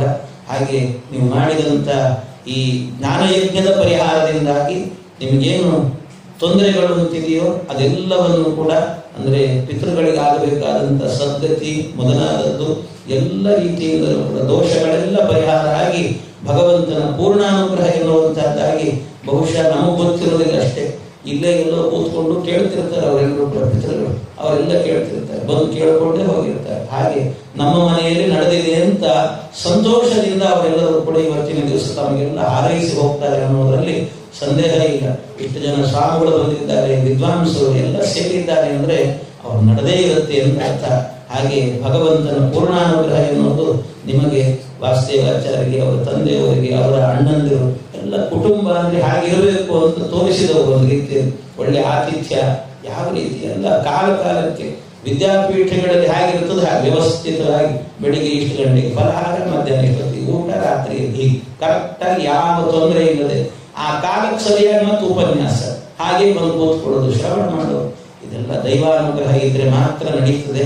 ಅದನ್ನ ನಿರ್ವಿಘ್ನವಾಗಿ ಆ ಲಕ್ಷ್ಮೀ ನರಸಿಂಹದೇವರು ನಡೆಸಿದ್ದಾರೆ. ಅದರಿಂದ ತಮಗೆಲ್ಲ ಶ್ರೇಯಸ್ಸಾಗಲಿ ಅಂತ ಆ ದೇವರಲ್ಲಿ ಪ್ರಾರ್ಥನೆ ಮಾಡುತ್ತಾ, ಜೊತೆಗೆ ಅನೇಕ ಭಕ್ತರು ಕೂಡ ಬೇರೆ ಬೇರೆ ಕಡೆಯಿಂದ ಭಾಗವತ ನಡೀತಾ ಇದೆ ಅಂದ್ರೆ ಅವರು ಮನೆಯಿಂದ ಬಂದು ಕೇಳಿದ್ದೀರಿ ಎಲ್ಲರೂ ಕೂಡ. ಅದು ಭಾಗವತ ಎಲ್ಲಾದ್ರೂ ನಡೀತಿದ್ರೆ 18,000 ಗ್ರಂಥಾತ್ಮಕವಾದಂತಹ ಭಾಗವತ ಅಂದ್ರೆ 18 ಕಿಲೋಮೀಟರ್ ದೂರದಲ್ಲಿ ನಡೆದ್ರು ಕೂಡ ಬರಬೇಕು ಅಂತ ಹೇಳ್ತಾರೆ ಭಾಗವತಕ್ಕೆ. ಹಾಗೆ ಭಾಗವತ ನಡೀತಿದೆ ಅಲ್ಲ, ಆ ಜ್ಞಾನಗಂಗೆಯಲ್ಲಿ ನಾವು ಸ್ನಾನ ಮಾಡಬೇಕು ಅಂತ ಎಲ್ಲರೂ ಕೂಡ ಬಂದಿದ್ದೇವೆ. ಈ ಸ್ನಾನ ಬರೀ ಪ್ರೋಕ್ಷಣೆ ನಡೆದಿದೆ ಅಷ್ಟೇ. ಪ್ರೋಕ್ಷಣೆಯಲ್ಲೂ ಕೂಡ ಎಲ್ಲರೂ ಭಾಗಿಗಳಾಗಿದ್ದೀರಿ. ತಮಗೆಲ್ಲರಿಗೂ ಕೂಡ ಹರಿವಾಯುಗುರುಗಳ ಪೂರ್ಣಾನುಗ್ರಹ ಎನ್ನುವಂತಹದ್ದಾಗಲಿ ಅಂತ ಈ ಸಂದರ್ಭದಲ್ಲಿ ಪ್ರಾರ್ಥನೆಯನ್ನ ಮಾಡ್ತಾ, ಈ ಇಷ್ಟು ದಿನಗಳಲ್ಲಿ ಏನಾದರೂ ಇಲ್ಲಿ ಕೂತಂತ ಸಜ್ಜನರಿಗೆ ಮನಸ್ಸಿಗೆ ಆನಂದ ಆಗುವಂತಹ ವಿಚಾರಗಳು ಏನಾದರೂ ಬಂದಿದ್ರೆ ಅದೆಲ್ಲವೂ ಕೂಡ ನಮ್ಮ ಗುರುಗಳಾದಂತಹ ಪರಮ ಪೂಜ್ಯ ಪೇಜಾವರ ಶ್ರೀ ವಿಶ್ವೇಶತೀರ್ಥ ಶ್ರೀಪಾದಂಗಳವರ ಅನುಗ್ರಹ, ಅವರ ಕಾರುಣ್ಯ. ತಪ್ಪಿದ್ದಲ್ಲಿ ಅದು ನನ್ನದ್ದು ಅಂತ ಹೇಳ್ತಾ ನನ್ನ ಮತ್ತೊಬ್ಬ ಗುರುಗಳು ಸುವಿದ್ಯೇಂದ್ರ ತೀರ್ಥರು ಅವರನ್ನೂ ಸ್ಮರಣೆ ಮಾಡಿಕೊಂಡು ಅಸ್ಮದ್ ಗುರುವಂತರ್ಗತ ಭಾರತೀಯರ ಮುಖ್ಯ ಪ್ರಾಣಾಂತರ್ಗತ ಗೋಪಾಲಕೃಷ್ಣ ಅಭಿನ್ನನಾದಂತ ಆ ಲಕ್ಷ್ಮೀ ನರಸಿಂಹದೇವರ ಪಾದಾರವಿಂದಗಳಿಗೆ ಈ ನುಡಿ ನಮನಗಳನ್ನು ಅರ್ಪಣೆ ಮಾಡುತ್ತಾ ಶ್ರೀ ಕೃಷ್ಣಾರ್ಪಣಮಸ್ತು.